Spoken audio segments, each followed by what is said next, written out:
Chapter 19. A concert, a catastrophe and a confession. "Marilla, can I go over to see Diana just for a minute?" asked Anne. Running breathlessly down from the East Gable one February evening. "I don't see what you want to be traipsing about after dark for," said Marilla shortly. "You and Diana walked home from school together and then stood down there in the snow for half an hour more, your tongues going the whole blessed time, clickety-clack. So I don't think you're very badly off to see her again." "But she wants to see me," pleaded Anne. "She has something very important to tell me." "How do you know she has?" "Because she just signaled to me from her window. We have arranged a way to signal with our candles and cardboard. We set the candle on the windowsill and make flashes by passing the cardboard back and forth. So many flashes mean a certain thing. It was my idea, Marilla. I'll warrant you it was," said Marilla emphatically. "And the next thing you'll be setting fire to the curtains with your signaling." "Nonsense." "Oh, we're very careful, Marilla. And it's so interesting. 2 flashes mean, are you there? 3 mean yes and 4 no. 5 mean come over as soon as possible because I have something important to reveal. Diana has just signaled 5 flashes and I'm really suffering to know what it is." "Well, you needn't suffer any longer," said Marilla sarcastically. "You can go, but you're to be back here in just 10 minutes, remember that." Anne did remember it and was back in the stipulated time, although probably no mortal will ever know just what it cost her to confine the discussion of Diana's important communication within the limits of 10 minutes. But at least she had made good use of them. "Oh, Marilla, what do you think? You know tomorrow is Diana's birthday." "Well, her mother told her she could ask me to go home with her from school and stay all night with her. And her cousins are coming over from Newbridge in a big pung sleigh to go to the debating club concert at the hall tomorrow night. And they are going to take Diana and me to the concert if you'll let me go, that is. You will, won't you, Marilla?" "Oh. I feel so excited." "You can calm down then, because you're not going. You're better at home.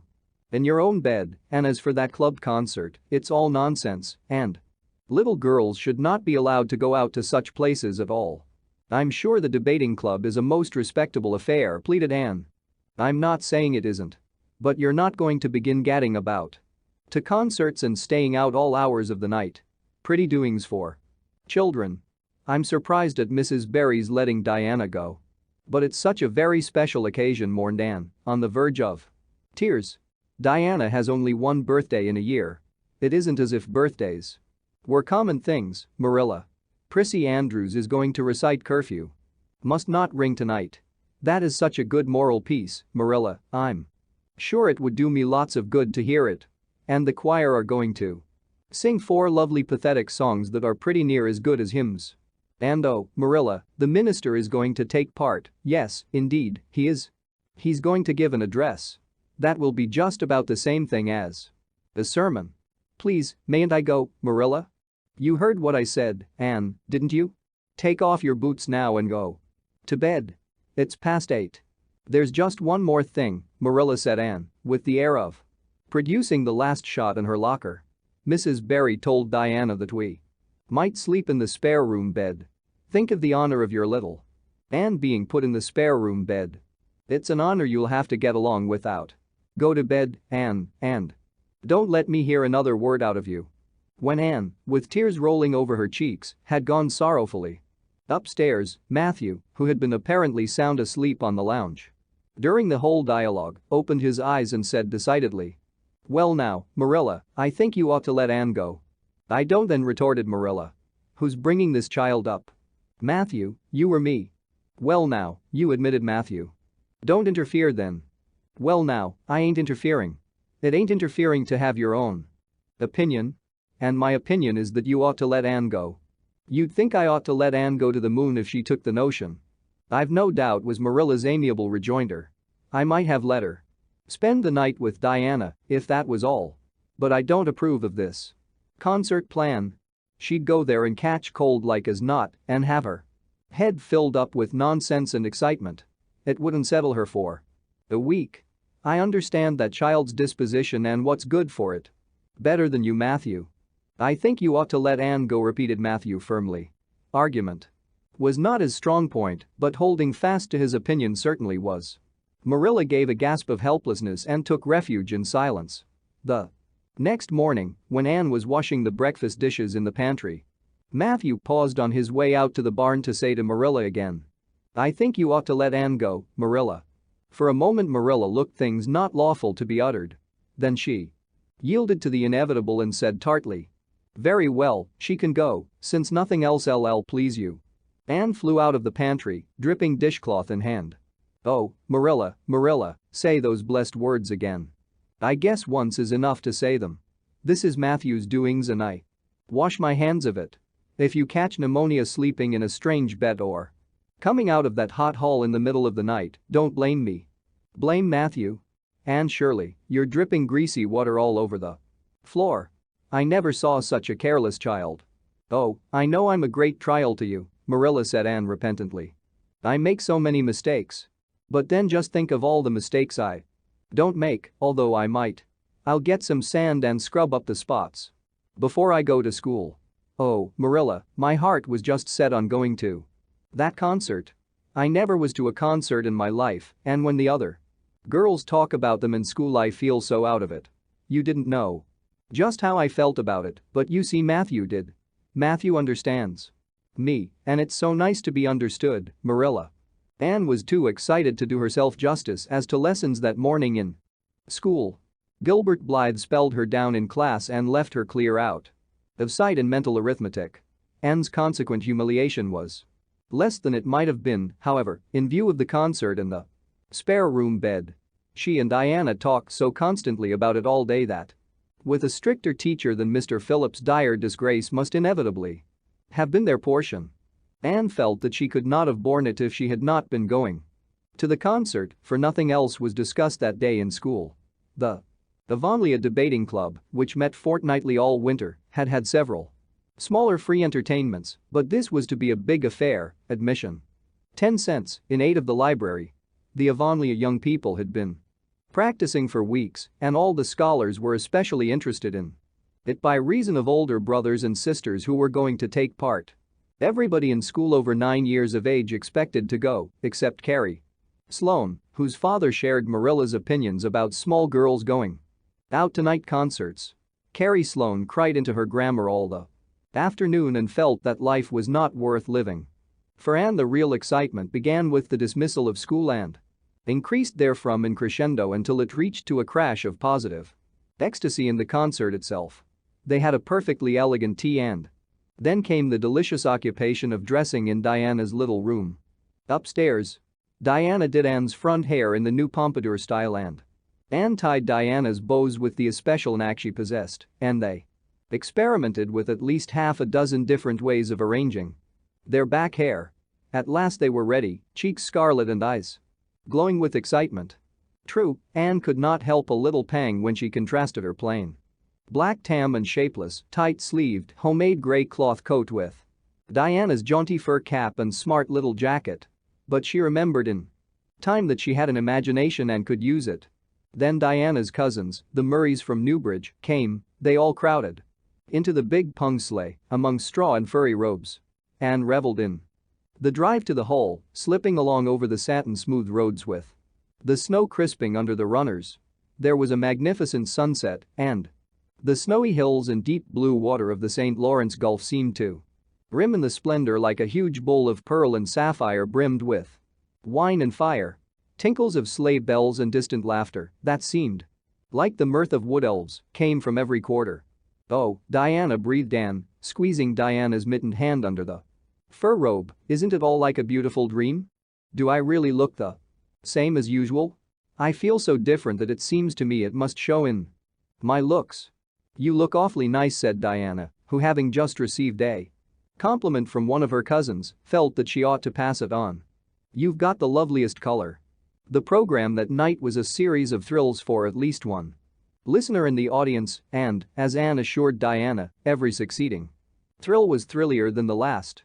When Prissy Andrews, attired in a new pink silk waist with a string of pearls about her smooth white throat and real carnations in her hair rumor, whispered that the master had sent all the way to town for them for her climb the slimy Latter, dark without one ray of light. Anne shivered in luxurious sympathy. When the choir sang far above the gentle daisies, Anne gazed at the ceiling as if it were frescoed with angels. When Sam Sloane proceeded to explain and illustrate how soccer set a hen, Anne laughed.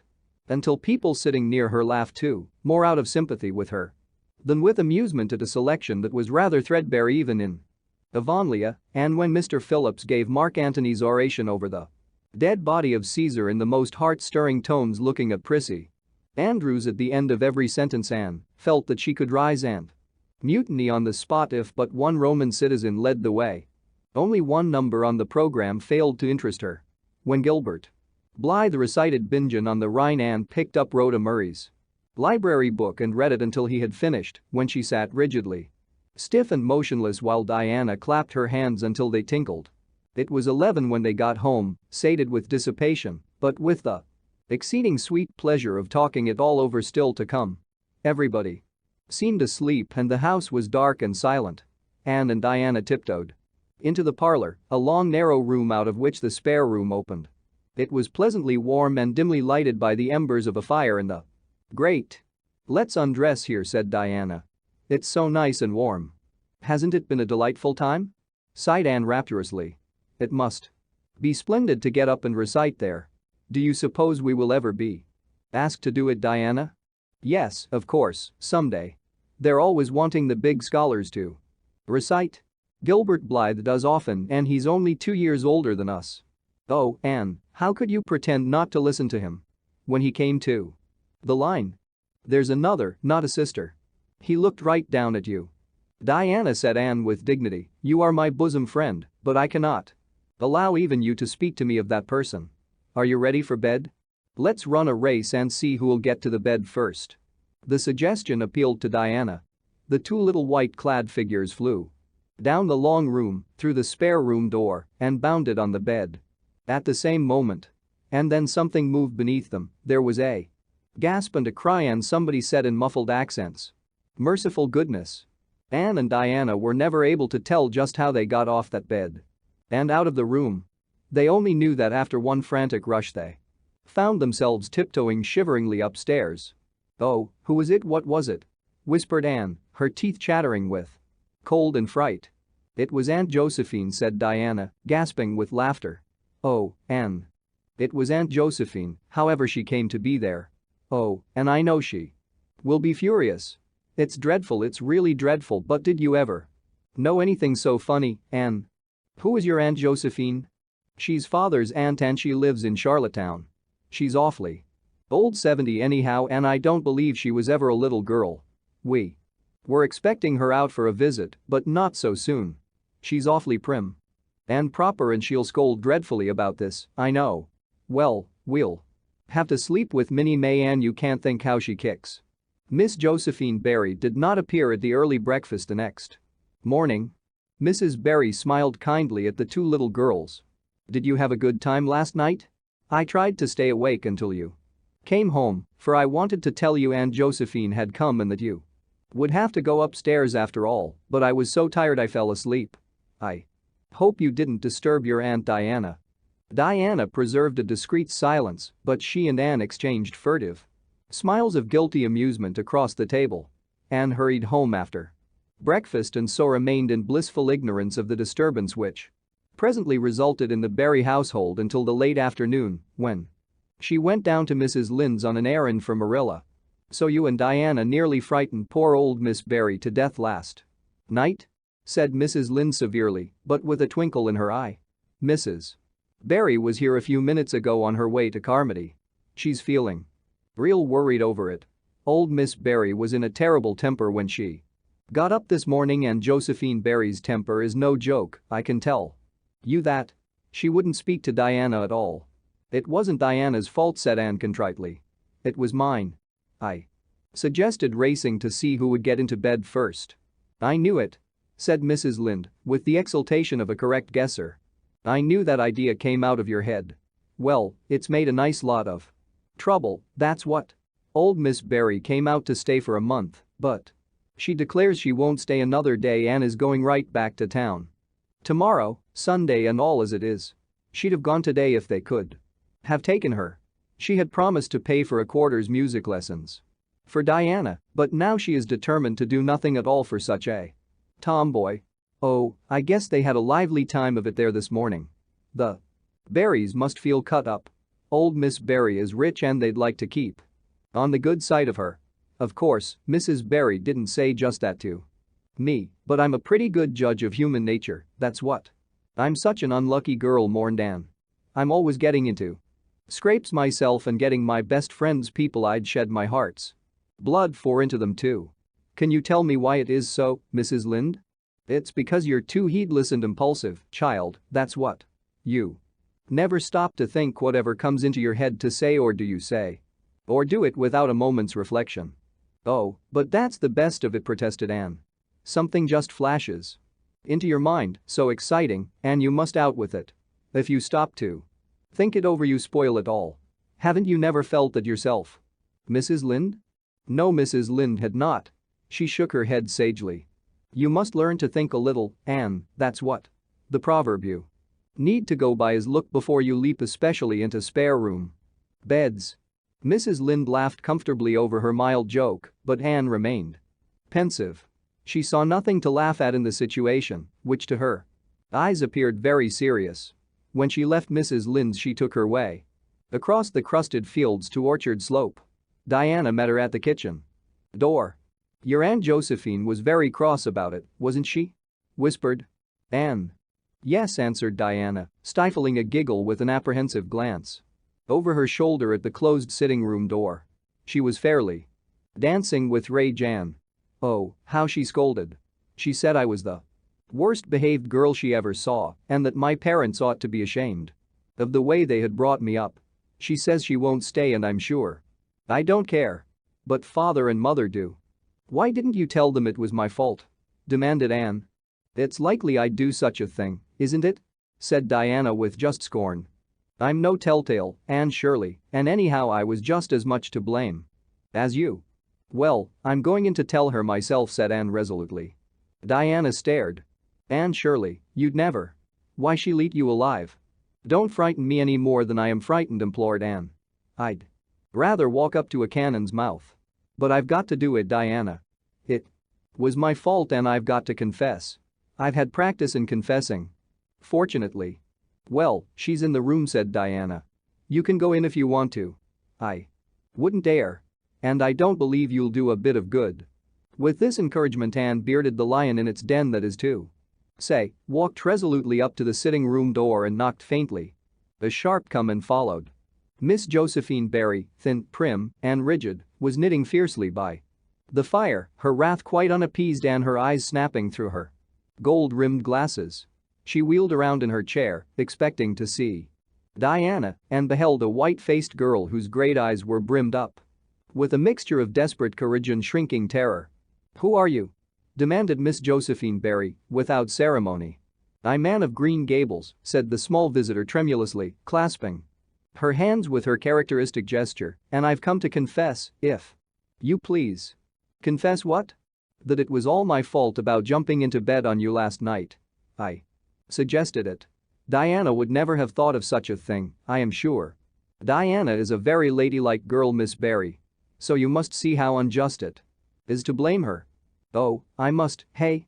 I rather think Diana did her share of the jumping at least. Such carryings on in a respectable house. But we were only in fun, persisted Anne. I think you ought to forgive us, Miss Berry, now that we've apologized. And anyhow, please forgive Diana and let her have her music lessons. Diana's heart is set on her music lessons, Miss Berry, and I know too well what it is to set your heart on a thing and not get it. If you must be cross with anyone, be cross with me. I've been so used in my early days to having people cross at me that I can endure it much better than Diana can.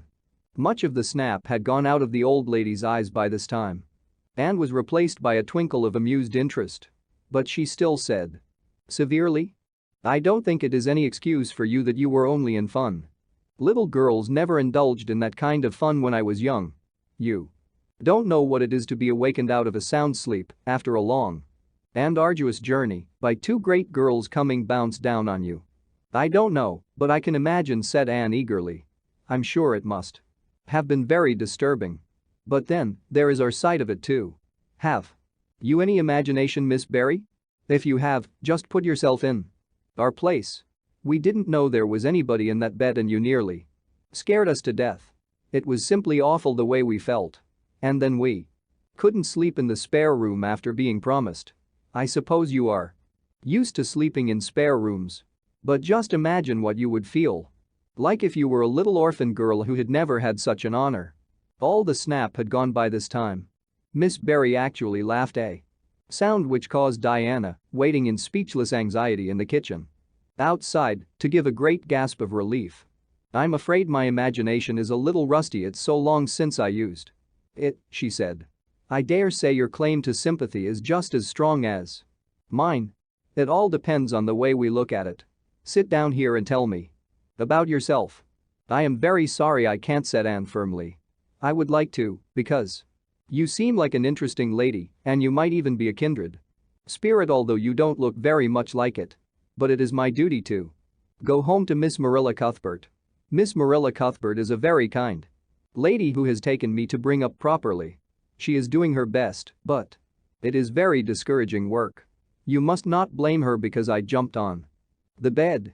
But before I go, I do wish you would tell me if you will forgive Diana and stay just as long as you meant to in Avonlea. I think perhaps I will if you will come over and talk to me occasionally, said Miss Barry. That evening Miss Barry gave Diana a silver bangle bracelet and told the senior members of the household that she had unpacked her valise. I've made up my mind to stay simply for the sake of getting better acquainted with that Anne girl, she said frankly. She amuses me, and at my time of life an amusing person is a rarity. Marilla's only comment when she heard the story was, I told you so. This was for Matthew's benefit. Miss Barry stayed her month out and over. She was a more agreeable guest than usual, for Anne kept her in good humor. They became firm friends. When Miss Barry went away, she said, remember, you Anne girl, when you come to town you're to visit me and I'll put you in my very sparest spare room bed to sleep. Miss Barry was a kindred spirit, after all, Anne confided to Marilla. You wouldn't think so to look at her, but she is. You don't find it right out at first, as in Matthew's case, but after a while you come to see it. Kindred spirits are not so scarce as I used to think. It's splendid to find out there are so many of them in the world. Chapter 20. A good imagination gone wrong.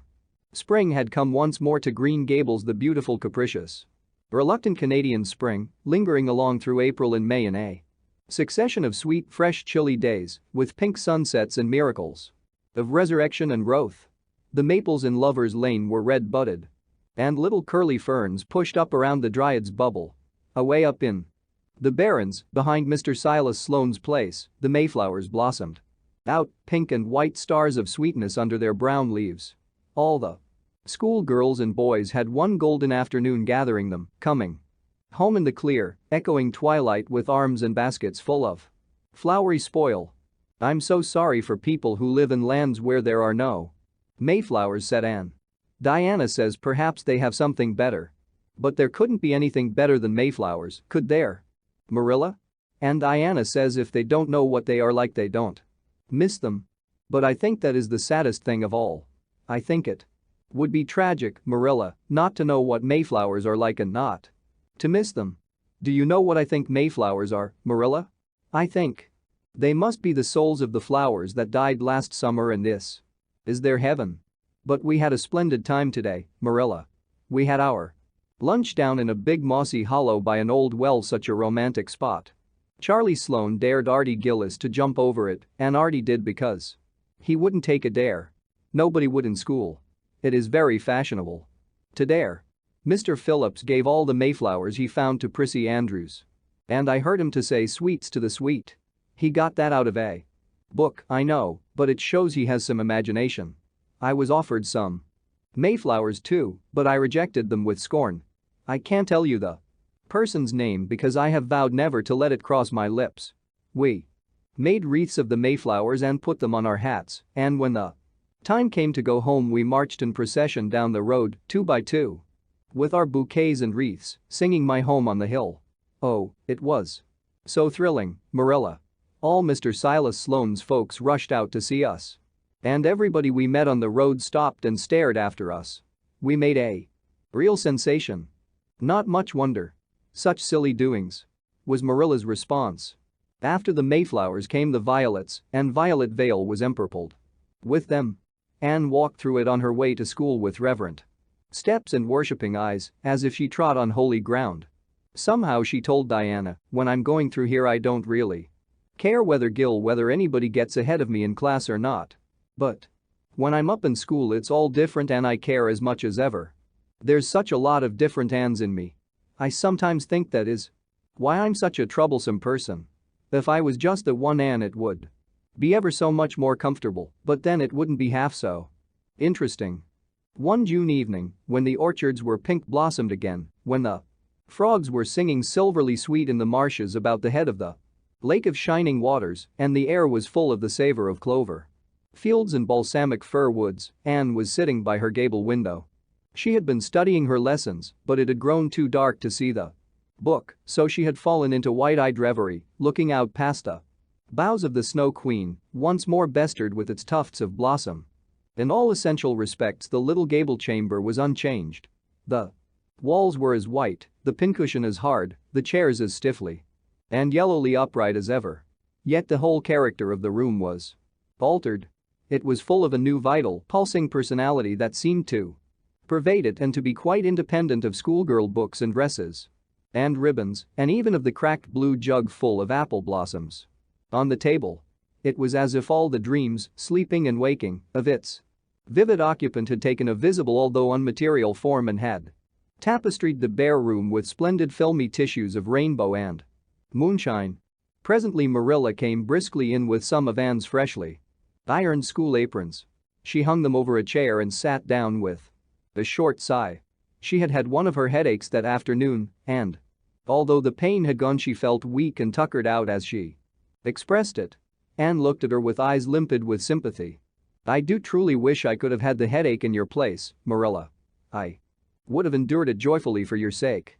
I guess you did your part in attending to the work and letting me rest," said Marilla. "You seem to have got on fairly well and made fewer mistakes than usual. Of course it wasn't exactly necessary to starch Matthew's handkerchiefs. And most people when they put a pie in the oven to warm up for dinner take it out and eat it when it gets hot instead of leaving it to be burned to a crisp. But that doesn't seem to be your way. Evidently." Headaches always left Marilla somewhat sarcastic. "Oh, I'm so sorry," said Anne penitently. "I never thought about that pie from the moment I put it in the oven till now, although I felt instinctively that there was something missing on the dinner table. I was firmly resolved, when you left me in charge this morning, not to imagine anything but keep my thoughts on facts.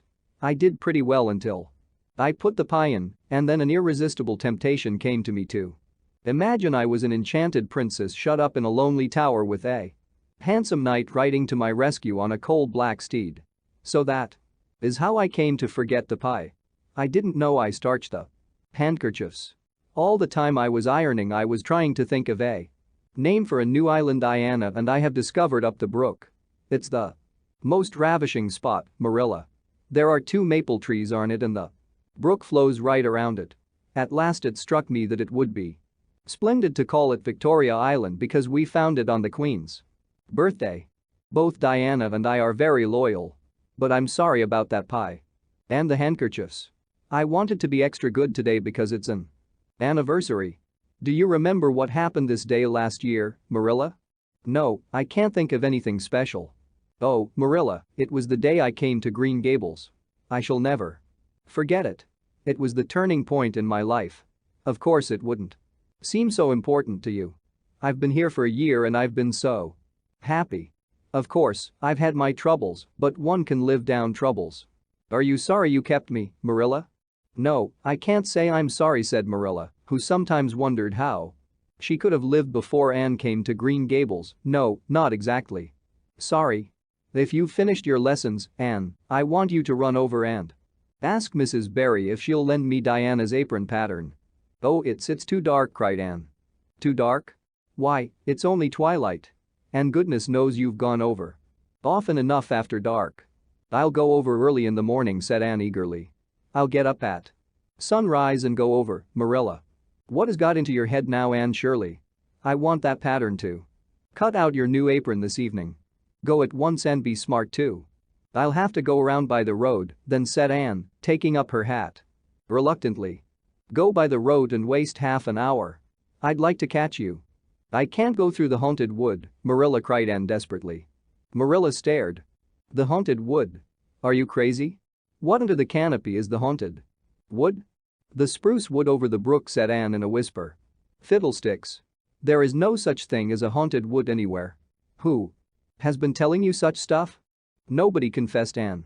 Diana and I just imagined the wood was haunted. All the places around here are so commonplace. We just got this up for our own amusement. We began it in April. A haunted wood is so very romantic, Marilla. We chose the spruce grove because it's so gloomy. Oh, we have imagined the most harrowing things. There's a white lady walks along the brook just about this time of the night and wrings her hands and utters wailing cries. She appears when there is to be a death in the family. And the ghost of a little murdered child haunts the corner up by Idlewald. It creeps up behind you and lays its cold fingers on your hand so. Oh, Marilla, it gives me a shudder to think of it. And there's a headless man stalks up and down the path and skeletons glower at you between the boughs. Oh, Marilla, I wouldn't go through the haunted wood after dark now for anything. I'd be sure that white things would reach out from behind the trees and grab me. Did ever anyone hear the like? Ejaculated Marilla, who had listened in dumb amazement.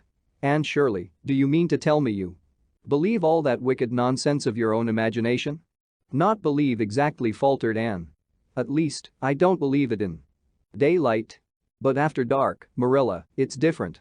That is when ghosts walk. There are no such things as ghosts, Anne. Oh, but there are, Marilla cried Anne eagerly. I know people who have seen them. And they are respectable people. Charlie Sloane says that his grandmother saw his grandfather driving home the cows one night after he'd been buried for a year. You know, Charlie Sloane's grandmother wouldn't tell a story for anything. She's a very religious woman. And Mrs. Thomas's father was pursued home one night by a lamb afire with its head cut off hanging by a strip of skin. He said he knew it was the spirit of his brother and that it was a warning he would die within 9 days. He didn't, but he died 2 years after, so you see it was really true. And Ruby Gillis says. Anne Shirley interrupted Marilla firmly, I never want to hear you talking in this fashion again. I've had my doubts about that imagination of yours right along, and if this is going to be the outcome of it, I won't countenance any such doings. You'll go right over to Barry's and you'll go through that spruce grove just for a lesson and a warning to you. And never let me hear a word out of your head about haunted woods again. Anne might plead and cry as she liked and did, for her terror was very real. Her imagination had run away with her, and she held the spruce grove in mortal dread after nightfall. But Marilla was inexorable. She marched the shrinking ghost seer down to the spring and ordered her to proceed straight away over the bridge and into the dusky retreats of wailing ladies and headless specters beyond. Oh, Marilla, how can you be so cruel? Sobbed Anne. What would you feel like if a white thing did snatch me up and carry me off? I'll risk it, said Marilla unfeelingly.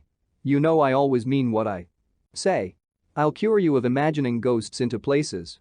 March, now. Anne marched. That is, she stumbled over the bridge and went shuddering up the horrible dim path beyond. Anne never forgot that walk. Bitterly did she repent the license she had given to her imagination. The goblins of her fancy lurked in every shadow about her, reaching out their cold, fleshless hands to grasp the terrified small girl who had called them into being. A white strip of birch bark blowing up from the hollow over the brown floor of the grove made her heart stand still. The long-drawn wail of 2 old boughs rubbing against each other brought out the perspiration in beads on her forehead. The swoop of bats in the darkness over her was as the wings of unearthly creatures. When she reached Mr. William Bell's field, she fled across it as if pursued by an army of white things and arrived at the Berry kitchen door so out of breath that she could hardly gasp out a request for the apron pattern. Diana was away so that she had no excuse to linger. The dreadful return journey had to be faced. Anne went back over it with shut eyes, preferring to take the risk of dashing her brains out among the boughs to that of seeing a white thing. When she finally stumbled over the log bridge, she drew one long shivering breath of relief. "Well, so nothing caught you?" said Marilla unsympathetically. "Oh, Marilla," chattered Anne, "I'll be contented with CC commonplace places after this." Chapter 21. A new departure in flavorings. "Dear me, there is nothing but meetings and partings in this world, as Mrs. Lynde says," remarked Anne plaintively, putting her slate and books down on the kitchen table on the last day of June and wiping her red eyes with a very damp handkerchief. "Wasn't it fortunate, Marilla, that I took an extra handkerchief to school today? I had a presentiment that it would be needed. I never thought you were so fond of Mr. Phillips that you'd require two handkerchiefs to dry your tears just because he was going away," said Marilla. "I don't think I was crying because I was really so very fond of him," reflected Anne. "I just cried because all the others did. It was Ruby Gillis started it. Ruby Gillis has always declared she hated Mr. Phillips, but just as soon as he got up to make his farewell speech she burst into tears. Then all the girls began to cry, one after the other. I tried to hold out, Marilla. I tried to remember the time Mr. Phillips made me sit with Gil with a boy and the time he spelled my name without an E on the blackboard and how he said I was the worst dunce he ever saw at geometry and laughed at my spelling and all the times he had been so horrid and sarcastic, but somehow I couldn't, Marilla, and I just had to cry too. Jane Andrews has been talking for a month about how glad she'd be when Mr. Phillips went away and she declared she'd never shed a tear. Well, she was worse than any of us and had to borrow a handkerchief from her brother. Of course the boys didn't cry because she hadn't brought one of her own, not expecting to need it. Oh, Marilla, it was heart-rending. Mr. Phillips made such a beautiful farewell speech beginning, "The time has come for us to part." It was very affecting. And he had tears in his eyes too, Marilla. Oh, I felt dreadfully sorry and remorseful for all the times I'd talked in school and drawn pictures of him on my slate and made fun of him and Prissy. I can tell you I wished I'd been a model pupil like Minnie Andrews. She hadn't anything on her conscience. The girls cried all the way home from school. Carrie Sloane kept saying every few minutes, "The time has come for us to part," and that would start us off again whenever we were in any danger of cheering up. I do feel dreadfully sad, Marilla. But one can't feel quite in the depths of despair with 2 months vacation before them, can they, Marilla? And besides, we met the new minister and his wife coming from the station. For all I was feeling so bad about Mr. Phillips going away, I couldn't help taking a little interest in a new minister, could I? His wife is very pretty. Not exactly regally lovely.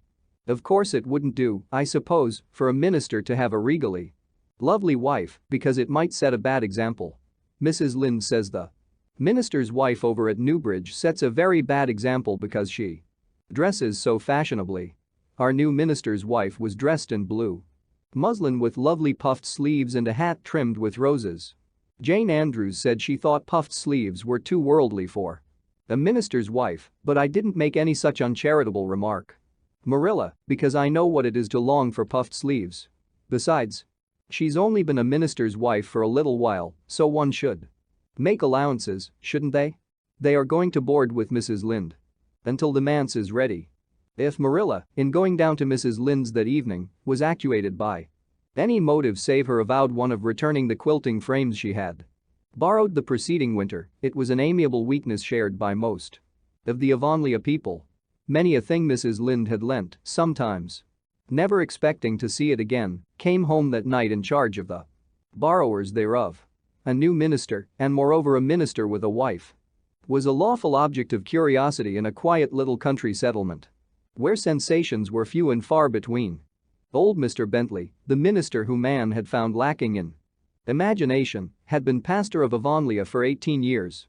He was a widower when he came, and a widower he remained, despite the fact that gossip regularly married him to this, that, or the other one, every year of his sojourn. In the preceding February he had resigned his charge and departed amid the regrets of his people, most of whom had the affection born of long intercourse for their good old minister in spite of his shortcomings as an orator. Since then the Avonlea church had enjoyed a variety of religious dissipation in listening to the many and various candidates and supplies who came Sunday after Sunday to preach on trial. These stood or fell by the judgment of the fathers and mothers in Israel, but a certain small, red-haired girl who sat meekly in the corner of the old Cuthbert pew also had her opinions about them and discussed the same in full with Matthew, Marilla always declining from principle to criticize ministers in any shape or form. "I don't think Mr. Smith would have done," Matthew was Anne's final summing up. "Mrs. Lynde says his delivery was so poor, but I think his worst fault was just like Mr. Bentley's, he had no imagination. And Mr. Terry had too much, he let it run away with him just as I did mine in the matter of the haunted wood. Besides, Mrs. Lynde says his theology wasn't sound. Mr. Gresham was a very good man and a very religious man. But he told too many funny stories and made the people laugh in church. He was undignified, and you must have some dignity about a minister. Mustn't you, Matthew? I thought Mr. Marshall was decidedly attractive. But Mrs. Lynde says he isn't married or even engaged because she made special inquiries about him, and she says it would never do to have a young unmarried minister in Avonlea because he might marry in the congregation and that would make trouble. Mrs. Lynde is a very far-seeing woman, isn't she, Matthew? I'm very glad they've called Mr. Allen. I liked him because his sermon was interesting and he prayed as if he meant it and not just as if he did it because he was in the habit of it. Mrs. Lynde says he isn't perfect, but she says she supposes we couldn't expect a perfect minister for $750 a year. And anyhow his theology is sound because she questioned him thoroughly on all the points of doctrine. And she knows his wife's people and they are most respectable and the women are all good housekeepers. Mrs. Lynde says that sound doctrine in the man and good housekeeping in the woman make an ideal combination for a minister's family. The new minister and his wife were a young pleasant-faced couple, still on their honeymoon and full of all good and beautiful enthusiasms for their chosen life work. Avonlea opened its heart to them from the start. Old and young like the frank, cheerful young man with his high ideals and the bright, gentle little lady who assumed the mistressship of the manse. With Mrs. Allen, Anne fell promptly and wholeheartedly in love. She had discovered another kindred spirit. "Mrs. Allen is perfectly lovely," she announced one Sunday afternoon. "She's taken our class and she's a splendid teacher," she said right away. She didn't think it was fair for the teacher to ask all the questions. "And you know, Marilla, that is exactly what I've always thought. She said we could ask her any question we liked, and I asked ever so many. I'm good at asking questions, Marilla." "I believe you," was Marilla's emphatic comment. Nobody else asked any except Ruby Gillis, and she asked if there was to be a Sunday school picnic this summer. I didn't think that was a very proper question to ask because it hadn't any connection with the lesson. The lesson was about Daniel in the lion's den, but Mrs. Allen just smiled and said she thought there would be. Mrs. Allen has a lovely smile, she has such exquisite dimples in her cheeks. I wish I had dimples in my cheeks, Marilla. I'm not half so skinny as I was when I came here, but I have no dimples yet. If I had, perhaps I could influence people for good. Mrs. Allen said we ought always to try to influence other people for good. She talked so nice about everything. I never knew before that religion was such a cheerful thing. I always thought it was kind of melancholy, but Mrs. Allen's isn't, and I'd like to be a Christian if I could be one like her. I wouldn't want to be one like Mr.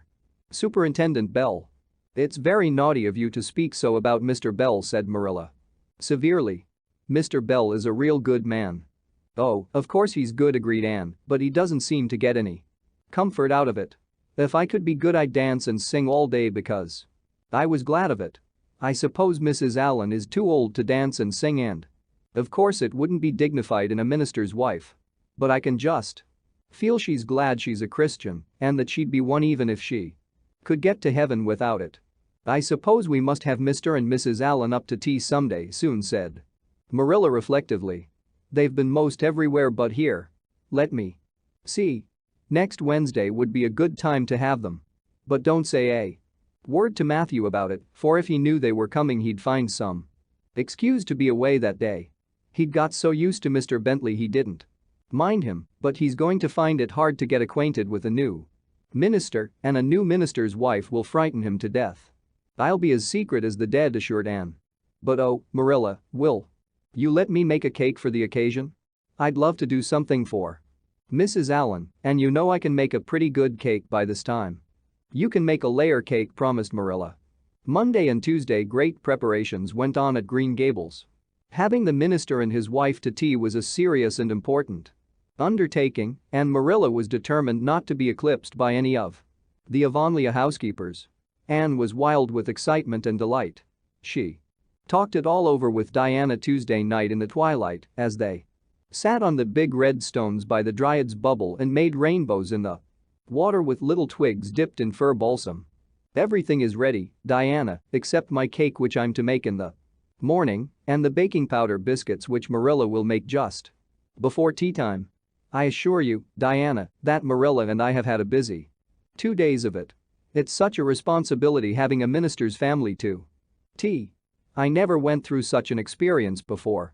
You should just see our pantry. It's a sight to behold. We're going to have jellied chicken and cold tongue.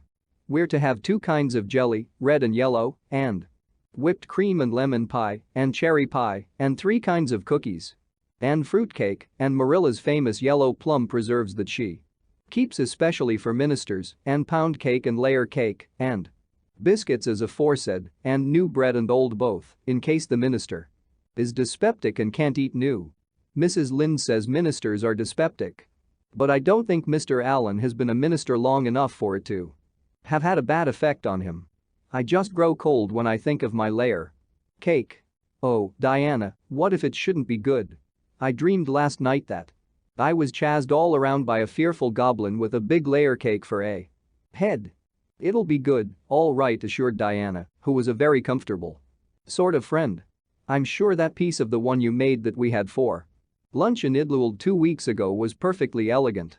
Yes, but cakes have such a terrible habit of turning out bad just when you especially want them to be good, sighed Anne, setting a particularly well balsam twig afloat. However, I suppose I shall just have to trust to Providence and be careful to put in the flour. Oh. Look, Diana, what a lovely rainbow. Do you suppose the Dryad will come out after we go away and take it for a scarf? You know there is no such thing as a Dryad, said Diana. Diana's mother had found out about the haunted wood and had been decidedly angry over it. As a result, Diana had abstained from any further imitative flights of imagination and did not think it prudent to cultivate a spirit of belief even in harmless Dryads. But it's so easy to imagine there is, said Anne. Every night before I go to bed, I look out of my window and wonder if the Dryad is really sitting here, combing her locks with the spring for a mirror. Sometimes I look for her footprints in the dew in the morning. Oh, Diana, don't give up your faith in the Dryad. Wednesday morning came. Anne got up at sunrise because she was too excited to sleep. She had caught a severe cold in the head by reason of her dabbling in the spring on the preceding evening, but nothing short of absolute pneumonia could have quenched her interest in culinary matters that morning. After breakfast she proceeded to make her cake. When she finally shut the oven door upon it, she drew a long breath. I'm sure I haven't forgotten anything this time, Marilla. But do you think it will rise? Just suppose perhaps the baking powder isn't good? I used it out of the new can. And Mrs. Lynde says you can never be sure of getting good baking powder nowadays when everything is so adulterated. Mrs. Lynde says the government ought to take the matter up, but she says we'll never see the day when a Tory government will do it. Marilla, what if that cake doesn't rise? We'll have plenty without it, was Marilla's unimpassioned way of looking at the subject. The cake did rise, however, and came out of the oven as light and feathery as golden foam. Anne, flushed with delight, clapped it together with layers of ruby jelly and, in imagination, saw Mrs. Allen eating it and possibly asking for another piece. You'll be using the best tea set, of course, Marilla, she said. Can I fix the table with ferns and wild roses? I think that's all nonsense, sniffed Marilla. In my opinion, it's the eatables that matter and not flummery decorations. Mrs. Barry had her table decorated, said Anne, who was not entirely guiltless of the wisdom of the serpent, and the minister paid her an elegant compliment. He said it was a feast for the eye as well as the palate. "Well, do as you like," said Marilla, who was quite determined not to be surpassed by Mrs. Barry or anybody else. "Only mind you leave enough room for the dishes and the food." Anne laid herself out to decorate in a manner and after a fashion that should leave Mrs. Barry's nowhere. Having abundance of roses and ferns and a very artistic taste of her own, she made that tea table such a thing of beauty that when the minister and his wife sat down to it they exclaimed in chorus over its loveliness. "It's Anne's doings," said Marilla, grimly just, and Anne felt that Mrs. Allen's approving smile was almost too much happiness for this world. Matthew was there, having been inveigled into the party-only goodness. And Anne knew how. He had been in such a state of shyness and nervousness that Marilla had given him up in despair, but Anne took him in hand so successfully that he now sat at the table in his best clothes and white collar and talked to the minister not uninterestingly. He never said a word to Mrs. Allen, but that perhaps was not to be expected. All went merry as a marriage bell until Anne's layer cake was passed. Mrs. Allen, having already been helped to a bewildering variety, declined it. But Marilla, seeing the disappointment on Anne's face, said smilingly, "Oh, you must take a piece of this, Mrs. Allen. Anne made it on purpose for you." "In that case I must sample it," laughed Mrs. Allen, helping herself to a plump triangle, as did also the minister and Marilla. Mrs. Allen took a mouthful of hers and a most peculiar expression crossed her face. Not a word did she say, however, but steadily ate away at it. Marilla saw the expression and hastened to taste the cake. "Anne Shirley," she exclaimed, "what on earth did you put into that cake?" "Nothing but what the recipe said," Marilla, cried Anne with a look of anguish. "Oh, isn't it all right?" "All right. It's simply horrible. Mr. Allen, don't try to eat it. Anne, taste it yourself." "What flavoring did you use?" "Vanilla," said Anne, her face scarlet with mortification after tasting the cake. "Only vanilla." "Oh, Marilla, it must have been the baking powder. I had my suspicions of that back. Baking powder fiddlesticks.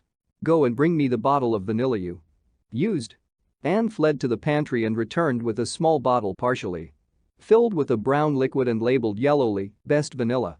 Marilla took it, uncorked it, smelled it. "Mercy on us, Anne, you flavored that cake with anodyne liniment. I broke the liniment bottle last week and poured what was left into an old empty vanilla bottle. I suppose it's partly my fault. I should have warned you, but for pity's sake, why couldn't you have smelled it?" Anne dissolved into tears under this double disgrace. "I couldn't, I had such a cold." And with this she fairly fled to the gable chamber, where she cast herself on the bed and wept as one who refuses to be comforted. Presently a light step sounded on the stairs and somebody entered the room. "Oh," Marilla sobbed Anne, without looking up, "I'm disgraced forever. I shall never be able to live this down. It will get out, things always do get out in Avonlea. Diana will ask me how my cake turned out and I shall have to tell her the truth. I shall always be pointed at as the girl who flavored a cake with anodyne liniment. Gild the boys in school will never get over laughing at it. Oh, Marilla, if you have a spark of Christian pity, don't tell me that I must go down and wash the dishes. After this? I'll wash them when the minister and his wife are gone, but I cannot ever look Mrs. Allen in the face again. Perhaps she'll think I tried to poison her. Mrs. Lynde says she knows an orphan girl who tried to poison her benefactor. But the liniment isn't poisonous. It's meant to be taken internally, although not in cakes. Won't you tell Mrs. Allen so, Marilla? Suppose you jump up and tell her so yourself," said a merry voice. Anne flew up to find Mrs. Allen standing by her bed, surveying her with laughing eyes. "My dear little girl, you mustn't cry like this," she said, genuinely disturbed by Anne's tragic face. "Why, it's all just a funny mistake that anybody might make." "Oh, no, it takes me to make such a mistake," said Anne forlornly. "And I wanted to have that cake so nice for you, Mrs. Allen." "Yes, I know, dear. And I assure you I appreciate your kindness and thoughtfulness just as much as if it had turned out all right. Now you mustn't cry any more, but come down with me and show me your flower garden. Miss Cuthbert tells me you have a little plot all your own. I want to see it, for I'm very much interested in flowers." Anne permitted herself to be led down and comforted, reflecting that it was really providential that Mrs. Allen was a kindred spirit. Nothing More was said about the liniment cake, and when the guests went away, Anne found that she had enjoyed the evening more than could have been expected, considering that terrible incident. Nevertheless, she sighed deeply. "Marilla, isn't it nice to think that tomorrow is a new day with no mistakes in it yet?" "I'll warrant you'll make plenty in it," said Marilla. "I never saw your beat for making mistakes, Anne." "Yes, and well I know it," admitted Anne mournfully. "But have you ever noticed one encouraging thing about me, Marilla? I never make the same mistake twice. I don't know as that's much benefit when you're always making new ones. Oh, don't you see, Marilla? There must be a limit to the mistakes one person can make, and when I get to the end of them, then I'll be through with them." "That's a very comforting thought." "Well, you'd better go and give that cake to the pigs," said Marilla. "It isn't fit for any human to eat, not even Jerry Bout." Chapter 22. Anne is invited out to tea. "And what are your eyes popping out of your head about now?" asked Marilla when Anne had just come in from a run to the post office. "Have you discovered another kindred spirit?"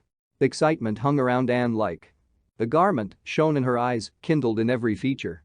She had come dancing up the lane like a wind-blown sprite through the mellow sunshine and lazy shadows of the August evening. "No, Marilla, but oh, what do you think? I am invited to tea at the manse tomorrow afternoon. Mrs. Allen left the letter for me at the post office. Just look at it, Marilla. Miss Anne Shirley, Green Gables. That is the first time I was ever called Miss. Such a thrill as it gave me. I shall cherish it forever among my choicest treasures. Mrs. Allen told me she meant to have all the members of her Sunday school class to tea in turn," said Marilla, regarding the wonderful event very coolly. "You needn't get in such a fever over it. Do learn to take things calmly, child." For Anne to take things calmly would have been to change her nature. All spirit and fire, and do as she was, the pleasures and pains of life came to her with trebled intensity. Marilla felt this and was vaguely troubled over it, realizing that the ups and downs of existence would probably bear hardly on this impulsive soul and not sufficiently understanding that the equally great capacity for delight might more than compensate. Therefore Marilla conceived it to be her duty to drill Anne into a tranquil uniformity of disposition as impossible and alien to her as to a dancing sunbeam in one of the brook shallows. She did not make much headway, as she sorrowfully admitted to herself. The downfall of some dear hope or plan plunged Anne into deeps of affliction. The fulfillment thereof exalted her to dizzy realms of delight. Marilla had almost begun to despair of ever fashioning this waif of the world into her model little girl of demure manners and prim deportment. Neither would she have believed that she really liked Anne much better as she was. Anne went to bed that night speechless with misery because Matthew had said the wind was round northeast and he feared it would be a rainy day tomorrow. The rustle of the poplar leaves about the house worried her. It sounded so like pattering raindrops and the full faraway roar of the Gulf, to which she listened delightedly at other times, loving its strange, sonorous, haunting rhythm, now seemed like a prophecy of storm and disaster to a small maiden who particularly wanted a fine day. Anne thought that the morning would never come. But all things have an end, even nights before the day on which you are invited to take tea at the manse. The morning, in spite of Matthew's predictions, was fine, and Anne's spirits soared to their highest. "Oh, Marilla, there is something in me today that makes me just love everybody I see," she exclaimed as she washed the breakfast dishes. "You don't know how good I feel. Wouldn't it be nice if it could last?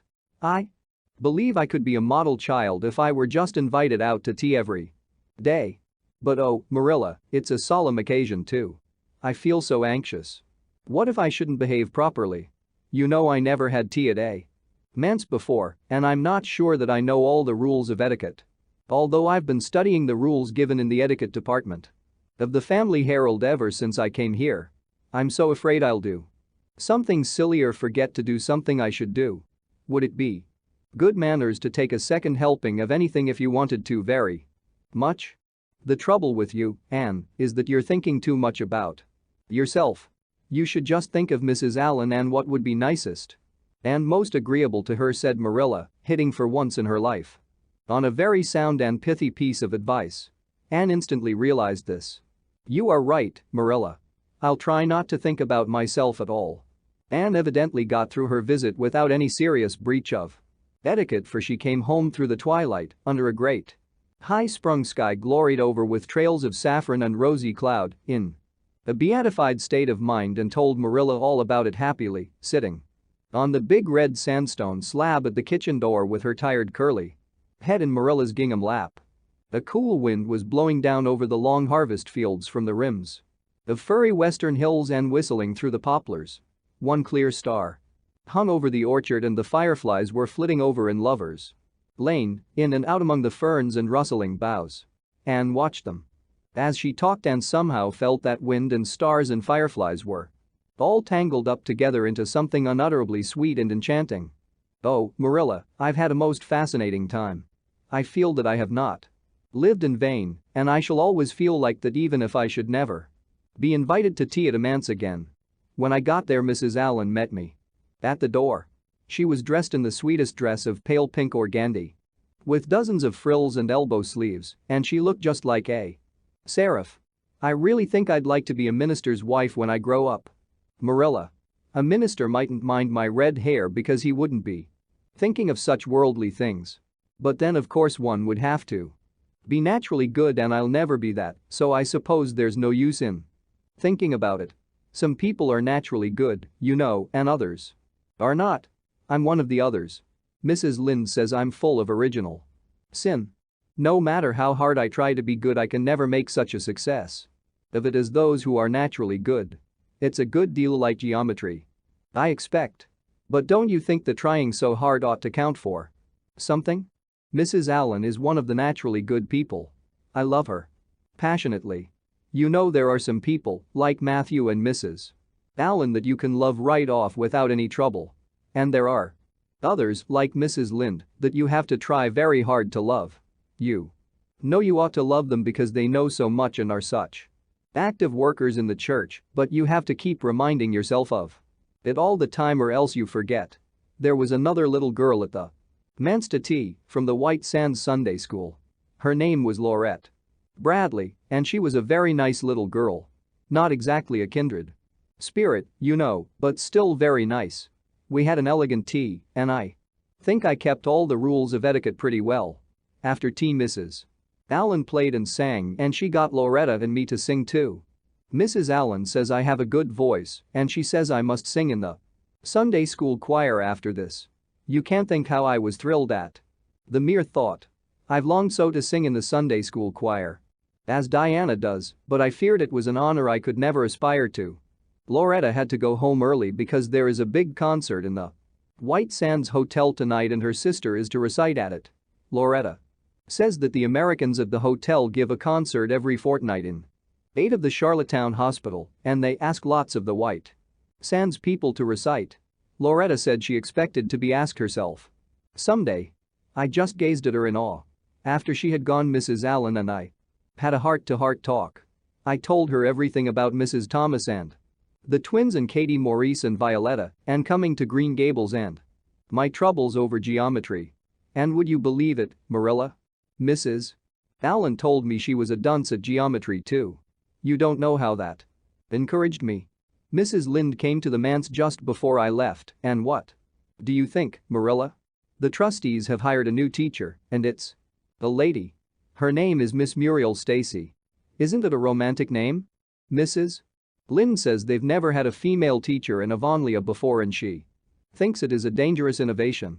But I think it will be splendid to have a lady teacher, and I really don't see how I'm going to live through the 2 weeks before school begins. I'm so impatient to see her. Chapter 23. Anne comes to grief in an affair of honor. Anne had to live through more than 2 weeks, as it happened.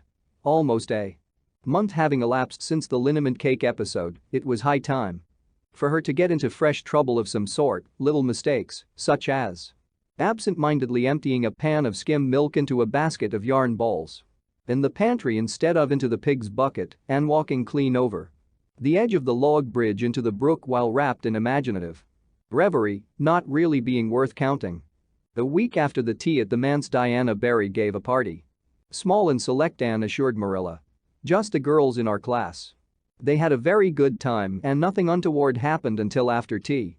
When they found themselves in the berry garden, a little tired of all their games and ripe for any enticing form of mischief which might present itself. This presently took the form of daring. Daring was the fashionable amusement among the Avonlea small fry just then. It had begun among the boys but soon spread to the girls and all the silly things that were done in Avonlea that summer because the doers thereof were dared to do them would fill a book by themselves.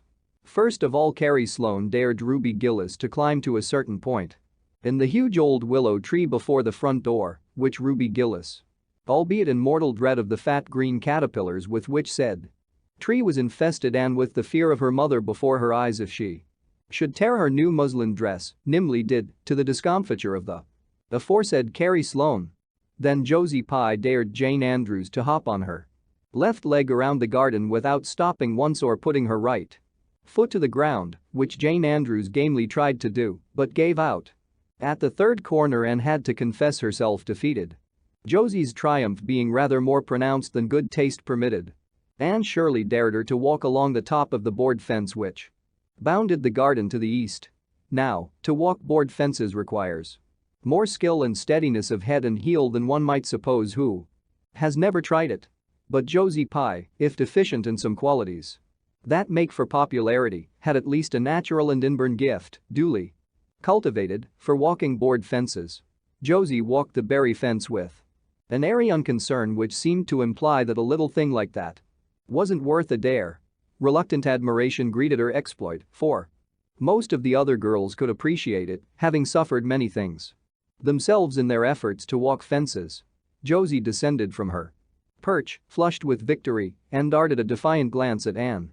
Anne tossed her red braids. "I don't think it's such a very wonderful thing to walk a little, low board fence," she said. "I knew a girl in Marysville who could walk the ridgepole of a roof." "I don't believe it," said Josie flatly. "I don't believe anybody could walk a ridgepole." "You couldn't, anyhow." "Couldn't I?" cried Anne rashly. "Then I dare you to do it," said Josie defiantly. "I dare you to climb up there and walk the ridgepole of Mr. Barry's kitchen roof." Anne turned pale, but there was clearly only one thing to be done. She walked toward the house, where a ladder was leaning against the kitchen roof. All the fifth-class girls said, "Oh," partly in excitement, partly in dismay. "Don't you do it," Anne entreated Diana. "You'll fall off and be killed." "Never mind, Josie Pye. It isn't fair to dare anybody to do anything so dangerous." "I must do it. My honor is at stake," said Anne solemnly. "I shall walk that ridgepole, Diana, or perish in the attempt. If I am killed, you are to have my pearl bead ring." Anne climbed the ladder amid breathless silence, gained the ridgepole, balanced herself uprightly on that precarious footing, and started to walk along it, dizzily conscious that she was uncomfortably high up in the world and that walking ridgepoles was not a thing in which your imagination helped you out much. Nevertheless, she managed to take several steps before the catastrophe came. Then she swayed, lost her balance, stumbled, staggered, and fell, sliding down over the sun-baked roof and crashing off it through the tangle of Virginia creeper beneath all before the dismayed circle below could give a simultaneous terrified shriek. If Anne had tumbled off the roof on the side up which she had ascended, Diana would probably have fallen heir to the pearl bead ring then and there.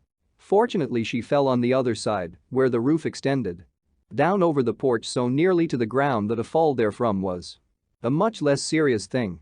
Nevertheless, when Diana and the other girls had rushed frantically around the house except Ruby Gillis, who remained as if rooted to the ground and went into hysterics, they found Anne lying all white and limp among the wreck and ruin of the Virginia creeper. "Anne, are you killed?" shrieked Diana, throwing herself on her knees beside her friend. "Oh, Anne, dear Anne, speak just one word to me and tell me if you're killed." To the immense relief of all the girls, and especially of Josie Pye, who, in spite of lack of imagination, had been seized with horrible visions of a future branded as the girl who was the cause of Anne Shirley's early and tragic death, Anne sat dizzily up and answered uncertainly, "No, Diana, I am not killed, but I think I am rendered unconscious." "Where?" sobbed Carrie Sloane. "Oh, where, Anne?" Before Anne could answer, Mrs. Barry appeared on the scene. At sight of her, Anne tried to scrambled to her feet but sank back again with a sharp little cry of pain. "What's the matter? Where have you hurt yourself?" demanded Mrs. Barry. "My ankle," gasped Anne. "Oh, Diana, please find your father and ask him to take me home. I know I can never walk there. And I'm sure I couldn't hop so far on one foot when Jane couldn't even hop around the garden." Marilla was out in the orchard picking a panful of summer apples when she saw Mr. Barry coming over the log bridge and up the slope with Mrs. Barry beside him and a whole procession of little girls trailing after him. In his arms he carried Anne, whose head lay limply against his shoulder. At that moment Marilla had a revelation. In the sudden stab of fear that pierced her very heart, she realized what Anne had come to mean to her. She would have admitted that she liked Anne, nay, that she was very fond of Anne. But now she knew as she hurried wildly down the slope that Anne was dearer to her than anything else on earth. "Mr. Barry, what has happened to her?" she gasped, more white and shaken than the self-contained, sensible Marilla had been for many years. Anne herself answered, lifting her head. "Don't be very frightened, Marilla. I was walking the ridgepole and I fell off. I expect I have sprained my ankle. But, Marilla, I might have broken my neck. Let us look on the bright side of things. I might have known you'd go and do something of the sort when I let you go to that party," said Marilla, sharp and shrewish in her very relief. "Bring her in here, Mr. Barry, and lay her on the sofa. Mercy me, the child has gone and fainted." It was quite true. Overcome by the pain of her injury, Anne had one more of her wishes granted to her. She had fainted dead away. Matthew, hastily summoned from the harvest field, was straightway dispatched for the doctor, who in due time came to discover that the injury was more serious than they had supposed. Anne's ankle was broken. That night, when Marilla went up to the east gable, where a white-faced girl was lying, a plaintive voice greeted her from the bed. "Aren't you very sorry for me, Marilla?" "It was your own fault," said Marilla, twitching down the blind and lighting a lamp. "And that is just why you should be sorry for me," said Anne, "because the thought that it is all my own fault is what makes it so hard. If I could blame it on anybody I would feel so much better. But what would you have done, Marilla, if you had been dared to walk a ridgepole?" "I'd have stayed on good firm ground and let them dare away." "Such absurdity," said Marilla. Anne sighed. "But you have such strength of mind, Marilla." "I haven't. I just felt that I couldn't bear Josie Pye's scorn. She would have crowed over me all my life. And I think I have been punished so much that you needn't be very cross with me, Marilla. It's not a bit nice to faint, after all. And the doctor hurt me dreadfully when he was setting my ankle. I won't be able to go around for 6 or 7 weeks, and I'll miss the new lady teacher. She won't be new anymore by the time I'm able to go to school. And everybody will get ahead of me in class. Oh, I am an afflicted mortal. But I'll try to bear it all bravely if only you won't be cross with me, Marilla." There, I'm not cross," said Marilla. "You're an unlucky child. There's no doubt about that, but as you say, you'll have the suffering of it. Here now, try and eat some supper." "Isn't it fortunate I've got such an imagination?" said Anne.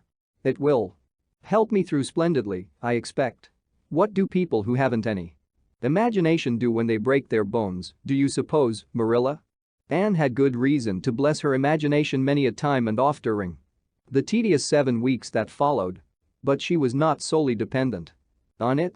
She had many visitors and not a day passed without one or more of the schoolgirls dropping in to bring her flowers and books and tell her all the happenings in the juvenile world of Avonlea. "Everybody has been so good and kind," Marilla sighed unhappily. "On the day when she could first limp across the floor. It isn't very pleasant to be laid up, but there is a bright side to it, Marilla. You find out how many friends you have. Why, even Superintendent Bell came to see me, and he's really a very fine man. Not a kindred spirit, of course, but still I like him and I'm awfully sorry I ever criticized his prayers. I believe now he really does mean them, only he has got into the habit of saying them as if he didn't. He could get over that if he'd take a little trouble. I gave him a good broad hint. I told him how hard I tried to make my own little private prayers interesting. He told me all about the time he broke his ankle when he was a boy. It does seem so strange to think of Superintendent Bell ever being a boy. Even my Imagination has its limits, for I can't imagine that dot when I try to. Imagine him as a boy. I see him with gray whiskers and spectacles, just as he looks in Sunday school, only small. Now, it's so easy to imagine. Mrs. Allen is a little girl. Mrs. Allen has been to see me 14 times. Isn't that something to be proud of, Marilla? When a minister's wife has so many claims on her time. She is such a cheerful person to have visit you, too. She never tells you it's your own fault and she hopes you'll be a better girl on account of it. Mrs. Lynde always told me that when she came to see me, and she said it in a kind of way that made me feel she might hope I'd be a better girl but didn't really believe I would. Even Josie Pye came to see me. I received her as politely as I could because I think she was sorry she dared me to walk a ridgepole. If I had been killed she would had to carry a dark burden of remorse all her life. Diana has been a faithful friend. She's been over every day to cheer my lonely pillow. But oh, I shall be so glad when I can go to school, for I've heard such exciting things about the new teacher. The girls all think she is perfectly sweet. Diana says she has the loveliest fair curly hair and such fascinating eyes. She dresses beautifully, and her sleeve puffs are bigger than anybody else's in Avonlea. Every other Friday afternoon she has recitations and everybody has to say a piece or take part in a dialogue. Oh, it's just glorious to think of it. Josie Pye says she hates it, but that is just because Josie has so little imagination. Diana and Ruby Gillis and Jane Andrews are preparing a dialogue called A Morning Visit for next Friday. And the Friday afternoons they don't have recitations. Miss Stacy takes them all to the woods for a field day and they study ferns and flowers and birds. And they have physical culture exercises every morning and evening. Mrs. Lynde says she never heard of such goings on and it all comes of having a lady teacher. But I think it must be splendid and I believe I shall find that Miss Stacy is a kindred spirit. There's one thing plain to be seen, Anne said Marilla, and that is that your fall off the berry roof hasn't injured your tongue at all. Chapter 24. Miss Stacy and her pupils get up a concert. It was October again when Anne was ready to go back to school. A glorious October, all red and gold, with mellow mornings when the valleys were filled with delicate mists as if the spirit of autumn had poured them in for the sun to drain amethyst, pearl, silver, rose, and smoke blue. The dews were so heavy that the fields glistened like cloth of silver, and there were such heaps of rustling leaves in the hollows of many stemmed woods to run crisply through. The birch path was a canopy of yellow and the ferns were sere and brown all along it. There was a tang in the very air that inspired the hearts of small maidens tripping unlike snails, swiftly and willingly to school, and it was jolly to be back again at the little brown desk beside Diana, with Ruby Gillis nodding across the aisle and Carrie Sloane sending up notes and Julia Bell passing a chew of gum down from the back seat. Anne drew a long breath of happiness as she sharpened her pencil and arranged her picture cards in her desk. Life was certainly very interesting. In the new teacher she found another true and helpful friend. Miss Stacy was a bright, sympathetic young woman with the happy gift of winning and holding the affections of her pupils and bringing out the best that was in them mentally and morally. Anne expanded like a flower under this wholesome influence and carried home to the admiring Matthew and the critical Marilla glowing accounts of schoolwork and aims. I love Miss Stacy with my whole heart, Marilla. She is so ladylike.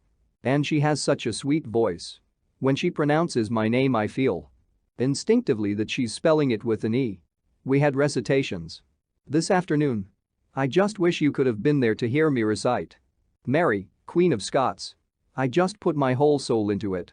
Ruby Gillis told me coming home that the way I said the line, now for my father's arm, she said, my woman's heart farewell, just made her blood run cold. Well now, you might recite it for me some of these days, out in the barn, suggested Matthew. Of course I will, said Anne meditatively, but I won't be able to do it so well, I know. It won't be so exciting as it is when you have a whole schoolful before you hanging breathlessly on your words. I know I won't be able to make your blood run cold. Mrs. Lynde says it made her blood run cold to see the boys climbing to the very tops of those big trees on Bell's Hill after crow's nests last Friday, said Marilla. I wonder at Miss Stacy for encouraging it. But we wanted a crow's nest for nature study, explained Anne. That was on our field afternoon. Field afternoons are splendid, Marilla. And Miss Stacy explains everything so beautifully. We have to write compositions on our field afternoons and I write the best ones. It's very vain of you to say so then. You'd better let your teacher say it. But she did say it, Marilla. And indeed I'm not vain about it. How can I be when I'm such a dunce at geometry? Although I'm really beginning to see through it a little, too. Miss Stacy makes it so clear. Still, I'll never be good at it, and I assure you it is a humbling reflection. But I love writing compositions. Mostly Miss Stacy lets us choose our own subjects, but next week we are to write a composition on some remarkable person. It's hard to choose among so many remarkable people who have lived. Mustn't it be splendid to be remarkable and have compositions written about you after you're dead? Oh, I would dearly love to be remarkable. I think when I grow up I'll be a trained nurse and go with the Red Crosses to the field of battle as a messenger of mercy. That is, if I don't go out as a foreign missionary. That would be very romantic, but one would have to be very good to be a missionary. And that would be a stumbling block. We have physical culture exercises every day, too. They make you graceful and promote digestion. Promote fiddlesticks, said Marilla, who honestly thought it was all nonsense. But all the field afternoons and recitation Fridays and physical culture contortions paled before a project which Miss Stacy brought forward in November. This was that the scholars of Avonlea School should get up a concert and hold it in the hall on Christmas night for the laudable purpose of helping to pay for a schoolhouse flag. The pupils one and all taking graciously to this plan, the preparations for a program were begun at once. And of all the excited performers-elect none was so excited as Anne Shirley, who threw herself into the undertaking heart and soul, hampered as she was by Marilla's disapproval. Marilla thought it all rank foolishness. It's just filling your heads up with nonsense and taking time that ought to be put on your lessons, she grumbled. I don't approve of children's getting up concerts and racing about to practices. It makes them vain and forward and fond of gadding. But think of the worthy object, pleaded Anne. A flag will cultivate a spirit of patriotism, Marilla. Fudge. There's precious little patriotism in the thoughts of any of you. All you want is a good time. Well, when you can combine patriotism and fun, isn't it all right? Of course it's real nice to be getting up a concert. We're going to have 6 choruses and Diana is to sing a solo. I'm in 2 dialogues, the Society for the Suppression of Gossip and the Fairy Queen. The boys are going to have a dialogue too. And I'm to have 2 recitations. Marilla. I just tremble when I think of it, but it's a nice thrilly kind of tremble.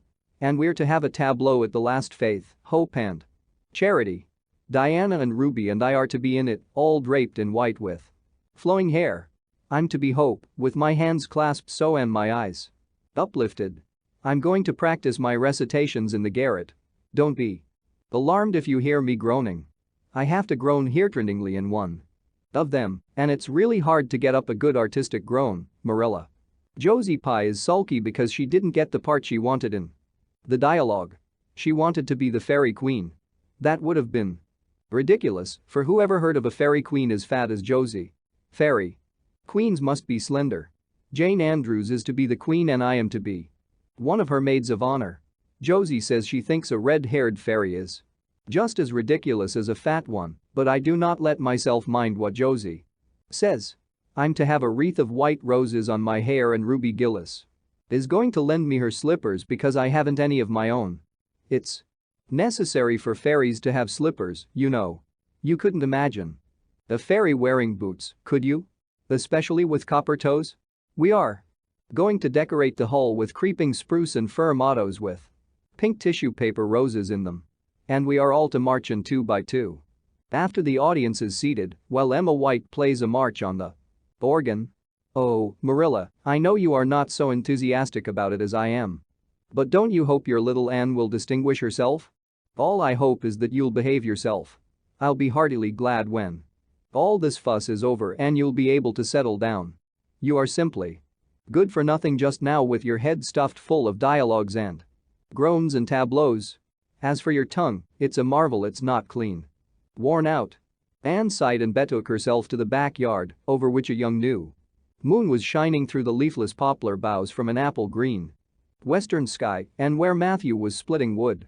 Anne perched herself on a block and talked the concert over with him, sure of an appreciative and sympathetic listener in this instance at least. "Well now, I reckon it's going to be a pretty good concert. And I expect you'll do your part fine," he said, smiling down into her eager, vivacious little face. Anne smiled back at him. Those two were the best of friends, and Matthew thanked his stars many a time and oft that he had nothing to do with bringing her up. That was Marilla's exclusive duty. If it had been his, he would have been worried over frequent conflicts between inclination and said duty. As it was, he was free to spoil Aunt Marilla's phrasing as much as he liked. But it was not such a bad arrangement after all. A little appreciation sometimes does quite as much good as all the conscientious bringing up in the world. Chapter 25. Matthew insists on puffed sleeves. Matthew was having a bad 10 minutes of it.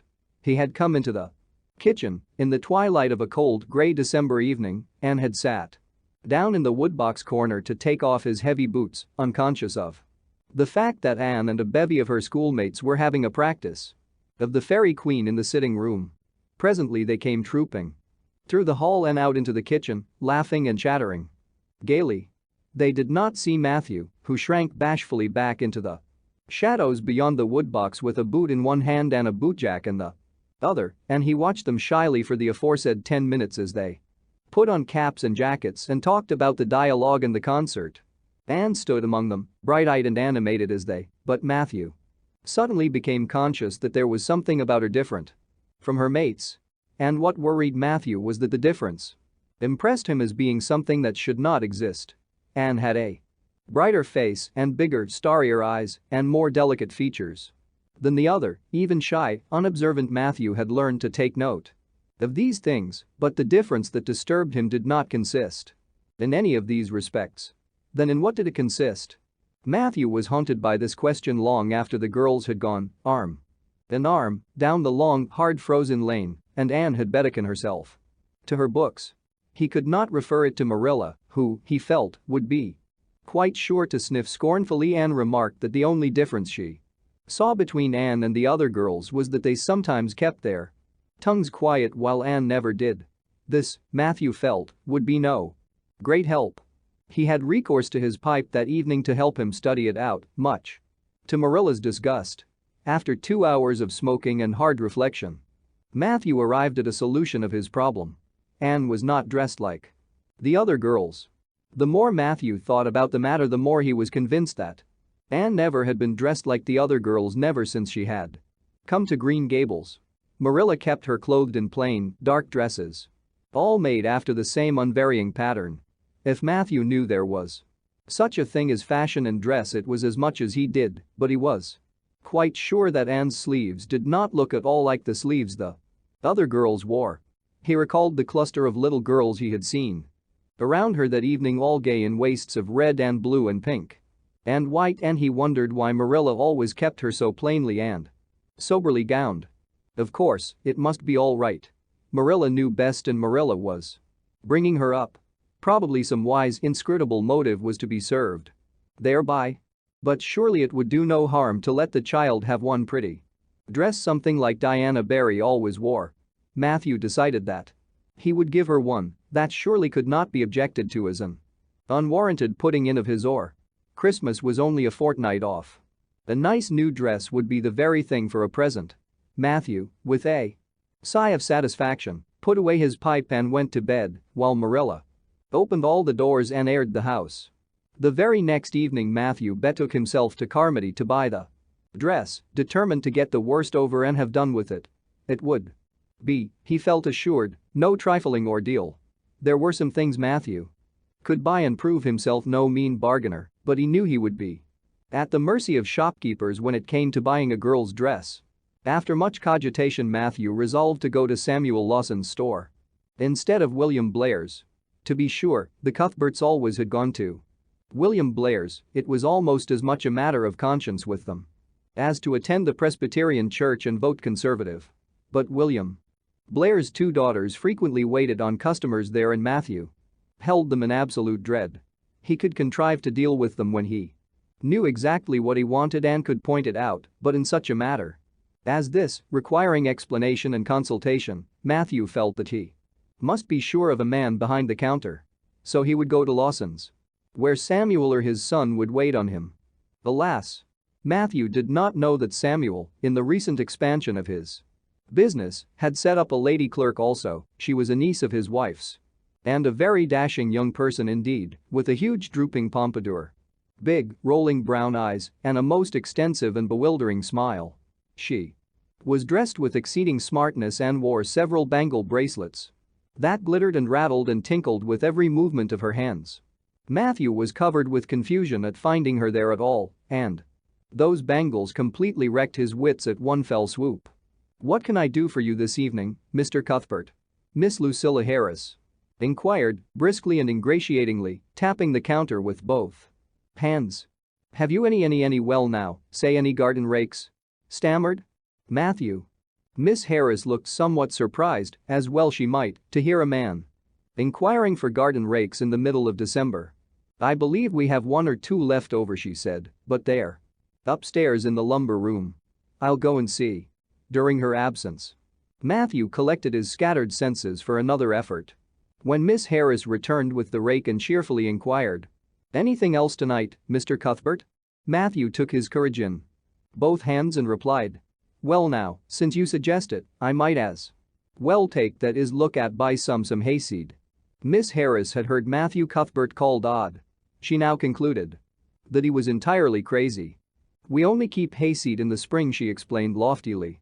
"We've none on hand just now." "Oh, certainly, just as you say," stammered unhappy Matthew, seizing the rake and making for the door. At the threshold he recollected that he had not paid for it and he turned miserably back. While Miss Harris was counting out his change he rallied his powers for a final desperate attempt. "Well now, if it isn't too much trouble I might as well, that is, I'd like to look at some sugar." "White or brown?" queried Miss Harris patiently. "Oh well now, brown," said Matthew feebly. "There's a barrel of it over there," said Miss Harris, shaking her bangles at it. "It's the only kind we have." "I'll take 20 pounds of it," said Matthew, with beads of perspiration standing on his forehead. Matthew had driven halfway home before he was his own man again. It had been a gruesome experience, but it served him right, he thought, for committing the heresy of going to a strange store. When he reached home he hid the rake in the tool house, but the sugar he carried into Marilla. "Brown sugar?" exclaimed Marilla. "Whatever possessed you to get so much? You know I never use it, except for the hired man's porridge or black fruit cake. Jerry's gone and I've made my cake long ago. It's not good sugar, either, it's coarse and dark. William Blair doesn't usually keep sugar like that." I thought it might come in handy sometime," said Matthew, making good his escape. When Matthew came to think the matter over he decided that a woman was required to cope with the situation. Marilla was out of the question. Matthew felt sure she would throw cold water on his project at once. Remained only Mrs. Lynde, for of no other woman in Avonlea would Matthew have dared to ask advice. To Mrs. Lynde he went accordingly, and that good lady promptly took the matter out of the harassed man's hands. "Pick out a dress for you to give Anne?" "To be sure I will. I'm going to Carmody tomorrow and I'll attend to it. Have you something particular in mind?" "No?" "Well, I'll just go by my own judgment then. I believe a nice rich brown would just suit Anne, and William Blair has some new Gloria. And that's real pretty. Perhaps you'd like me to make it up for her, too." Seeing that if Marilla was to make it Anne would probably get wind of it before the time and spoil the surprise. "Well, I'll do it." "No, it isn't a mite of trouble. I like sewing. I'll make it to fit my niece Jenny Gillis, for she and Anne are as like as two peas as far as figure goes." "Well now, I'm much obliged," said Matthew, and I dunno, but I think they make the sleeves different nowadays to what they used to be. If it wouldn't be asking too much I'd like them made in the new way." "Puffs? Of course. You needn't worry a speck more about it, Matthew. I'll make it up in the very latest fashion," said Mrs. Lynde to herself. She added when Matthew had gone, It'll be a real satisfaction to see that poor child wearing something decent for once. The way Marilla dresses her is positively ridiculous. That's what, and I've ached to tell her so plainly a dozen times. I've held my tongue though, for I can see Marilla doesn't want advice and she thinks she knows more about bringing children up than I do for all. She's an old maid. But that's always the way. Folks that is brought up. Children know that there's no hard and fast method in the world that'll suit every child.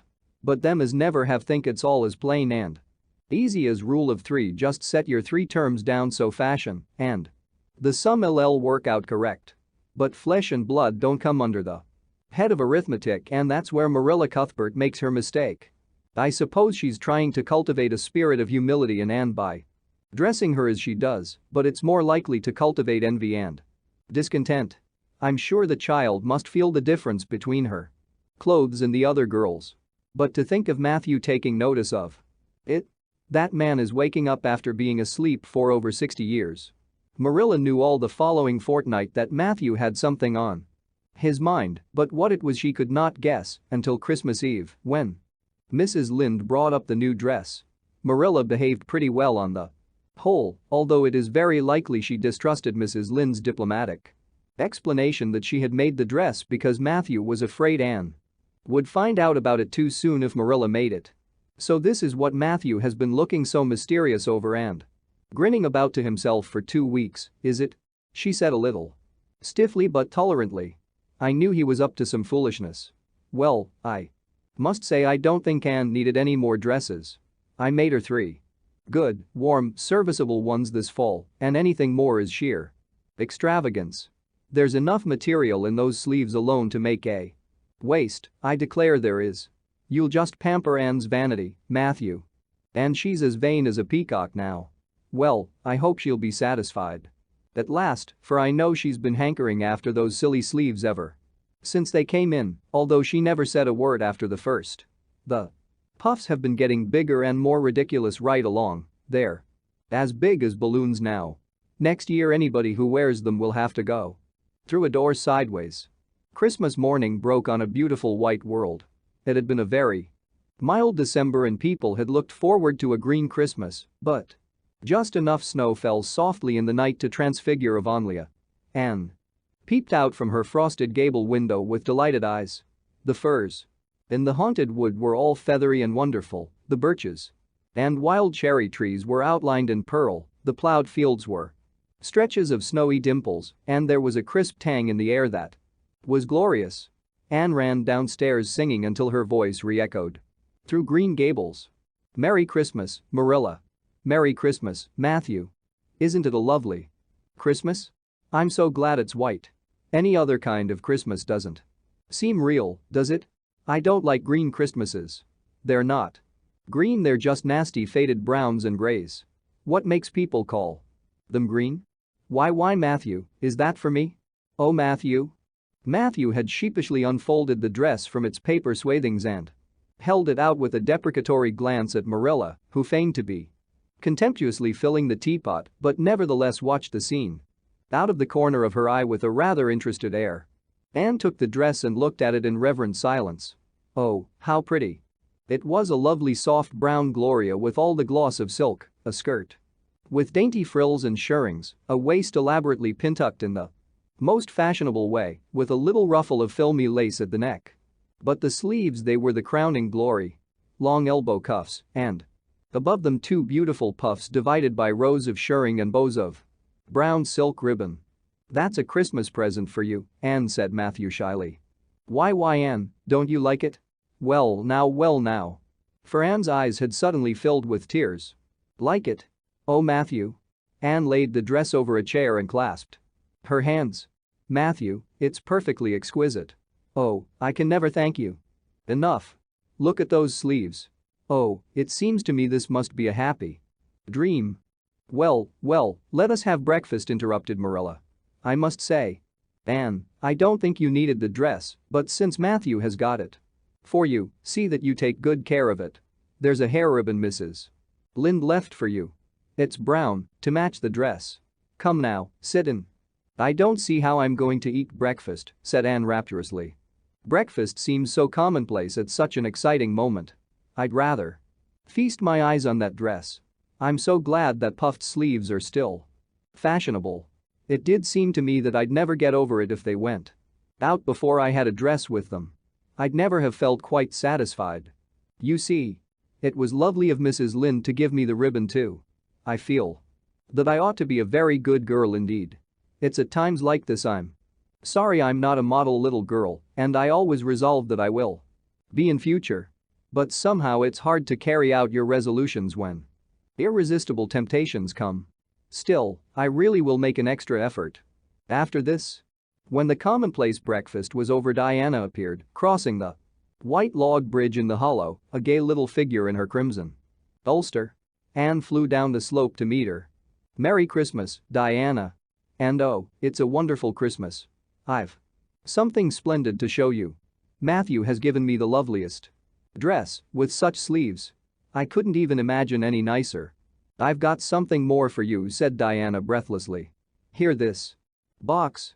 Aunt Josephine sent us out a big box with ever so many things in it, and this is for you. I'd have brought it over last night, but it didn't come until after dark, and I never feel very comfortable coming through the haunted wood in the dark now."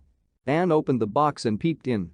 First a card with "For the Anne girl" and "Merry Christmas" written on it, and then a pair of the daintiest little kid slippers with beaded toes and satin bows and glistening buckles. "Oh," said Anne, "Diana, this is too much. I must be dreaming." "I call it providential," said Diana.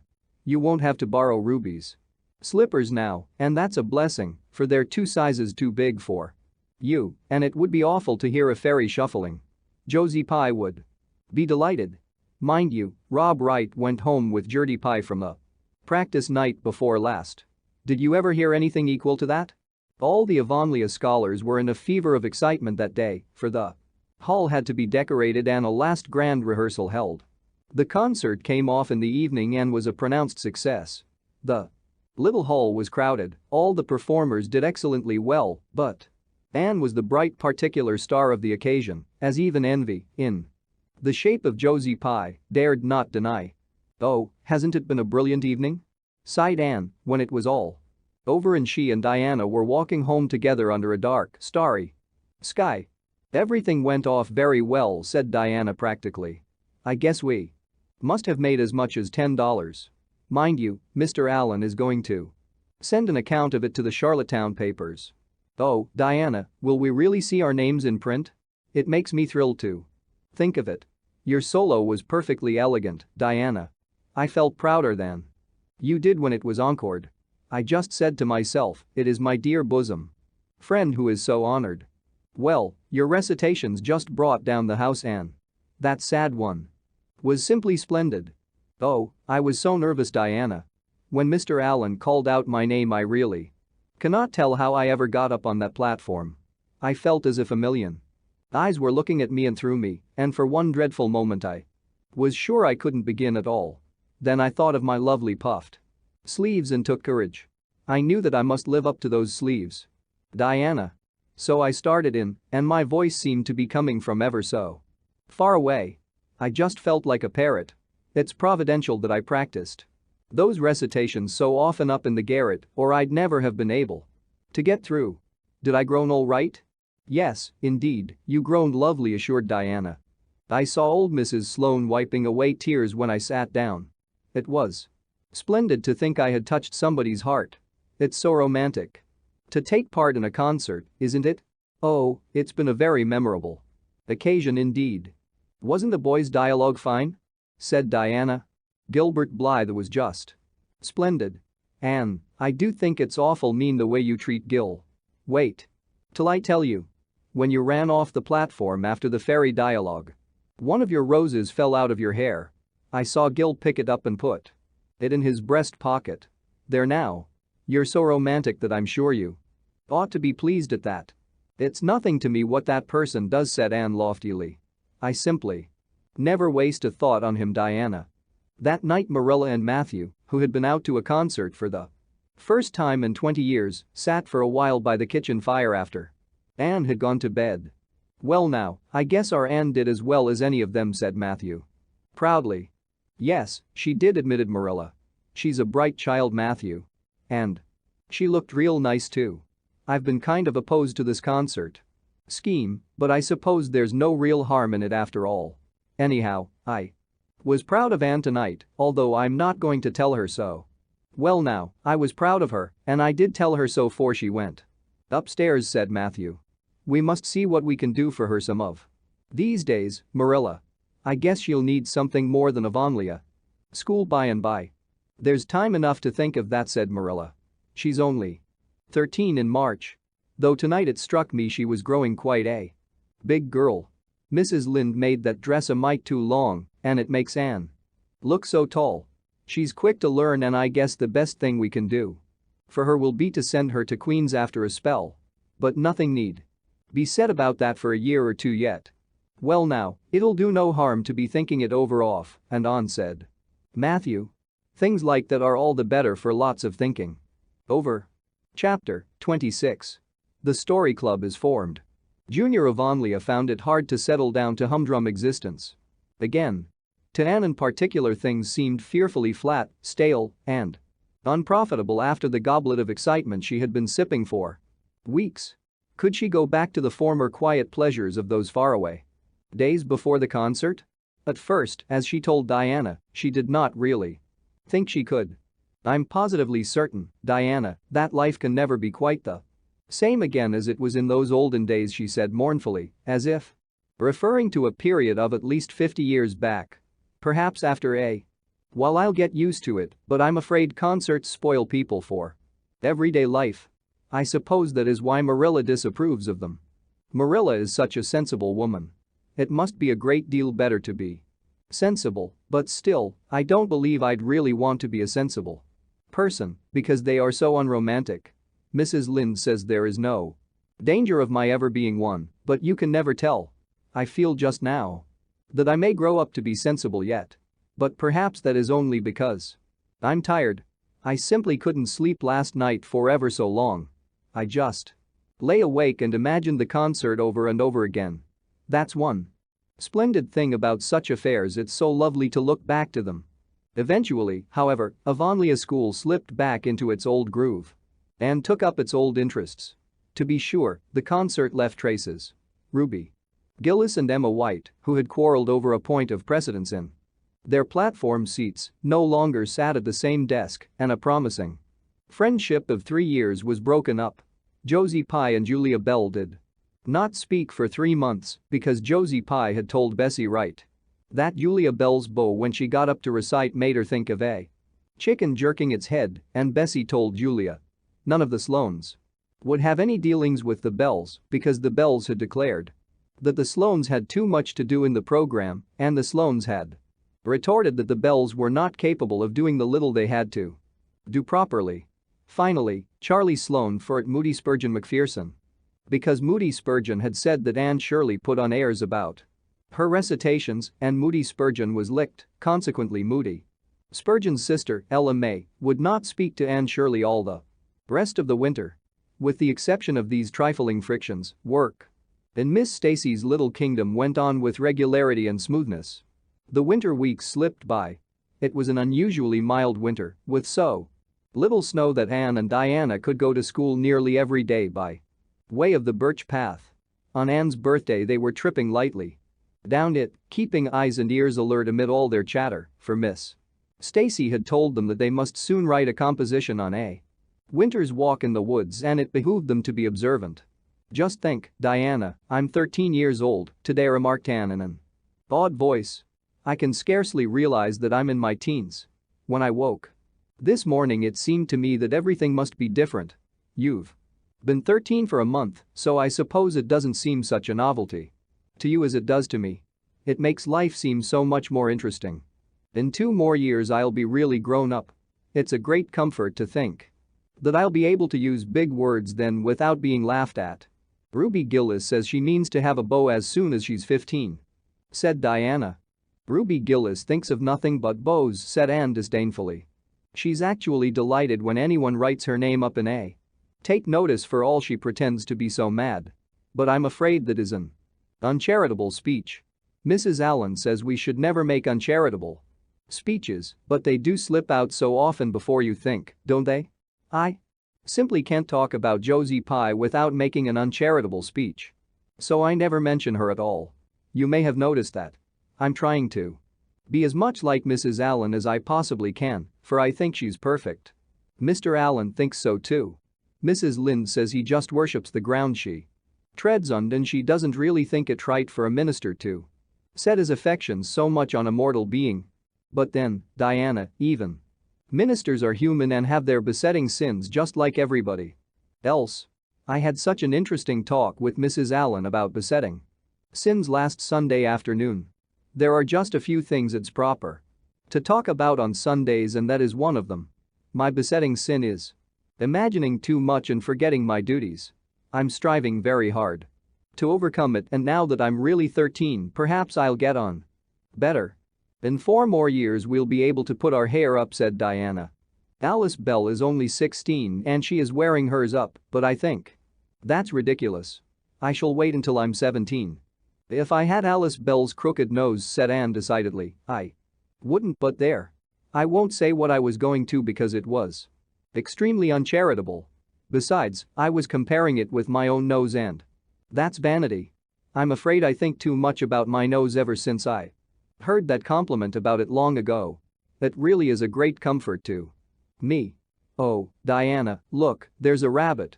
That's something to remember for our woods composition. I really think the woods are just as lovely in winter as in summer.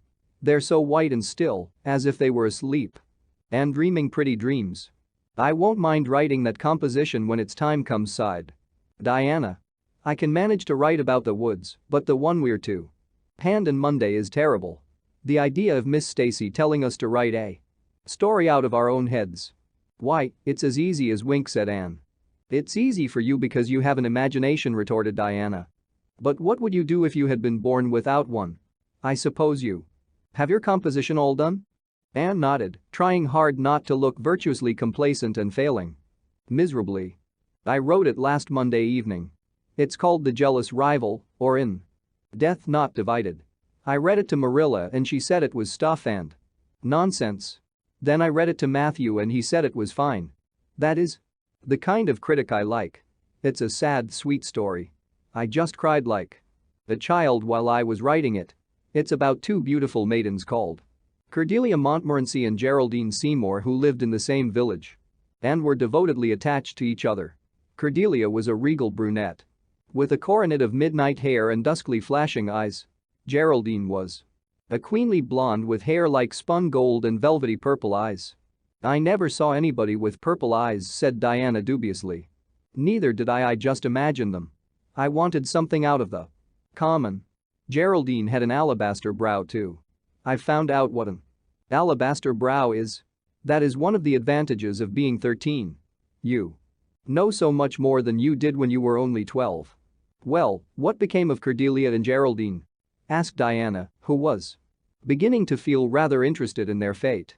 They grew in beauty side by side until they were 16. Then Bertram Devier came to their native village and fell in love with the fair Geraldine.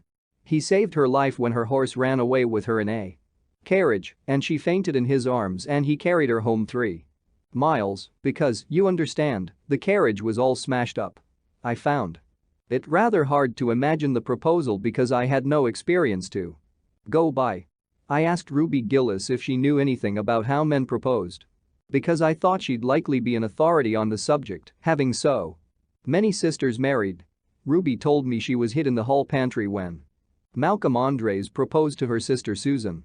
She said Malcolm told Susan that his dad had given him the farm in his own name and then said, "What do you say, darling pet, if we get hitched this fall?" And Susan said, "Yes, no, I don't know, let me see," and there they were, engaged as quick as that. But I didn't think that sort of a proposal was a very romantic one, so in the end I had to imagine it out as well as I could. I made it very flowery and poetical, and Bertram went on his knees. Although Ruby Gillis says it isn't done nowadays. Geraldine accepted him in a speech a page long. I can tell you I took a lot of trouble with that speech. I rewrote it 5 times and I look upon it as my masterpiece. Bertram gave her a diamond ring and a ruby necklace. Anne told her they would go to Europe for a wedding tour, for he was immensely wealthy. But then, alas, shadows began to darken over their path. Cordelia was secretly in love with Bertram herself, and when Geraldine told her about the engagement, she was simply furious. Especially when she saw the necklace and the diamond ring. All her affection for Geraldine turned to bitter hate, and she vowed that she should never marry Bertram. But she pretended to be Geraldine's friend. The same as ever. One evening they were standing on the bridge over a rushing turbulent stream, and Cordelia, thinking they were alone, pushed Geraldine over the brink with a wild mocking "ha, ha, ha." But Bertram saw it all, and he at once plunged into the current, exclaiming, "I will save thee, my peerless Geraldine." But alas, he had forgotten he couldn't swim, and they were both drowned, clasped in each other's arms. Their bodies were washed ashore soon afterwards. They were buried in the one grave, and their funeral was most imposing. Diana. It's so much more romantic to end a story up with a funeral than a wedding. As for Cordelia, she went insane with remorse and was shut up in a lunatic asylum. I thought that was a poetical retribution for her crime. How perfectly lovely. Sighed Diana, who belonged to Matthew's school of critics. I don't see how you can make up such thrilling things out of your own head, Anne. I wish my imagination was as good as yours. It would be if you'd only cultivate it, said Anne cheeringly. I've just thought of a plan, Diana. Let you and me have a story club, all our own, and write stories for practice. I'll help you along until you can do them by yourself. You ought to cultivate your imagination, you know. Miss Stacy says so. Only we must take the right way. I told her about the haunted wood, but she said we went the wrong way about it, in that this was how the story club came into existence. It was limited to Diana and Anne at first, but soon it was extended to include Jane Andrews and Ruby Gillis and one or two others who felt that their imaginations needed cultivating. No boys were allowed in it, although Ruby Gillis opined that their admission would make it more exciting, and each member had to produce one story a week. It's extremely interesting, Anne told Marilla. Each girl has to read her story out loud and then we talk it over. We are going to keep them all sacredly and have them to read to our descendants. We each write under a nom de plume. Mine is Rosamond Montmorency. All the girls do pretty well. Ruby Gillis is rather sentimental.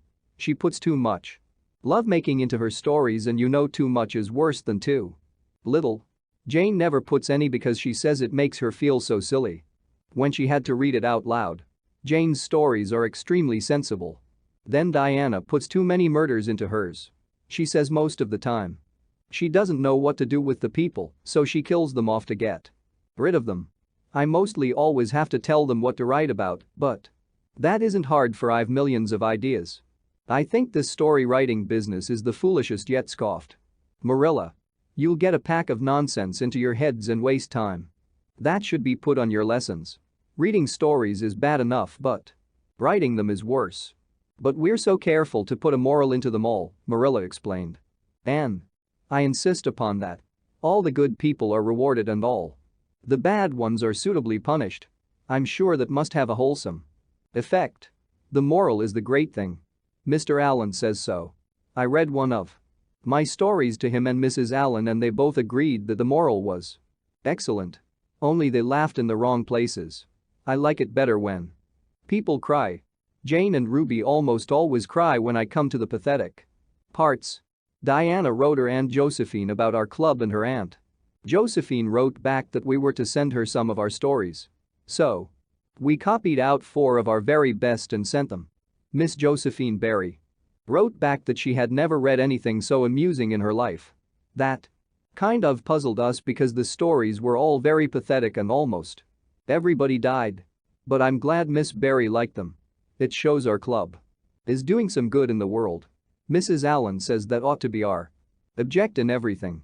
I do really try to make it my object, but I forget so often when I'm having fun. I hope I shall be a little like Mrs. Allen when I grow up. Do you think there is any prospect of it, Marilla? I shouldn't say there was a great deal, was Marilla's encouraging answer. I'm sure Mrs. Allen was never such a silly, forgetful little girl as you are. No, but she wasn't always so good as she is now either, said Anne. Seriously.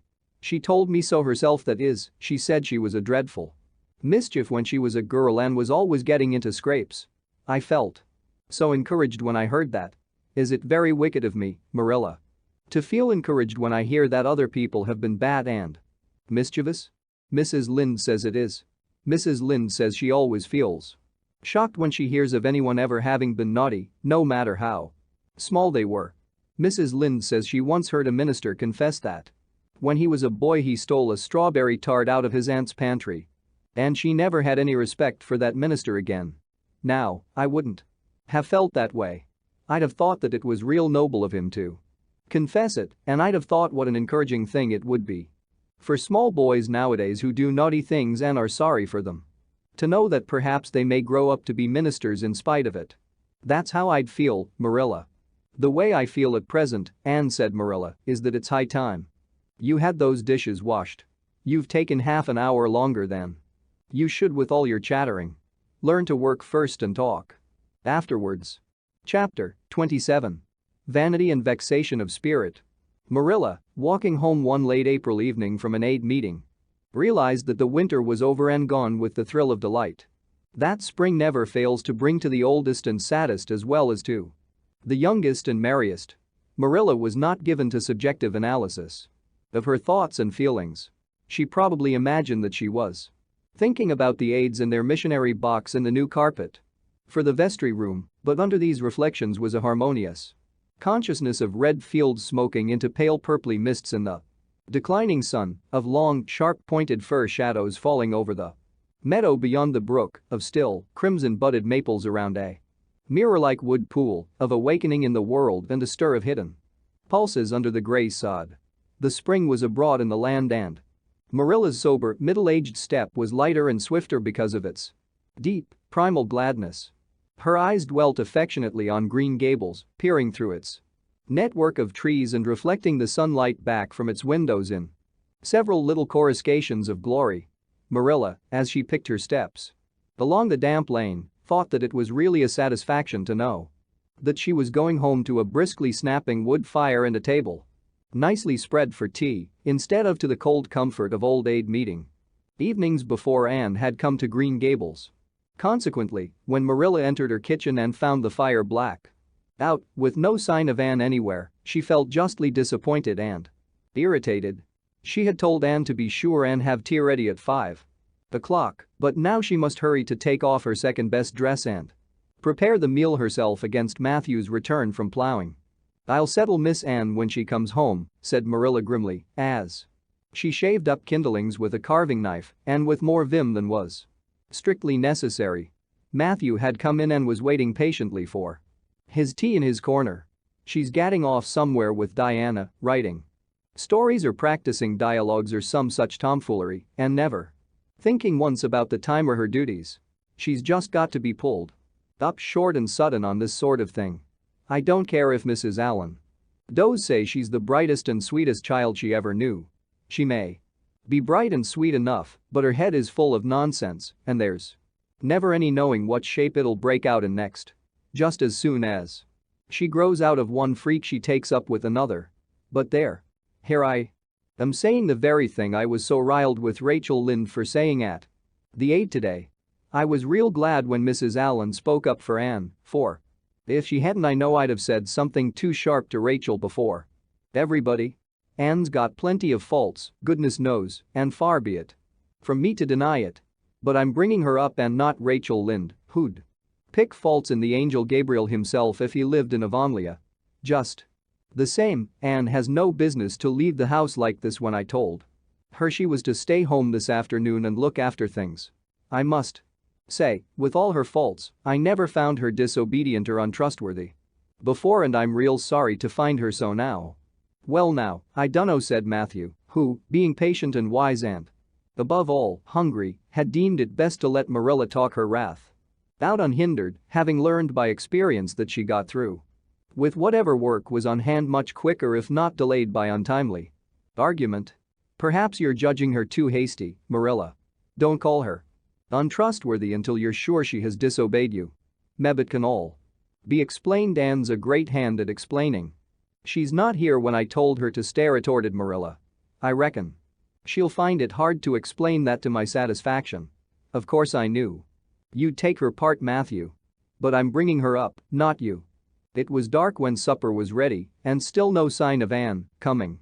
Hurriedly over the log bridge or up Lover's Lane, breathless and repentant with a sense of neglected duties, Marilla washed and put away the dishes grimly.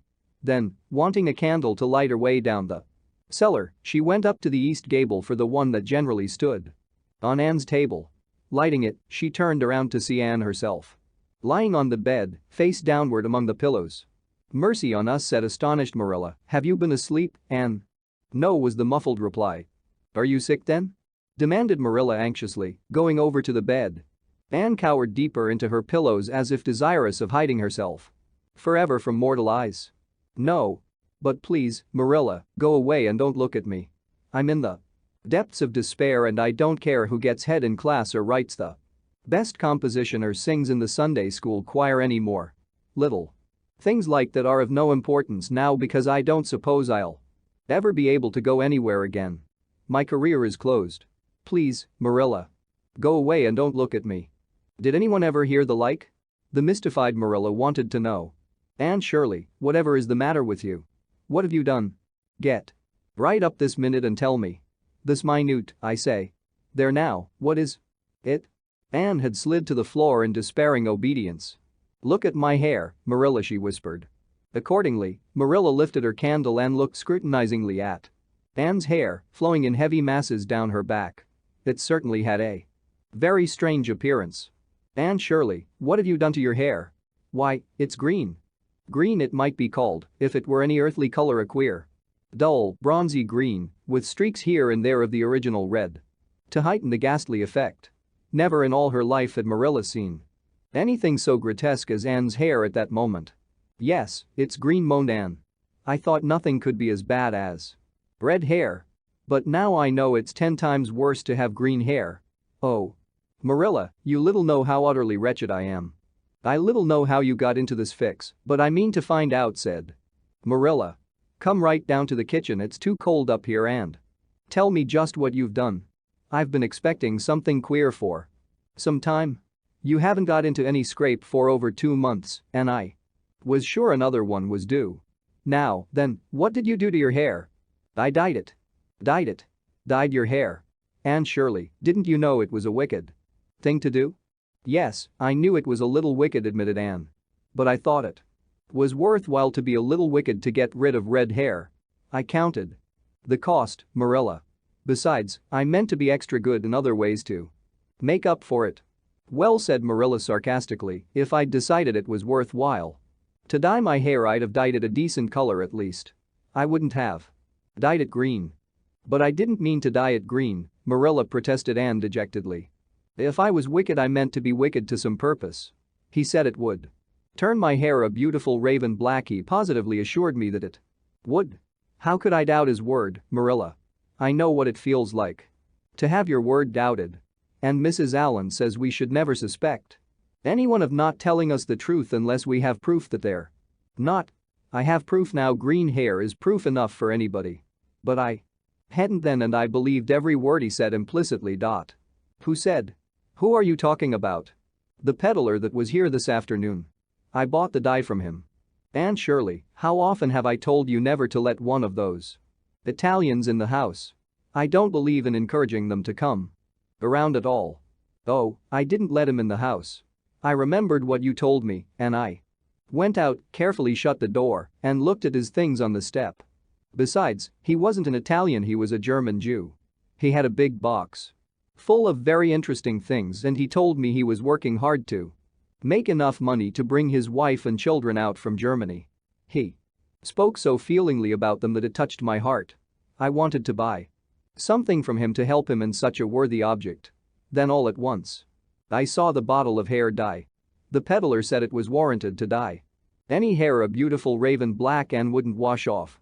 In a trice I saw myself with beautiful raven black hair and the temptation was irresistible.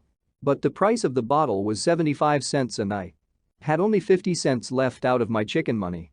I think the peddler had a very kind heart, for he said that, seeing it was me, he'd sell it For 50 cents, and that was just giving it away.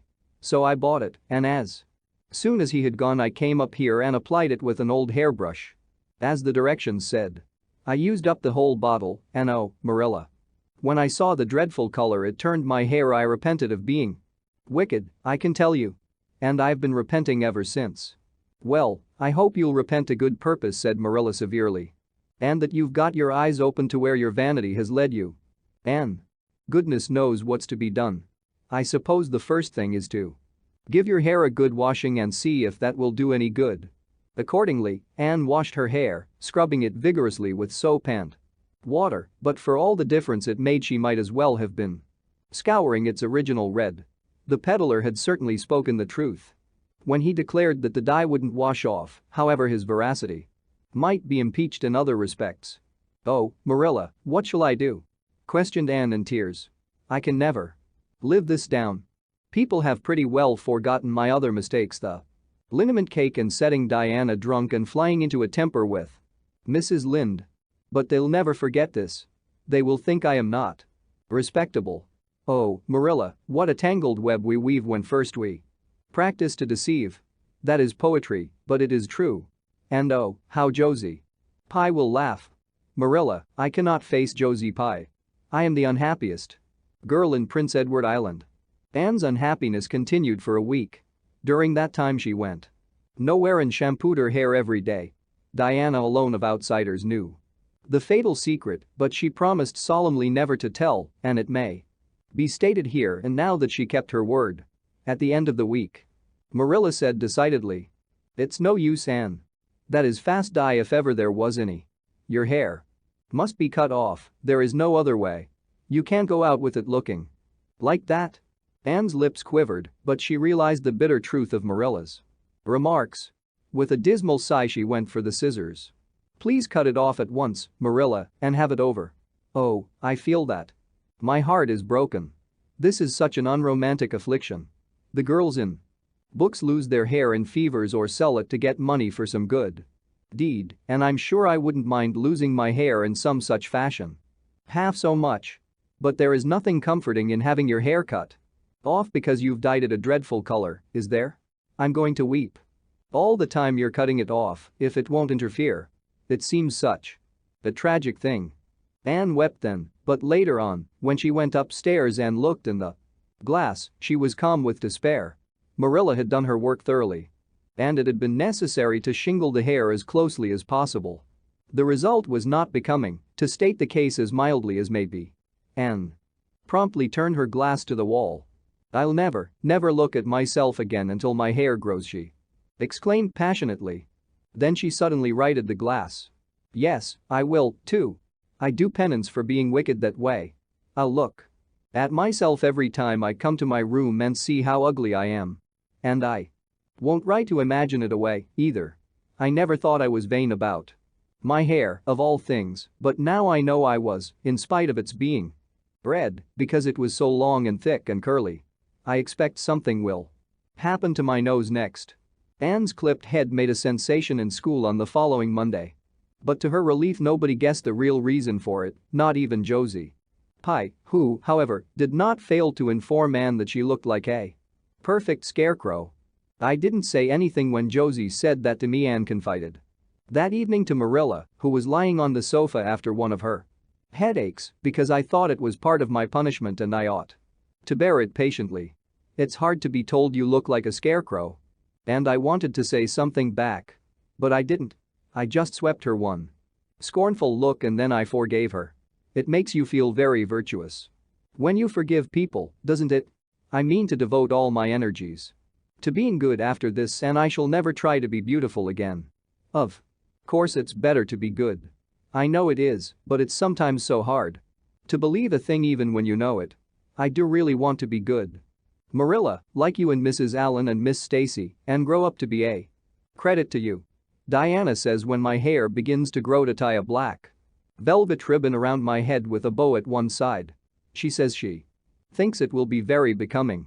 I will call it a snood. That sounds so romantic. But am I talking too much, Marilla? Does it hurt your head? My head is better now.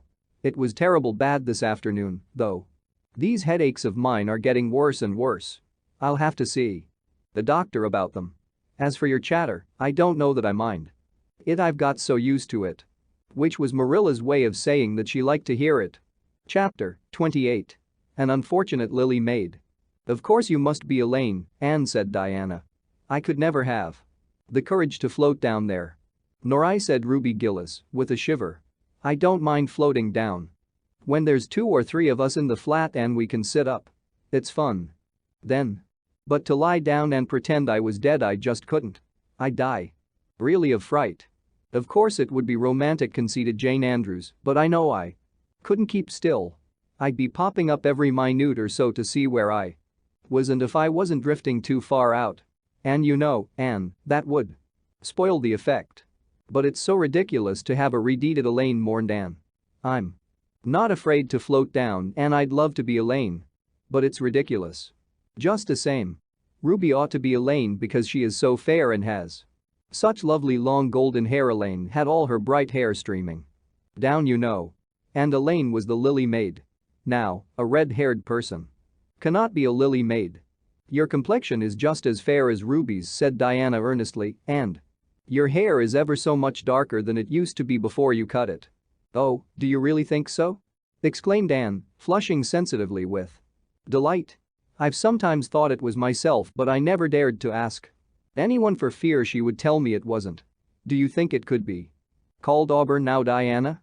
"Yes, and I think it is real pretty," said Diana, looking admiringly at the short, silky curls that clustered over Anne's head and were held in place by a very jaunty black velvet ribbon and bow.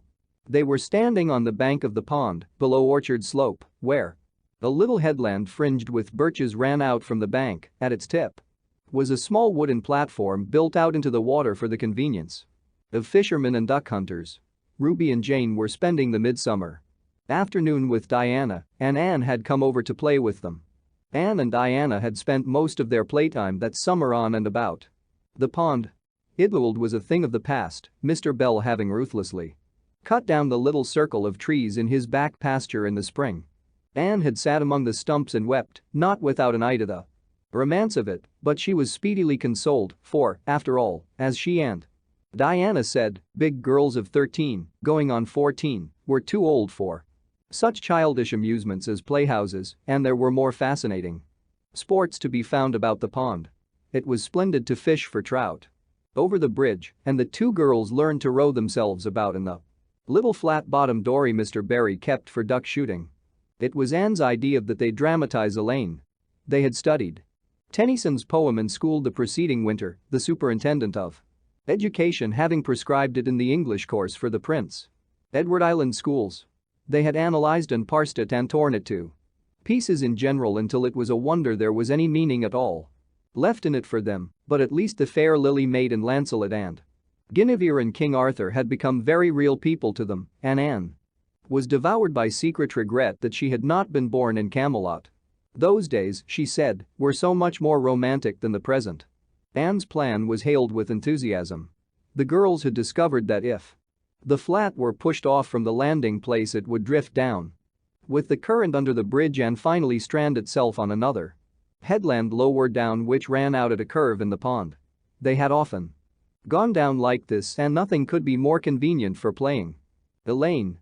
"Well, I'll be Elaine," said Anne, yielding reluctantly, for, although she would have been delighted to play the principal character, yet her artistic sense demanded fitness for it, and this, she felt, her limitations made impossible. "Ruby, you must be King Arthur and Jane will be Guinevere and Diana must be Lancelot.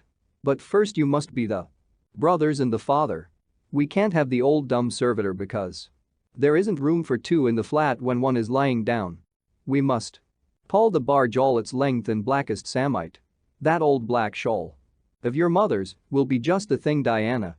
The black shawl having been procured, Anne spread it over the flat and then lay down on the bottom with closed eyes and hands folded over her breast. "Oh, she does look really dead," whispered Ruby Gillis nervously, watching the still, white little face under the flickering shadows of the birches. "It makes me feel frightened, girls. Do you suppose it's really right to act like this? Mrs. Lynde says that all play acting is abominably wicked." "Ruby, you shouldn't talk about Mrs. Lynde," said Anne severely. "It spoils the effect because this is hundreds of years before Mrs. Lynde was born. Jane, you arranged this. It's silly for Elaine to be talking when she's dead." Jane rose to the occasion. Cloth of gold for coverlet there was none. But an old piano scarf of yellow Japanese crepe was an excellent substitute. A white lily was not obtainable just then, but the effect of a tall blue iris placed in one of Anne's folded hands was all that could be desired. "Now, she's all ready," said Jane. "We must kiss her quiet brows.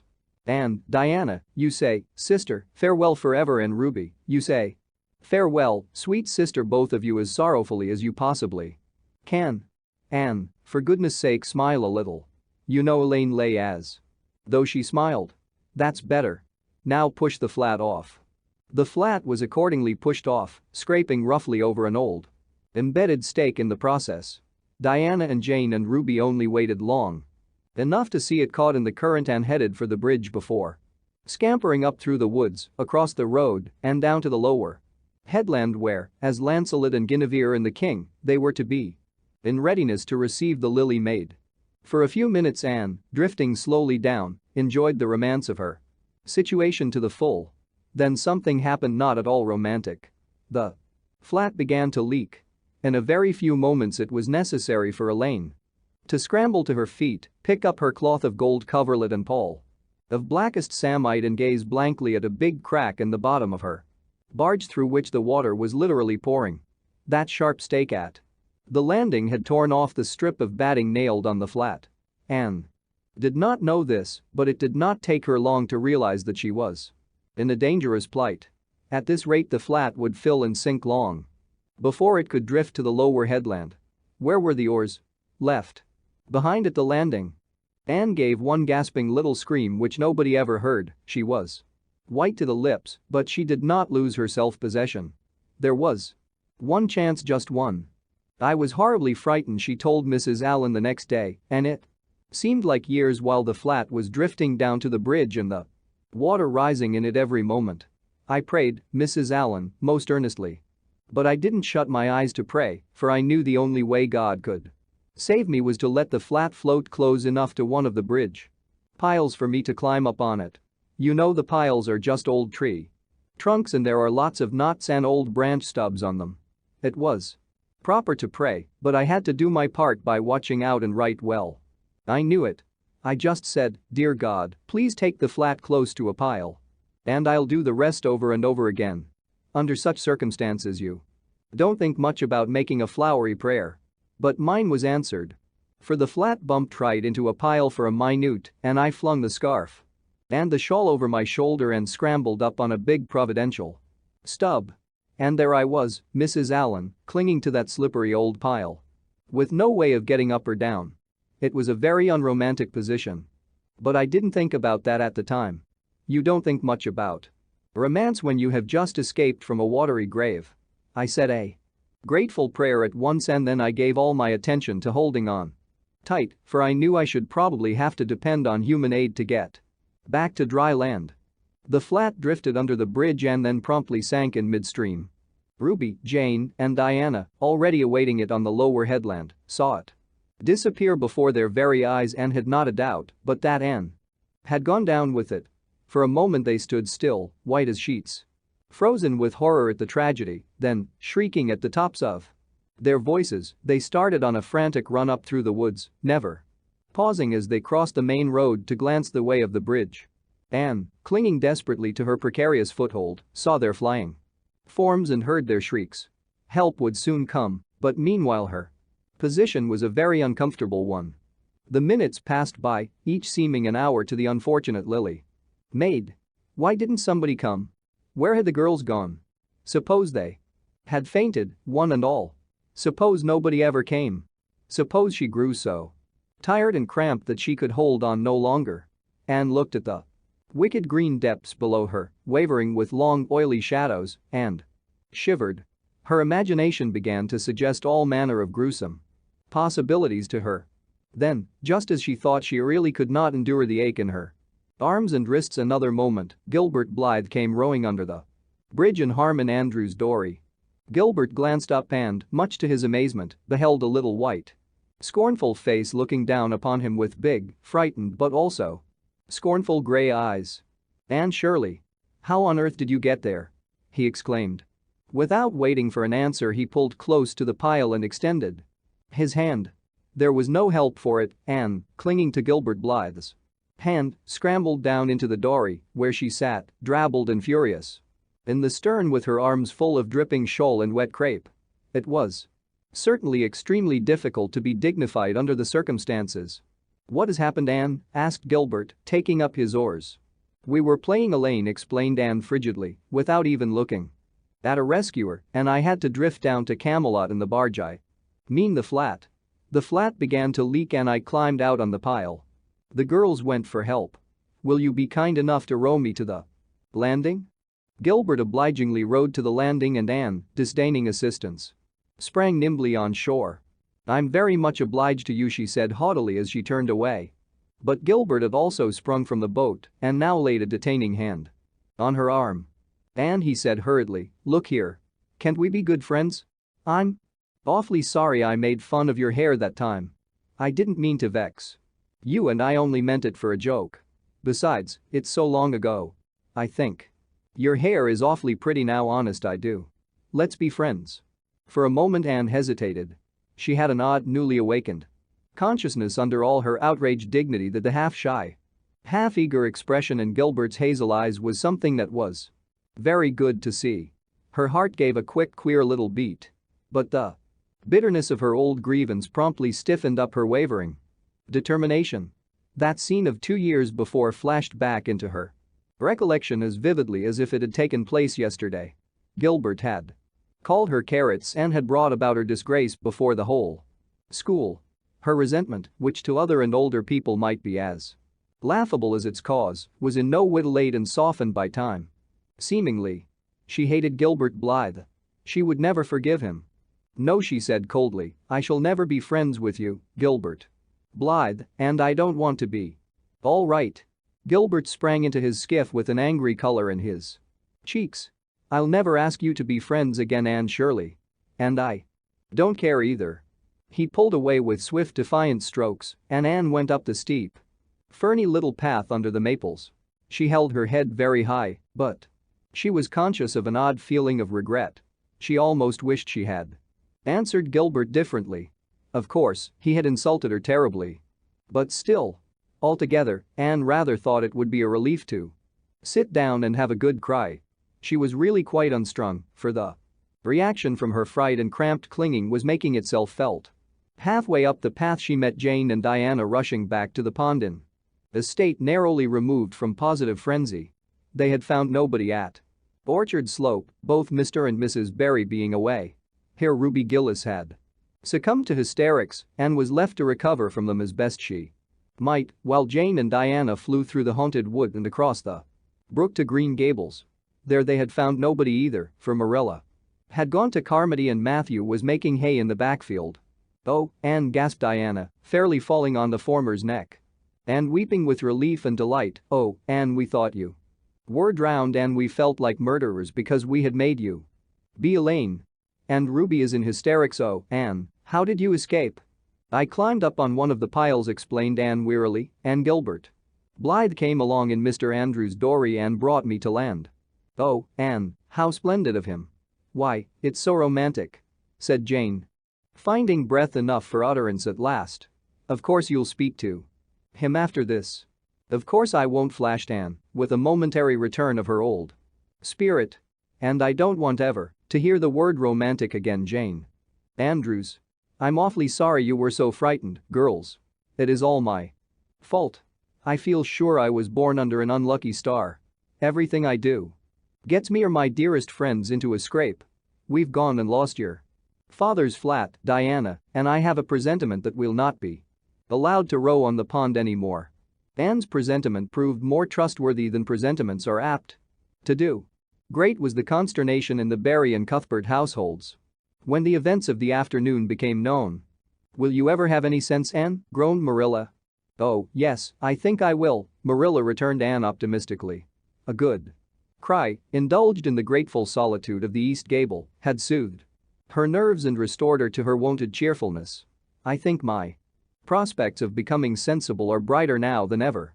I don't see how, said Marilla. Well, explained Anne, I've learned a new and valuable lesson today. Ever since I came to Green Gables I've been making mistakes, and each mistake has helped to cure me of some great shortcoming. The affair of the amethyst brooch cured me of meddling with things that didn't belong to me. The haunted wood mistake cured me of letting my imagination run away with me. The liniment cake mistake cured me of carelessness in cooking. Dyeing my hair cured me of vanity. I never think about my hair. And knows now, at least, very seldom. And today's mistake is going to cure me of being too romantic. I have come to the conclusion that it is no use trying to be romantic in Avonlea. It was probably easy enough in towered Camelot hundreds of years ago, but romance is not appreciated now. I feel quite sure that you will soon see a great improvement in me in this respect, Marilla. I'm sure I hope so, said Marilla skeptically. But Matthew, who had been sitting mutely in his corner, laid a hand on Anne's shoulder when Marilla had gone out. Don't give up all your romance, Anne, he whispered shyly, a little of it is a good thing, not too much, of course, but keep a little of it. Anne, keep a little of it. Chapter 29. An epoch in Anne's life. Anne was bringing the cows home from the back pasture by way of Lover's Lane. It was a September evening and all the gaps and clearings in the woods were brimmed up with ruby sunset light. Here and there the lane was splashed with it, but for the most part it was already quite shadowy beneath the maples, and the spaces under the firs were filled with a clear violet dusk like airy wine. The winds were out in their tops, and there is no sweeter music on earth than that which the wind makes in the fir trees at evening. The cows swung placidly down the lane, and Anne followed them dreamily, repeating aloud the battle canto from Marmion, which had also been part of their English course the preceding winter and which Miss Stacy had made them learn off by heart, and exulting in its rushing lines and the clash of spears in its imagery. When she came to the lines, the stubborn spearsmen still made good their dark impenetrable wood. She stopped in ecstasy to shut her eyes that she might the better fancy herself one of that heroic ring. When she opened them again it was to behold Diana coming through the gate that led into the berry field and looking so important that Anne instantly divined there was news to be told. But betrayed too eager curiosity she would not. Isn't this evening just like a purple dream, Diana? It makes me so glad to be alive. In the mornings I always think the mornings are best, but when evening comes I think it's lovelier still. It's a very fine evening, said Diana, but oh, I have such news, Anne. Guess. You can have 3 guesses. Charlotte Gillis is going to be married in the church after all, and Mrs. Allen wants us to decorate it, cried Anne. No. Charlotte's beau won't agree to that because nobody ever has been married in the church yet, and he thinks it would seem too much like a funeral. It's too mean because it would be such fun. Guess again. Jane's mother is going to let her have a birthday party? Diana shook her head, her black eyes dancing with merriment. I can't think what it can be, said Anne in despair, unless it's that Moody Spurgeon Macpherson saw you home from prayer meeting last night. Did he? I should think not, exclaimed Diana indignantly. I wouldn't be likely to boast of it if he did, the horrid creature. I knew you couldn't guess it.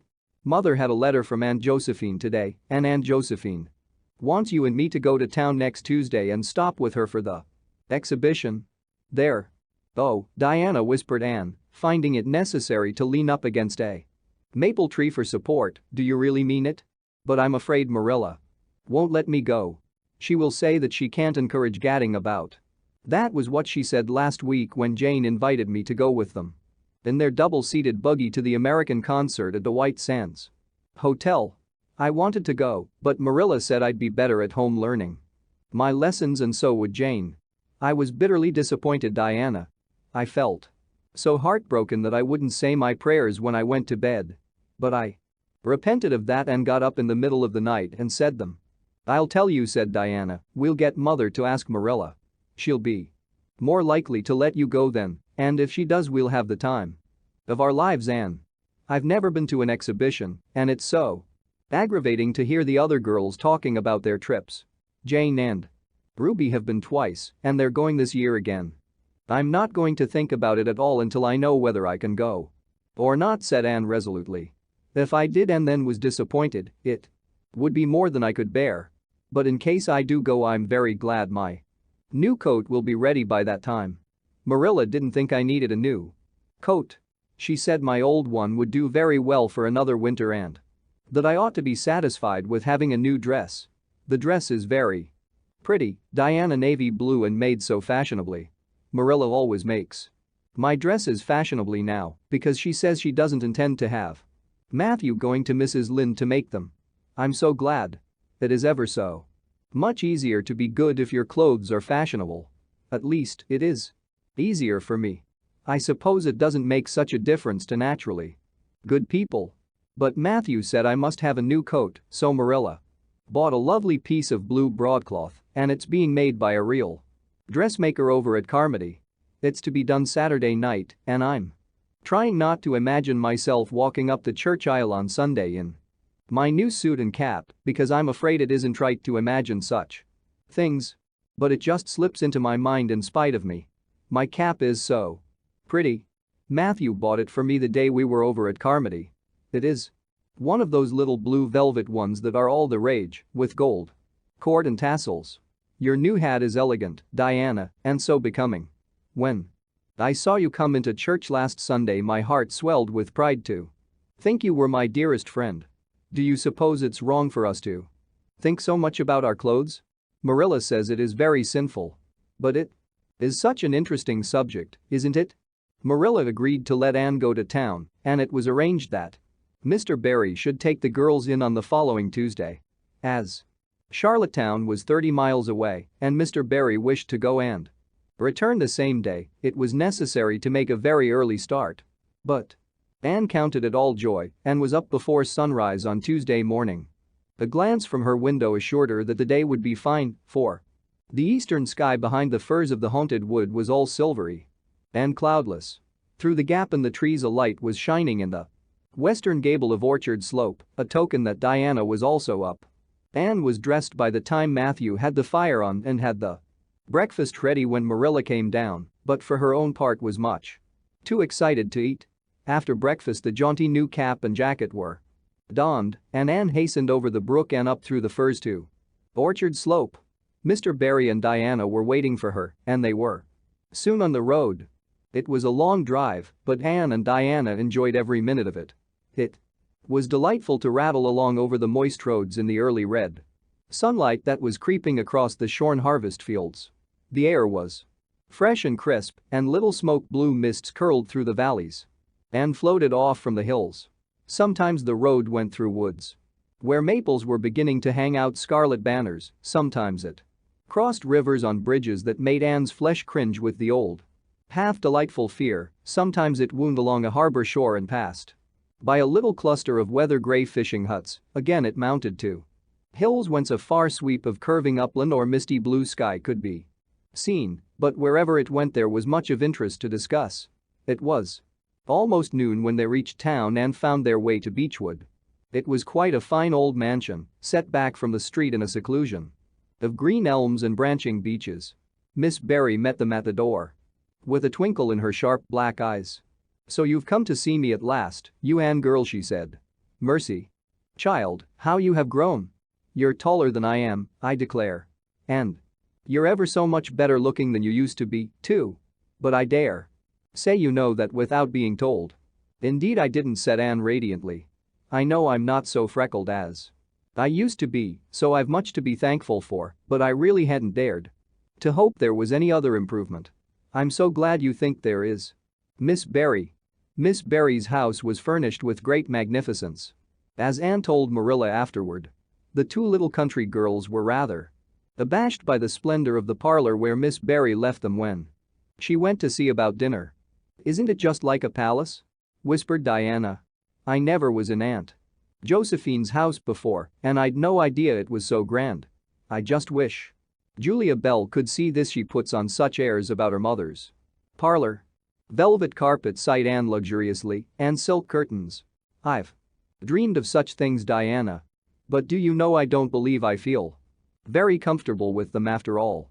There are so many things in this room and also splendid that there is no scope for imagination. That is one consolation when you are poor, there are so many more things you can imagine about. Their sojourn in town was something that Anne and Diana dated from 4 years. From first to last it was crowded with delights. On Wednesday Miss Barry took them to the exhibition grounds and kept them there all day. It was splendid, Anne related to Marilla later on. I never imagined anything so interesting. I don't really know which department was the most interesting. I think I liked the horses and the flowers and the fancy work best. Josie Pye took first prize for knitted lace. I was real glad she did. And I was glad that I felt glad, for it shows I'm improving, don't you think, Marilla, when I can rejoice in Josie's success? Mr. Harmon Andrews took second prize for Gravenstein apples. And Mr. Bell took first prize for a pig. Diana said she thought it was ridiculous for a Sunday school superintendent to take a prize in pigs. But I don't see why. Do you? She said she would always think of it after this when he was praying so solemnly. Clara Louise McPherson took a prize for painting, and Mrs. Lynde got first prize for homemade butter and cheese. So Avonlea was pretty well represented, wasn't it? Mrs. Lynde was there that day, and I never knew how much I really liked her until I saw her familiar face among all those strangers. There were thousands of people there, Marilla. It made me feel dreadfully insignificant. And Miss Barry took us up to the grandstand to see the horse races. Mrs. Lynde wouldn't go, she said horse racing was an abomination and she, being a church member, thought it her bounden duty to set a good example by staying away. But there were so many there, I don't believe Mrs. Lynde's absence would ever be noticed. I don't think, though, that I ought to go very often to horse races because they are awfully fascinating. Diana got so excited that she offered to bet me 10 cents that the red horse would win. I didn't believe he would, but I refused to bet because I wanted to tell Mrs. Allen all about everything, and I felt sure it wouldn't do to tell her that. It's always wrong to do anything you can't tell the minister's wife.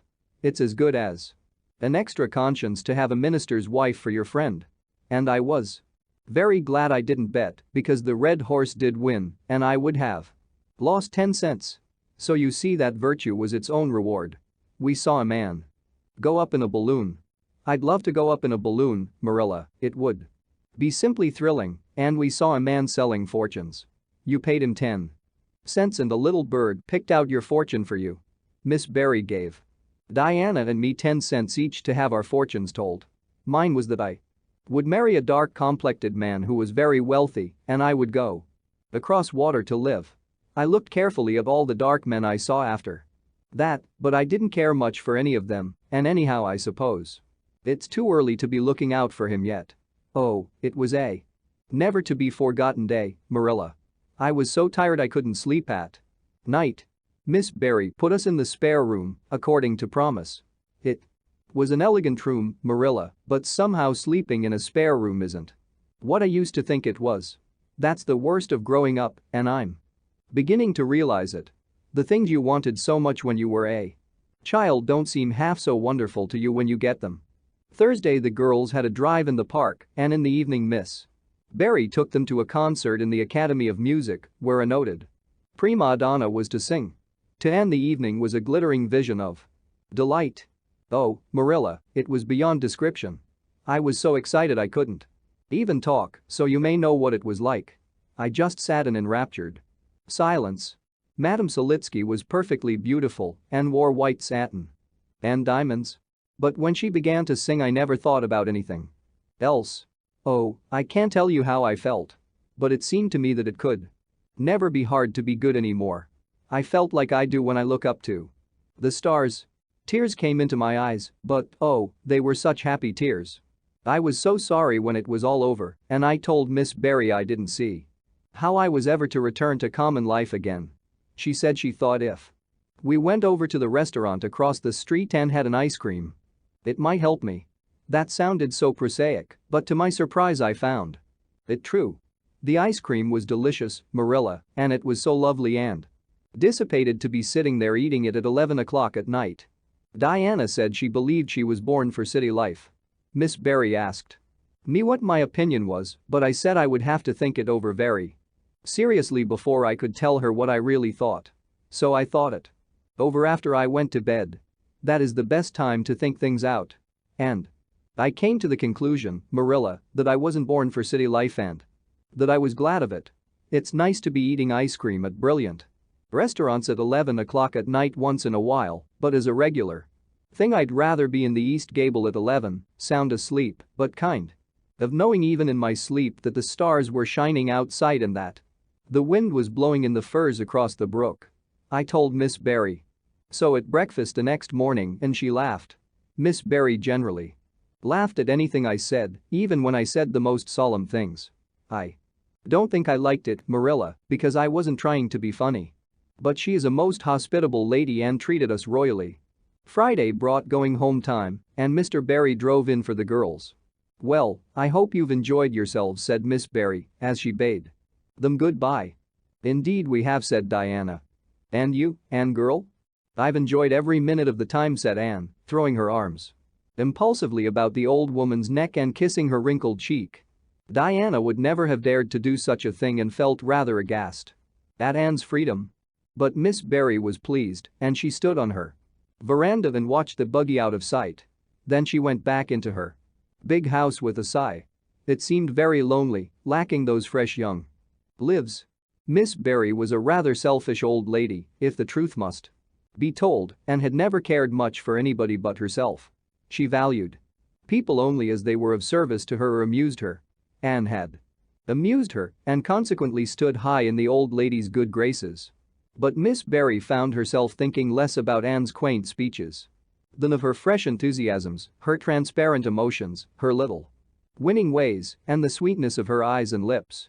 I thought Marilla Cuthbert was an old fool when I heard she'd adopted a girl out of an orphan asylum, she said to herself, but I guess she didn't make much of a mistake after all. If I'd a child like Anne in the house all the time, I'd be a better and happier woman.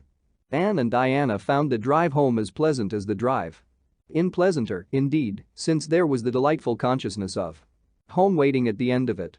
It was sunset when they passed through white sands and turned into the shore road. Beyond, the Avonlea hills came out darkly against a saffron sky. Behind them the moon was rising out of the sea that grew all radiant and transfigured in her light. Every little cove along the curving road was a marvel of dancing ripples. The waves broke with a soft swish on the rocks below them, and the tang of the sea was in the strong fresh air. Oh, but it's good to be alive and to be going home, breathed Anne. When she crossed the log bridge over the brook, the kitchen light of Green Gables winked her a friendly welcome back, and through the open door shone the hearth fire, sending out its warm red glow athwart the chilly autumn night. Anne ran blithely up the hill and into the kitchen, where a hot supper was waiting on the table. So you've got back? Said Marilla, folding up her knitting. Yes, and oh, it's so good to be back, said Anne joyously. I could kiss everything, even to the clock. Marilla, a broiled chicken. You don't mean to say you cooked that for me? Yes, I did, said Marilla. I thought you'd be hungry after such a drive and need something real appetizing. Hurry and take off your things, and we'll have supper as soon as Matthew comes in. I'm glad you've got back, I must say. It's been fearful lonesome here without you, and I never put in 4 longer days. After supper Anne sat before the fire between Matthew and Marilla and gave them a full account of her visit. I've had a splendid time, she concluded happily, and I feel that it marks an epoch in my life. But the best of it all was the coming home. Chapter 30. The Queen's class is organized. Marilla laid her knitting on her lap and leaned back in her chair. Her eyes were tired, and she thought vaguely that she must see about having her glasses changed the next time she went to town, for her eyes had grown tired very often of late. It was nearly dark, for the full November twilight had fallen around Green Gables, and the only light in the kitchen came from the dancing red flames in the stove. Anne was curled up Turk fashion on the hearthrug, gazing into that joyous glow where the sunshine of 100 summers was being distilled from the maple cordwood. She had been reading, but her book had slipped to the floor, and now she was dreaming, with a smile on her parted lips.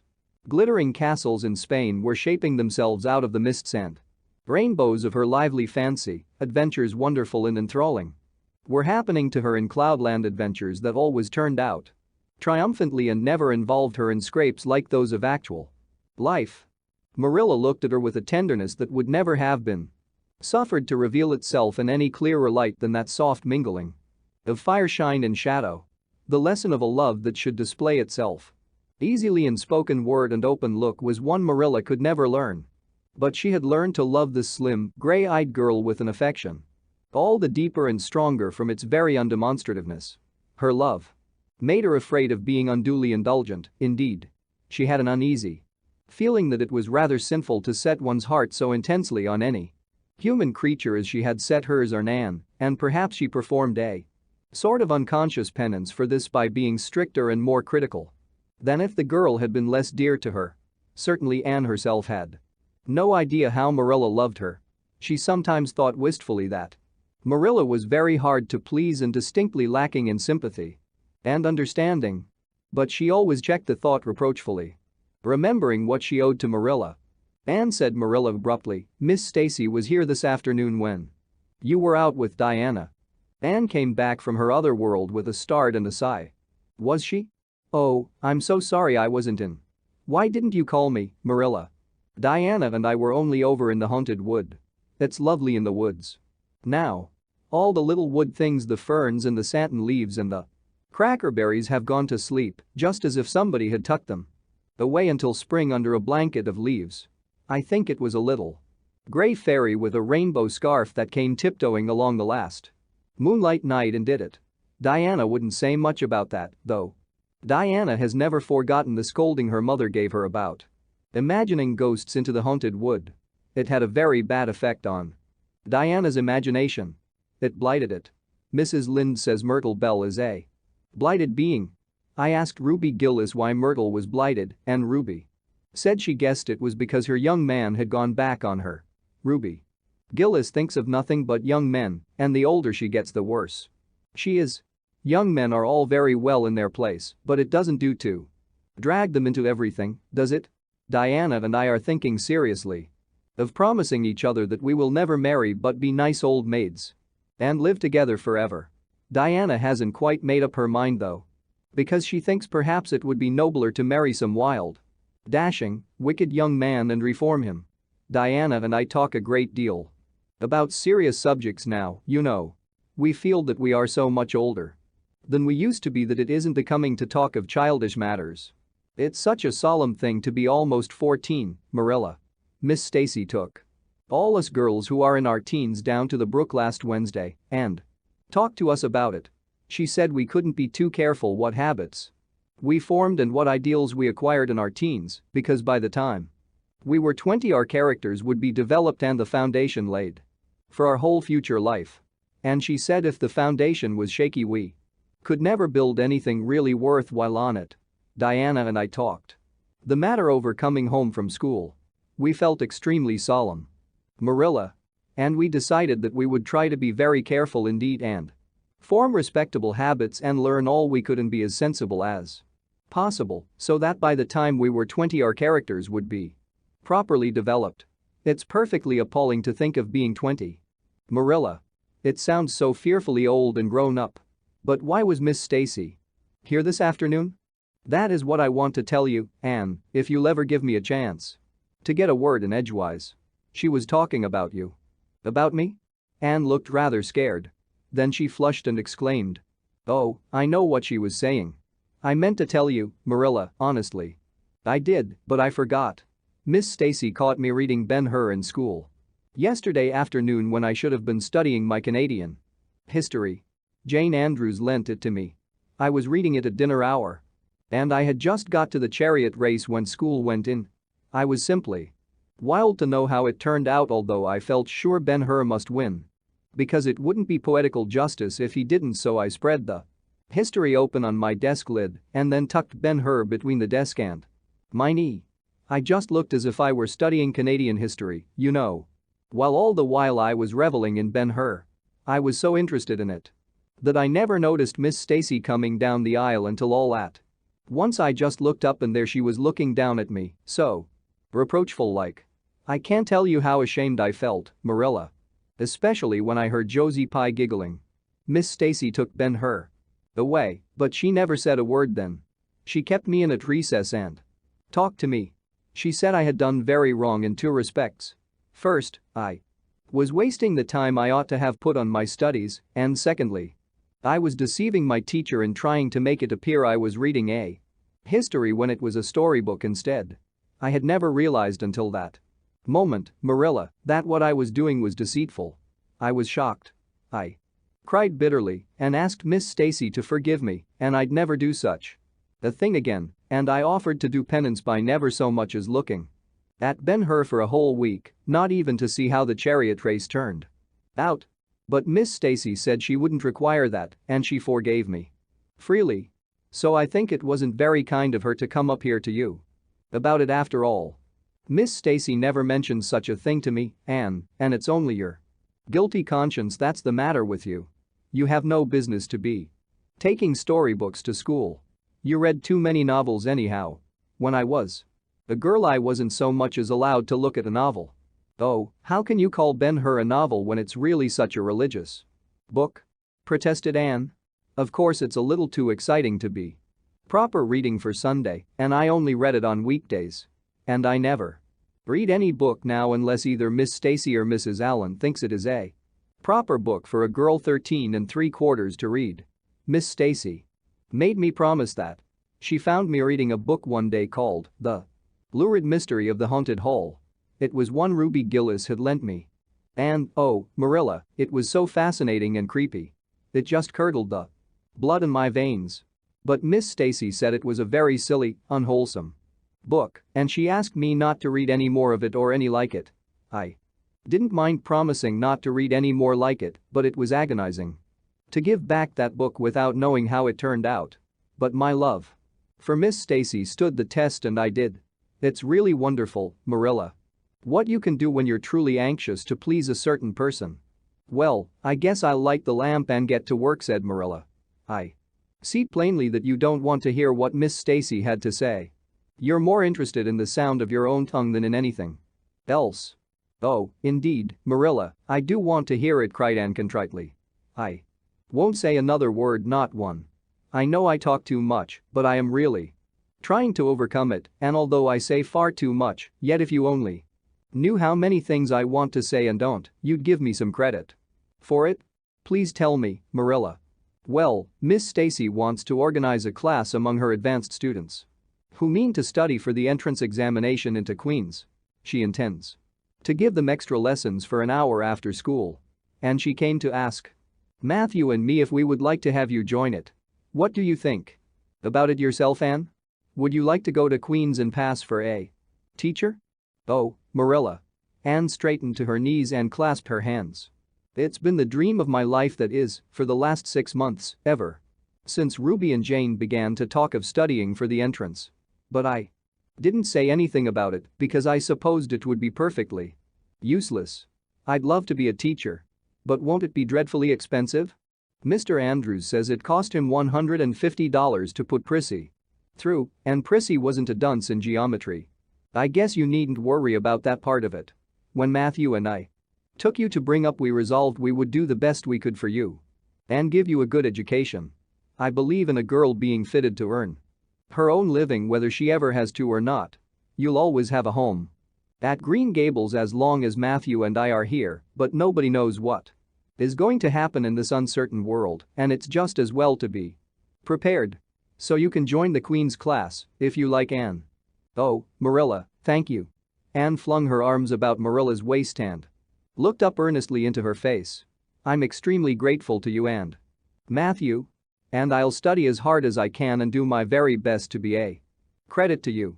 I warn you not to expect much in geometry, but I think I can hold my own in anything else if I work hard. I dare say you'll get along well enough. Miss Stacy says you are bright and diligent. Not for worlds would Marilla have told Anne just what Miss Stacy had said about her. That would have been to pamper vanity. You needn't rush to any extreme of killing yourself over your books. There is no hurry. You won't be ready to try the entrance for a year and a half yet. But it's well to begin in time and be thoroughly grounded. Miss Stacy says I shall take more interest than ever in my studies now, said Anne blissfully, because I have a purpose in life. Mr. Allen says everybody Should have a purpose in life and pursue it faithfully. Only he says. We must first make sure that it is a worthy purpose. I would call it a worthy purpose to want to be a teacher like Miss Stacy, wouldn't you? Marilla? I think it's a very noble profession. The Queen's class was organized in due time. Gilbert Blythe, Anne Shirley, Ruby Gillis, Jane Andrews, Josie Pye, Charlie Sloane, and Moody Spurgeon McPherson joined it. Diana Barry did not, as her parents did not intend to send her to Queen's. This seemed nothing short of a calamity to Anne. Never, since the night on which Minnie May had had the croup, had she and Diana been separated in anything. On the evening when the Queen's class first remained in school for the extra lessons and Anne saw Diana go slowly out with the others to walk home alone through the birch path and violet vale, it was all the former could do to keep her seat and refrain from rushing impulsively after her chum. A lump came into her throat and she hastily retired behind the pages of her uplifted Latin grammar to hide the tears in her eyes. Not for worlds would Anne have had Gilbert Blythe or Josie Pye see those tears. But, oh, Marilla, I really felt that I had tasted the bitterness of death, as Mr. Allen said in his sermon last Sunday, when I saw Diana go out alone. She said mournfully that night. I thought how splendid it would have been if Diana had only been going to study for the entrance. Too. But we can't have things perfect in this imperfect world, as Mrs. Lynde says. Mrs. Lynde isn't exactly a comforting person sometimes, but there's no doubt she says a great many very true things. And I think the Queen's class is going to be extremely interesting. Jane and Ruby are just going to study to be teachers. That is the height of their ambition. Ruby says she will only teach for 2 years after she gets through, and then she intends to be married. Jane says she will devote her whole life to teaching and never marry because you are paid a salary for teaching, but a husband won't pay you anything, Anne growls. If you ask for a share in the egg and butter money. I expect Jane speaks from mournful experience, for Mrs. Lynde says that her father is a perfect old crank and meaner than second skimmings. Josie Pye says she is just going to college for education's sake because she won't have to earn her own living. She says of course it is different with orphans who are living on charity, they have to hustle. Moody Spurgeon is going to be a minister. Mrs. Lynde says he couldn't be anything else with a name like that to live up to. I hope it isn't wicked of me, Marilla, but really the thought of Moody Spurgeon being a minister makes me laugh. He's such a funny-looking boy with that big fat face and his little blue eyes and his ears sticking out like flaps. But perhaps he will be more intellectual looking when he grows up. Charlie Sloane says he's going to go into politics and be a member of parliament, but Mrs. Lynde says he'll never succeed at that because the Sloanes are all honest people and it's only rascals that get on in politics nowadays. What is Gilbert Blythe going to be? Queried Marilla, seeing that Anne was opening her Caesar. I don't happen to know what Gilbert Blythe's ambition in life is, if he has any, said Anne scornfully. There was open rivalry between Gilbert and Anne now. Previously the rivalry had been rather one-sided, but there was no longer any doubt that Gilbert was as determined to be first in class as Anne was. He was a foeman worthy of her steel. The other members of the class tacitly acknowledged their superiority and never dreamed of trying to compete with them. Since the day by the pond when she had refused to listen to his plea for forgiveness, Gilbert, save for the aforesaid determined rivalry, had evinced no recognition whatever of the existence of Anne Shirley. He talked and jested with the other girls, exchanged books and puzzles with them, discussed lessons and plans, sometimes walked home with one or the other of them from prayer meeting or debating club. But Anne Shirley he simply ignored, and Anne found out that it is not pleasant to be ignored. It was in vain that she told herself with a toss of her head that she did not care. Deep down in her wayward feminine little heart, she knew that she did care and that if she had that chance of the lake of shining waters again she would answer very differently.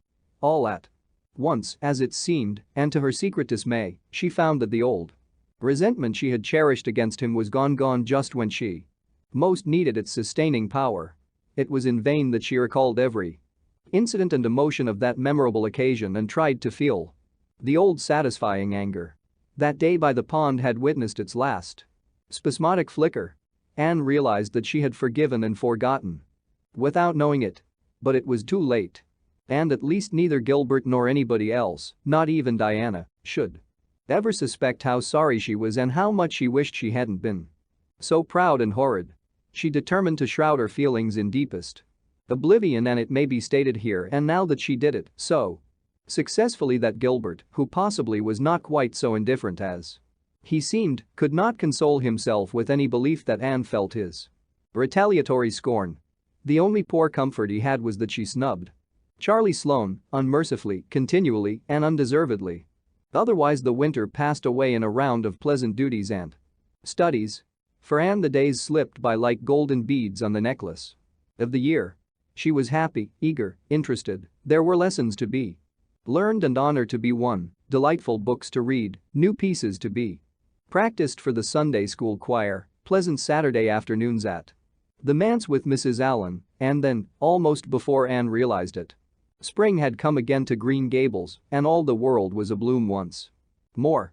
Studies palled just a wee bit then, the Queen's class, left behind in school while the others scattered to green lanes and leafy wood cuts and meadow byways, looked wistfully out of the windows and discovered that Latin verbs and French exercises had somehow lost the tang and zest they had possessed in the crisp winter months. Even Anne and Gilbert lagged. Anne grew indifferent. Teacher and taught were alike glad when the term was ended and the glad vacation days stretched rosily before them.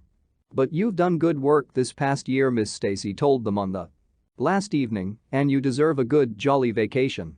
Have the best time you can in the out-of-door world and lay in a good stock of health and vitality and ambition to carry you through next year. It will be the tug of war, you know, the last year before the entrance." "Are you going to be back next year, Miss Stacy?" asked Josie Pye. Josie Pye never scrupled to ask questions. In this instance the rest of the class felt grateful to her. None of them would have dared to ask it of Miss Stacy, but all wanted to, for there had been alarming rumors running at large through the school for some time that Miss Stacy was not coming back the next year, that she had been offered a position in the grade school of her own home district and meant to accept. The Queen's class listened in breathless suspense for her answer. "Yes, I think I will," said Miss Stacy. "I thought of taking another school, but I have decided to come back to Avonlea. To tell the truth, I've grown so interested in my pupils here that I found I couldn't leave them. So I'll stay and see you through." "Hurrah!" said Moody Spurgeon. Moody Spurgeon had never been so carried away by his feelings before, and he blushed uncomfortably every time he thought about it for a week. "Oh, I'm so glad," said Anne, with shining eyes. "Dear Stacy, it would be perfectly dreadful if you didn't come back. I don't believe I could have the heart to go on with my studies at all if another teacher came here."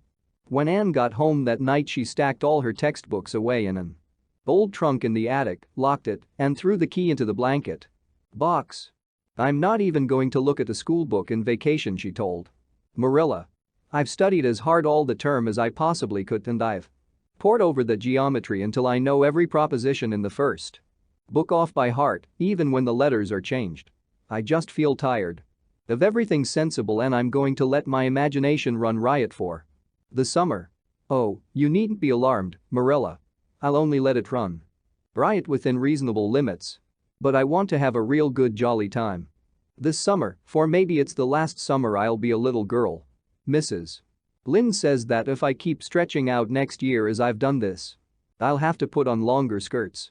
She says I'm all running to legs and eyes. And when I put on longer skirts I shall feel that I have to live up to them and be very dignified. It won't even do to believe in fairies then, I'm afraid, so I'm going to believe in them with all my whole heart this summer. I think we're going to have a very gay vacation. Ruby Gillis is going to have a birthday party soon and there's the Sunday school picnic and the missionary concert next month. And Mr. Barry says that some evening he'll take Diana and me over to the White Sands Hotel and have dinner there. They have dinner there in the evening, you know. Jane Andrews was over once last summer and she says it was a dazzling sight to see the electric lights and the flowers and all the lady guests in such beautiful dresses. Jane says it was her first glimpse into high life and she'll never forget it to her dying day." Mrs. Lynde came up the next afternoon to find out why Marilla had not been at the aid meeting on Thursday. When Marilla was not at aid meeting, people knew there was something wrong at Green Gables. Matthew had a bad spell with his heart Thursday, Marilla explained. And I didn't feel like leaving him. Oh, yes, he's all right again now. But he takes them spells oftener than he used to, and I'm anxious about him. The doctor says he must be careful to avoid excitement. That's easy enough, for Matthew doesn't go about looking for excitement by any means. And never did, but he's not to do any very heavy work either, and you might as well tell Matthew not to breathe as not to work. Come and lay off your things, Rachel. You'll stay to tea? Well, seeing you're so pressing, perhaps I might as well, stay, said Mrs. Rachel, who had not the slightest intention of doing anything else.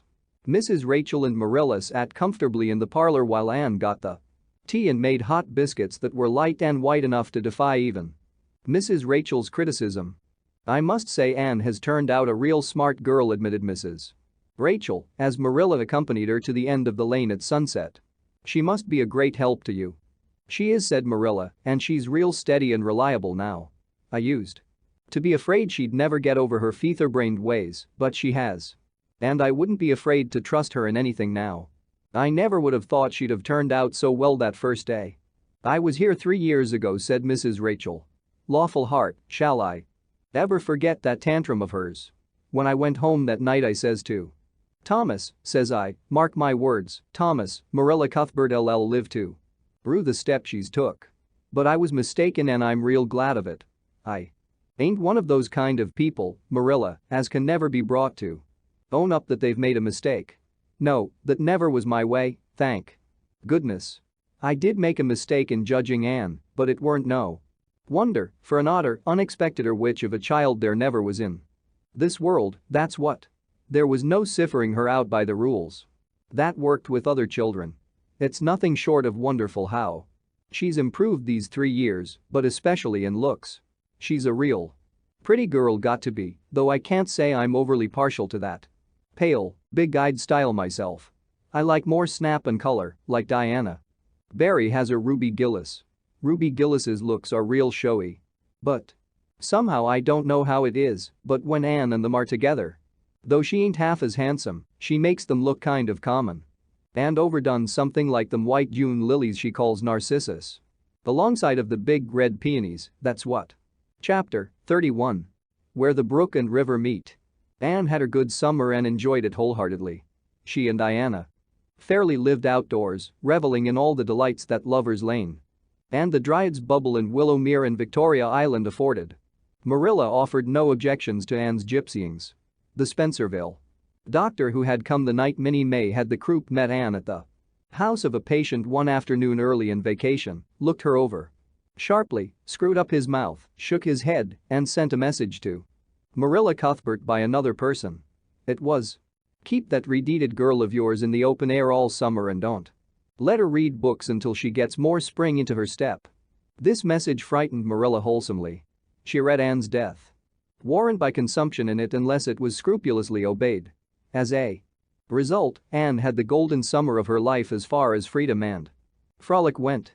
She walked, rode, berried, and dreamed to her heart's content, and when September came she was bright-eyed and alert, with a step that would have satisfied the Spencervale doctor and a heart full of ambition and zest once more. I feel just like studying with might and main, she declared as she brought her books down from the attic. Oh, you good old friends, I'm glad to see your honest faces once more, yes, even you, geometry.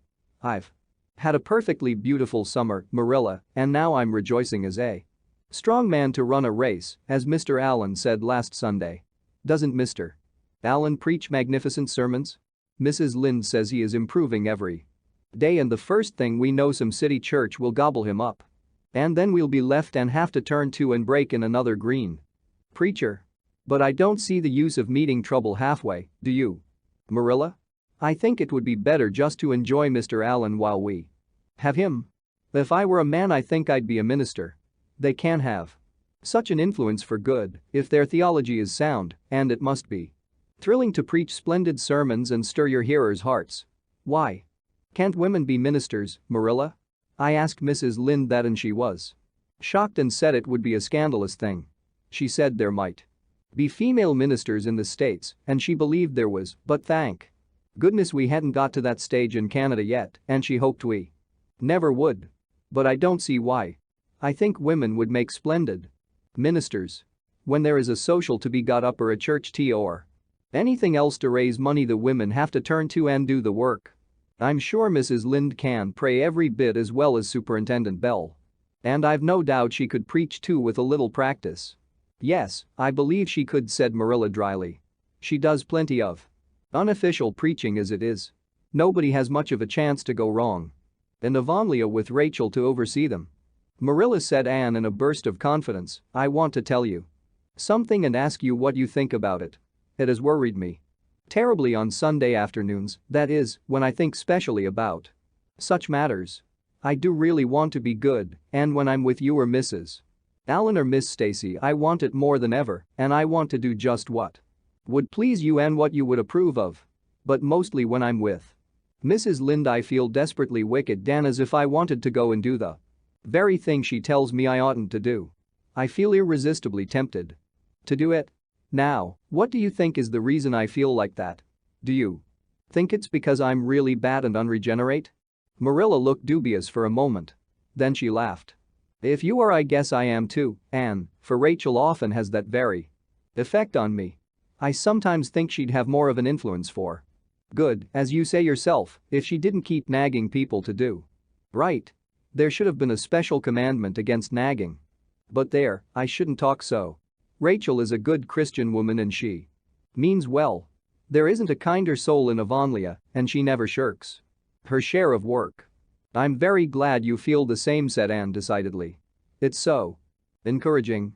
I shan't worry so much over that after this. But I dare say there'll be other things to worry me. They keep coming up new all the time, things to perplex you, you know. You settle one question and there's another right after. There are so many things to be thought over and decided when you're beginning to grow up. It keeps me busy all the time thinking them over and deciding what is right. It's a serious thing to grow up, isn't it, Marilla? But when I have such good friends as you and Matthew and Mrs. Allen and Miss Stacy, I ought to grow up successfully, and I'm sure it will be my own fault if I don't. I feel it's a great responsibility because I have only the one chance. If I don't grow up right, I can't go back and begin over again. I've grown 2 inches this summer, Marilla. Mr. Gillis measured me at Ruby's party. I'm so glad you made my new dresses longer. That dark green one is so pretty. And it was sweet of you to put on the flounce. Of course I know it wasn't really necessary, but flounces are so stylish this fall, and Josie Pye has flounces on all her dresses. I know I'll be able to study better because of mine. I shall have such a comfortable feeling deep down in my mind about that flounce. It's worth something to have that, admitted Marilla. Miss Stacy came back to Avonlea school and found all her pupils eager for work once more.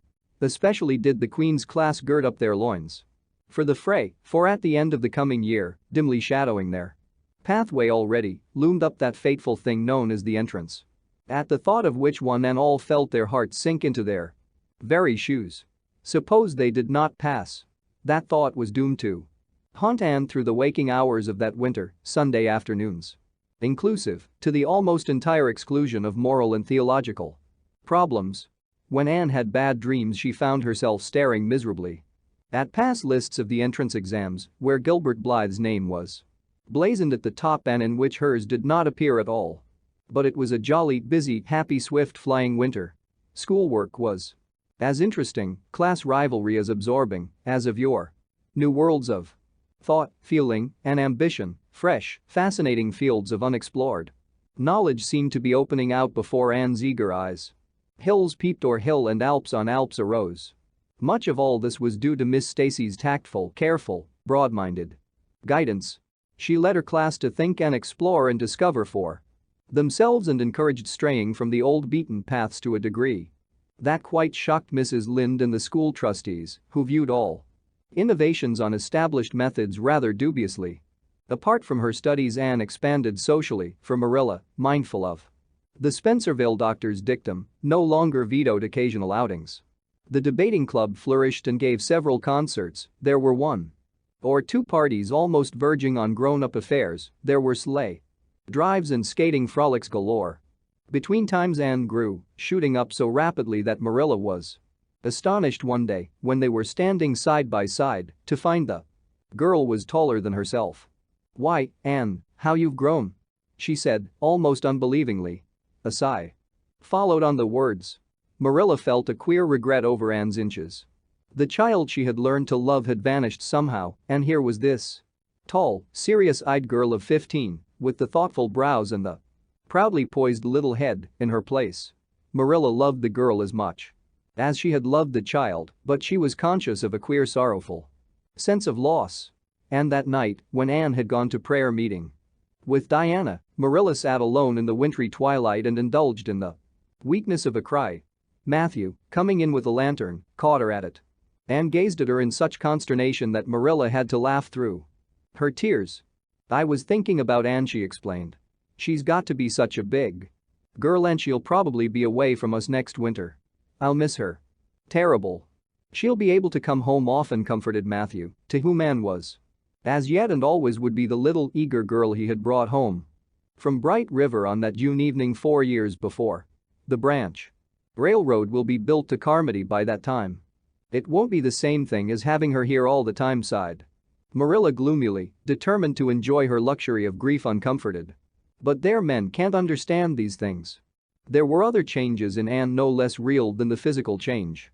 For one thing, she became much quieter. Perhaps she thought all the more and dreamed as much as ever, but she certainly talked less.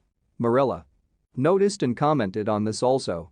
"You don't chatter half as much as you used to, Anne, nor use half as many big words. What has come over you?"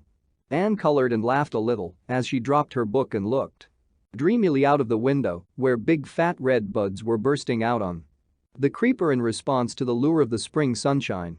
"I don't know, I don't want to talk as much," she said, denting her chin thoughtfully with her forefinger.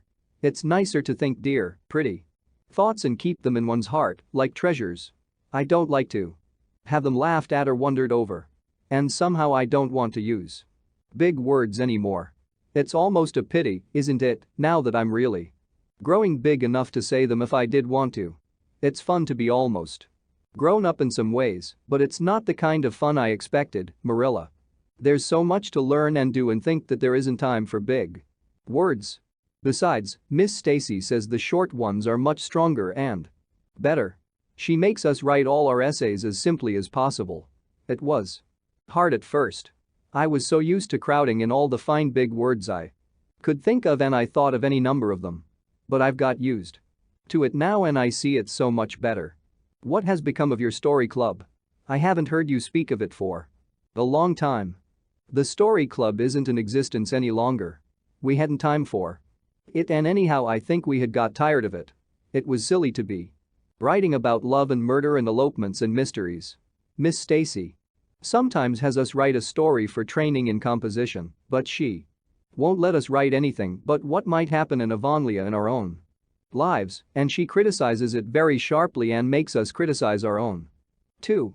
I never thought my compositions had so many faults until I began to look for them myself. I felt so ashamed I wanted to give up altogether. But Miss Stacy said I could learn to write well if I only trained myself to be my own severest critic. And so I am trying to." "You've only 2 more months before the entrance," said Marilla. "Do you think you'll be able to get through?"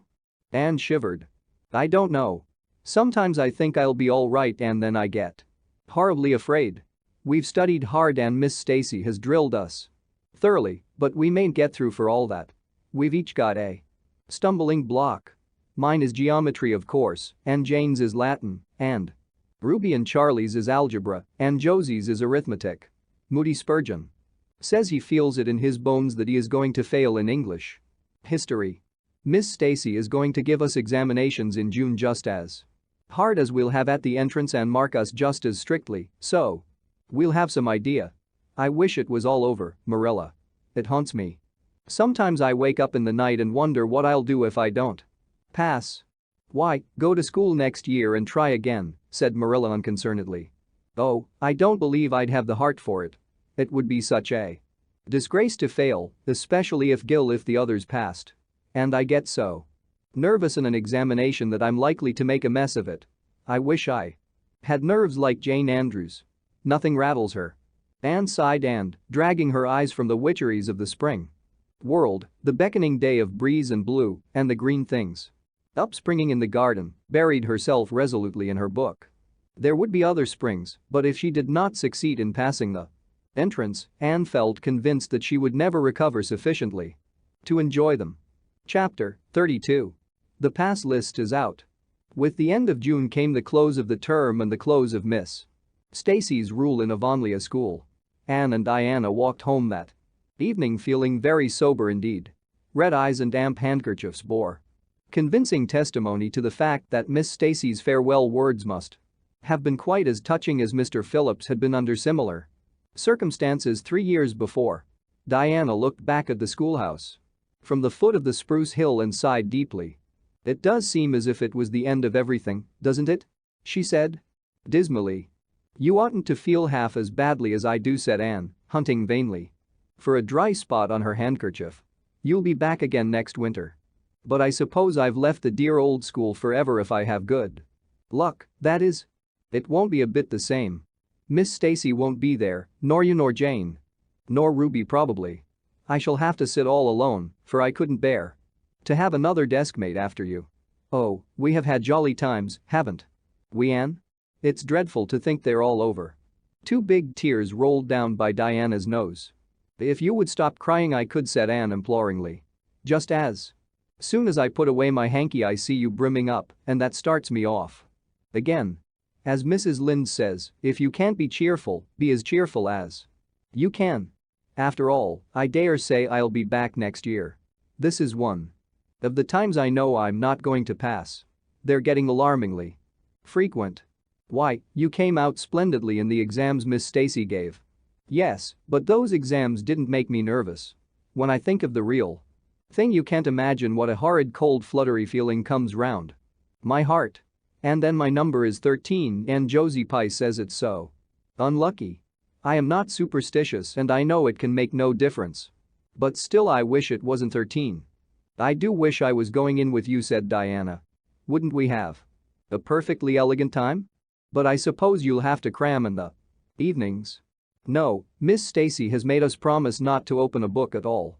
She says it would only tire and confuse us, and we are to go out walking and not think about the exams at all and go to bed early. It's good advice, but I expect it will be hard to follow. Good advice is apt to be, I think.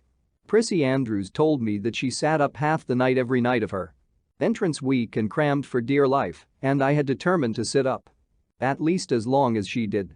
It was so kind of your Aunt Josephine to ask me to stay at Beechwood while I'm in town. You'll write to me while you're in, won't you?" "I'll write Tuesday night and tell you how the first day goes," promised Anne. "I'll be haunting the post office Wednesday," vowed Diana. Anne went to town the following Monday and on Wednesday Diana haunted the post office as agreed and got her letter. "Dearest Diana," wrote Anne. "Here it is Tuesday night and I'm writing this in the library at Beechwood. Last night I was horribly lonesome all alone in my room and wished so much you were with me. I couldn't cram because I'd promised Miss Stacy not to, but it was as hard to keep from opening my history as it used to be to keep from reading a story before my lessons were learned. This morning Miss Stacy came for me and we went to the academy, calling for Jane and Ruby and Josie on our way. Ruby asked me to feel her hands. And they were as cold as ice. Josie said I looked as if I hadn't slept a wink and she didn't believe I was strong enough to stand the grind of the teacher's course even if I did get through.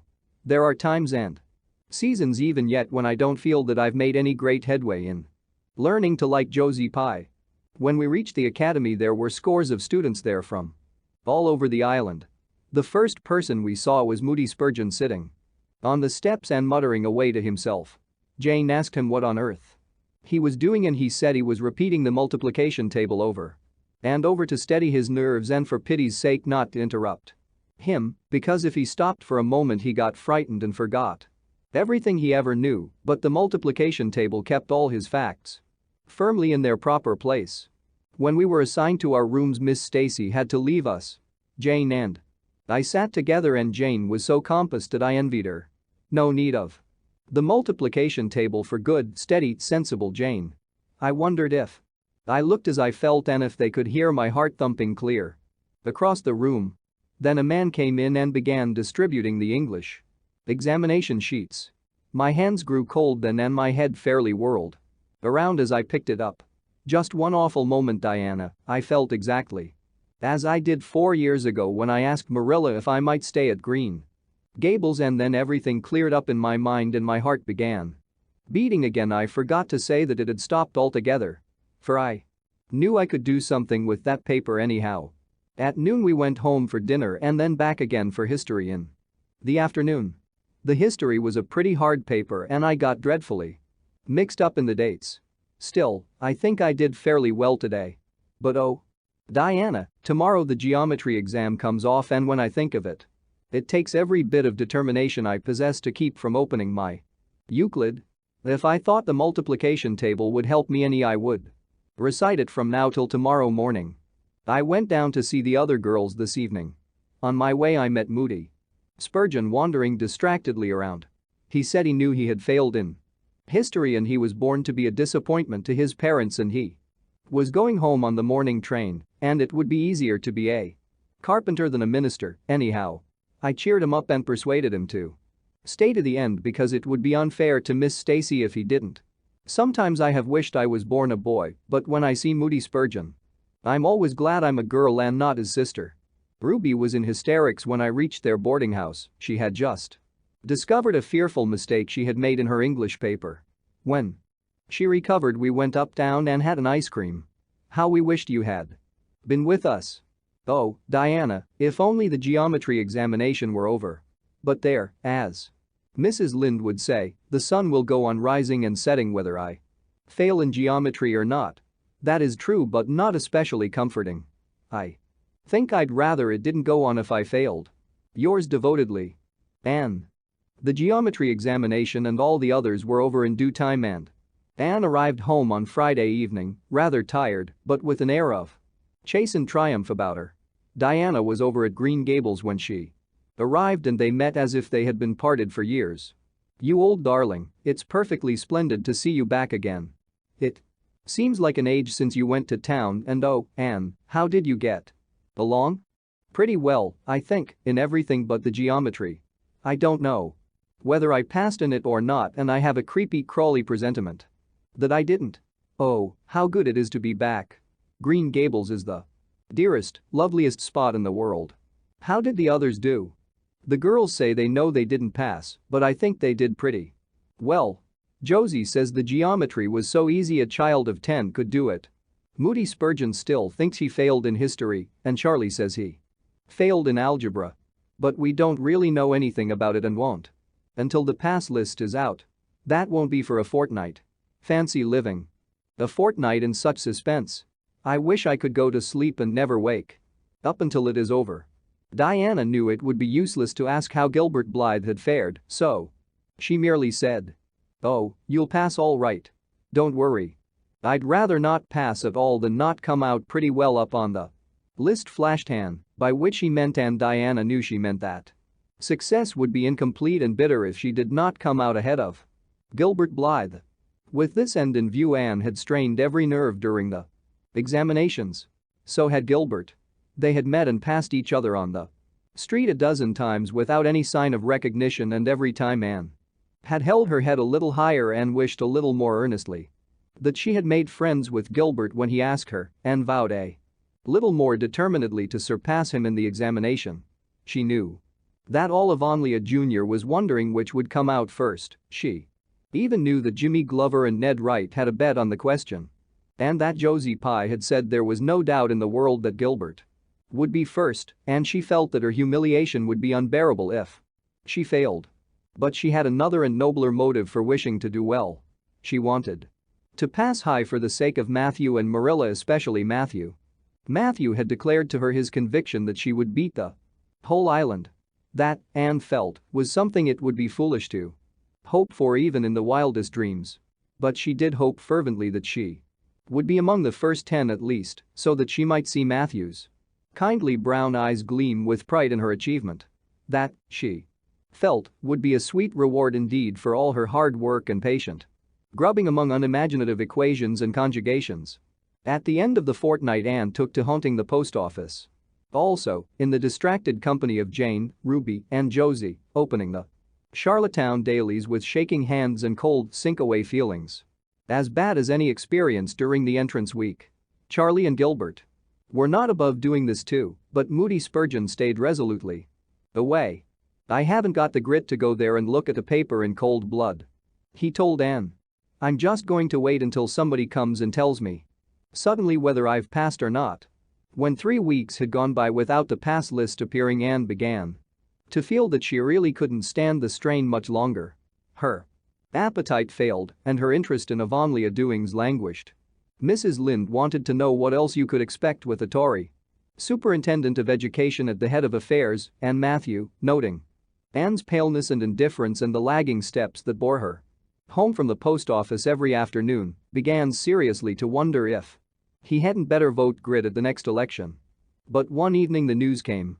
Anne was sitting at her open window.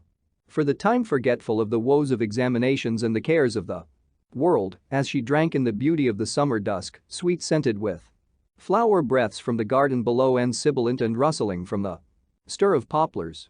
The eastern sky above the firs was flushed faintly pink from the reflection of the west, and Anne was wondering dreamily if the spirit of color looked like that when she saw Diana come flying down through the firs, over the log bridge and up the slope, with a fluttering newspaper in her hand. Anne sprang to her feet, knowing at once what that paper contained. The pass list was out. Her head whirled and her heart beat until it hurt her. She could not move a step. It seemed an hour to her before Diana came rushing along the hall and burst into the room without even knocking, so great was her excitement. "Anne, you've passed," she cried, "passed the very first, you and Gilbert both your ties, but your name is first. Oh, I'm so proud." Diana flung the paper on the table and herself on Anne's bed, utterly breathless and incapable of further speech. Anne lighted the lamp, oversetting the match safe and using up half a dozen matches before her shaking hands could accomplish the task. Then she snatched up the paper. Yes, she had passed. There was her name at the very top of a list of 200. That moment was worth living for. "You did just splendidly," Anne puffed. Diana, recovering sufficiently to sit up and speak, for Anne, starry-eyed and rapt, had not uttered a word. "Father brought the paper home from Bright River not 10 minutes ago. It came out on the afternoon train, you know, and won't be here till tomorrow by mail, and when I saw the pass list I just rushed over like a wild thing. You've all passed, every one of you, Moody Spurgeon. And although he's conditioned in history. Jane and Ruby did pretty well. They're halfway up, and so did Charlie. Josie just scraped through with 3 marks to spare, but you'll see she'll put on as many airs as if she'd led. Won't Miss Stacy be delighted? Oh, Anne, what does it feel like to see your name at the head of a pass list like that? If it were me, I know I'd go crazy with joy. I am pretty near crazy as it is, but you're as calm and cool as a spring evening." "I'm just dazzled inside," said Anne. "I want to say 100 things. And I can't find words to say them in. I never dreamed of this. Yes, I did too, just once. I let myself think once, what if I should come out first? Quakingly, you know, for it seemed so vain and presumptuous to think I could lead the island. Excuse me a minute, Diana. I must run right out to the field to tell Matthew. Then we'll go up the road and tell the good news to the others." They hurried to the hayfield below the barn where Matthew was coiling hay, and, as luck would have it, Mrs. Lynde was talking to Marilla at the lane fence. "Oh, Matthew," exclaimed Anne, "I've passed and I'm first, or one of the first. I'm not vain, but I'm thankful." "Well now, I always said it," said Matthew, gazing at the pass list delightedly. "I knew you could beat them all easy." "You've done pretty well, I must say," Anne said. Marilla, trying to hide her extreme pride in Anne from Mrs. Rachel's critical eye.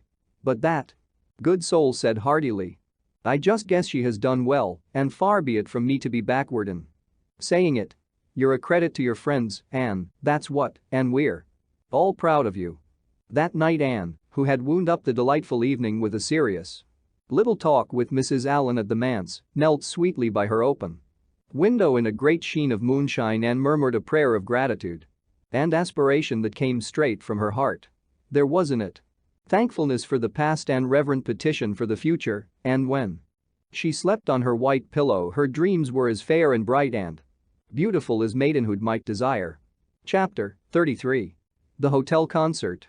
Put on your white organdy, by all means, Anne advised Diana. Decidedly. They were together in the East Gable chamber. Outside it was only twilight, a lovely yellowish-green twilight with a clear blue cloudless sky. A big round moon, slowly deepening from her pallid luster into burnished silver, hung over the haunted wood. The air was full of sweet summer sounds, sleepy birds twittering, freakish breezes, faraway voices and laughter. But in Anne's room the blind was drawn and the lamp lighted, for an important toilet was being made. The East Gable was a very different place from what it had been on that night 4 years before, when Anne had felt its bareness penetrate to the marrow of her spirit with its inhospitable chill. Changes had crept in, Marilla conniving at them resignedly, until it was as sweet and dainty a nest as a young girl could desire. The velvet carpet with the pink roses and the pink silk curtains of Anne's early visions had certainly never materialized, but her dreams had kept pace with her growth, and it is not probable she lamented them. The floor was covered with a pretty matting, and the curtains that softened the high window and fluttered in the vagrant breezes were of pale green art muslin. The walls, hung not with gold and silver brocade tapestry, but with a dainty apple blossom paper, were adorned with a few good pictures given Anne by Mrs. Allen. Miss Stacy's photograph occupied the place of honor, and Anne made a sentimental point of keeping fresh flowers on the bracket under it. Tonight a spike of white lilies faintly perfumed the room like the dream of a fragrance. There was no mahogany furniture, but there was a white painted bookcase filled with books, a cushioned wicker rocker, a toilet table befrilled with white muslin, a quaint gilt-framed mirror with chubby pink cupids and purple grapes painted over its arched top that used to hang in the spare room, and a low white bed. Anne was dressing for a concert at the White Sands Hotel. The guests had got it up in aid of the Charlottetown Hospital and had hunted out all the available amateur talent in the surrounding districts to help it along. Bertha Sampson and Pearl Clay of the White Sands Baptist Choir had been asked to sing a duet. Milton Clark of Newbridge was to give a violin solo, Winnie Adela Blair of Carmody was to sing a Scotch ballad, and Laura Spencer of Spencervale and Anne Shirley of Avonlea were to recite. As Anne would have said at one time, it was an epoch in her life and she was deliciously athrill with the excitement of it. Matthew was in the seventh heaven of gratified pride over the honor conferred on his. Anne, and Marilla was not far behind, although she would have died rather than admit it, and said she didn't think it was very proper for a lot of young folks to be gadding over to the hotel without any responsible person with them. Anne and Diana were to drive over with Jane Andrews and her brother Billy in their double-seated buggy, and several other Avonlea girls and boys were going too. There was a party of visitors expected out from town, and after the concert a supper was to be given to the performers. "Do you really think the organdy will be best?" queried Anne anxiously. "I don't think it's as pretty as my blue flowered muslin, and it certainly isn't so fashionable. But it suits you ever so much better," said Diana. "It's so soft and frilly and clinging. The muslin is stiff and makes you look too dressed up. But the organdy seems as if it grew on you." Anne sighed and yielded. Diana was beginning to have a reputation for notable taste in dressing, and her advice on such subjects was much sought after.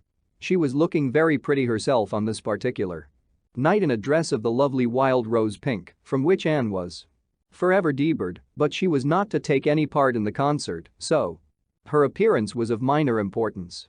All her pains were bestowed upon Anne, who, she vowed, must, for the credit of Avonlea, be dressed and combed and adorned to the Queen's taste. "Pull out that frill a little more so. Here, let me tie your sash. Now. For your slippers. I'm going to braid your hair in 2 thick braids. And tie them halfway up with big white bows. No, don't pull out a single curl over your forehead, just have the soft part. There is no way you do. Your hair suits you so well, Anne, and Mrs. Allen says you look like a Madonna when you part it so. I shall fasten this little white house rose just behind your ear. There was just one on my bush, and I saved it for you. Shall I put my pearl beads on?" asked Anne. "Matthew brought me a string from town last week, and I know he'd like to see them on me." Diana pursed up her lips, put her black head on one side critically, and finally pronounced in favor of the beads, which were thereupon tied around Anne's slim milk-white throat. "There's something so stylish about you," Anne said Diana, with unenvious admiration. "You hold your head with such an air. I suppose it's your figure. I am just a dumpling. I've always been afraid of it. And now I know it is so. Well, I suppose I shall just have to resign myself to it." "But you have such dimples," said Anne, smiling affectionately into the pretty, vivacious face so near her own. "Lovely dimples, like little dents in cream. I have given up all hope of dimples. My dimple dream will never come true, but so many of my dreams have that I mustn't complain. Am I all ready now?" "All ready," assured Diana, as Marilla appeared in the doorway, a gaunt figure with grayer hair than of yore and no fewer angles, but with a much softer face. "Come right in and look at our elocutionist, Marilla. Doesn't she look lovely?" Marilla emitted a sound between a sniff and a grunt. "She looks neat and proper. I like that way of fixing her hair. But I expect she'll ruin that dress driving over there in the dust and dew with it, and it looks most too thin for these damp nights. Organdy's the most unserviceable stuff in the world anyhow, and I told Matthew so when he got it.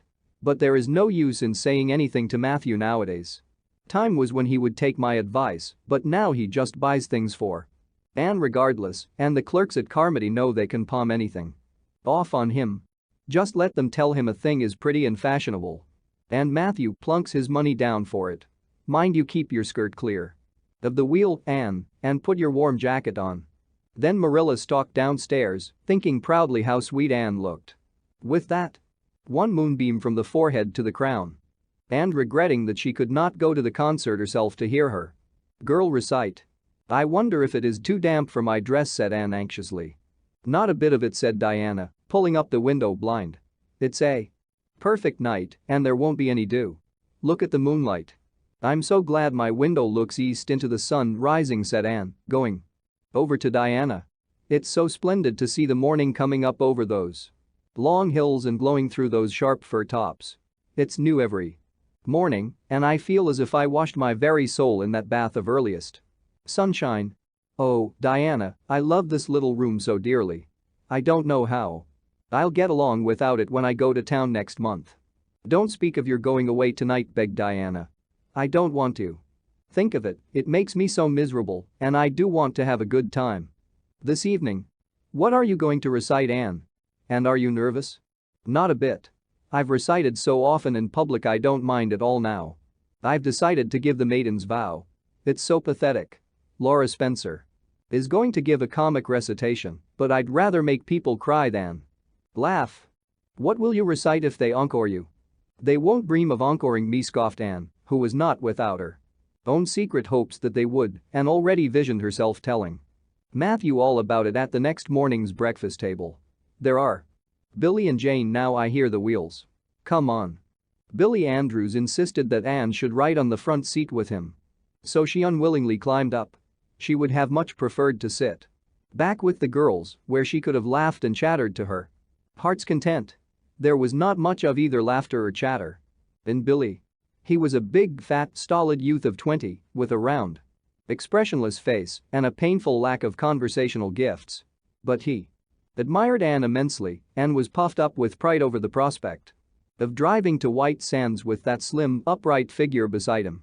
Anne, by dint of talking over her shoulder to the girls and occasionally passing a sop of civility to Billy, who grinned and chuckled and never could think of any reply until it was too late, contrived to enjoy the drive in spite of all. It was a night for enjoyment. The road was full of buggies, all bound for the hotel, and laughter, silver clear, echoed and re-echoed along it. When they reached the hotel, it was a blaze of light from top to bottom.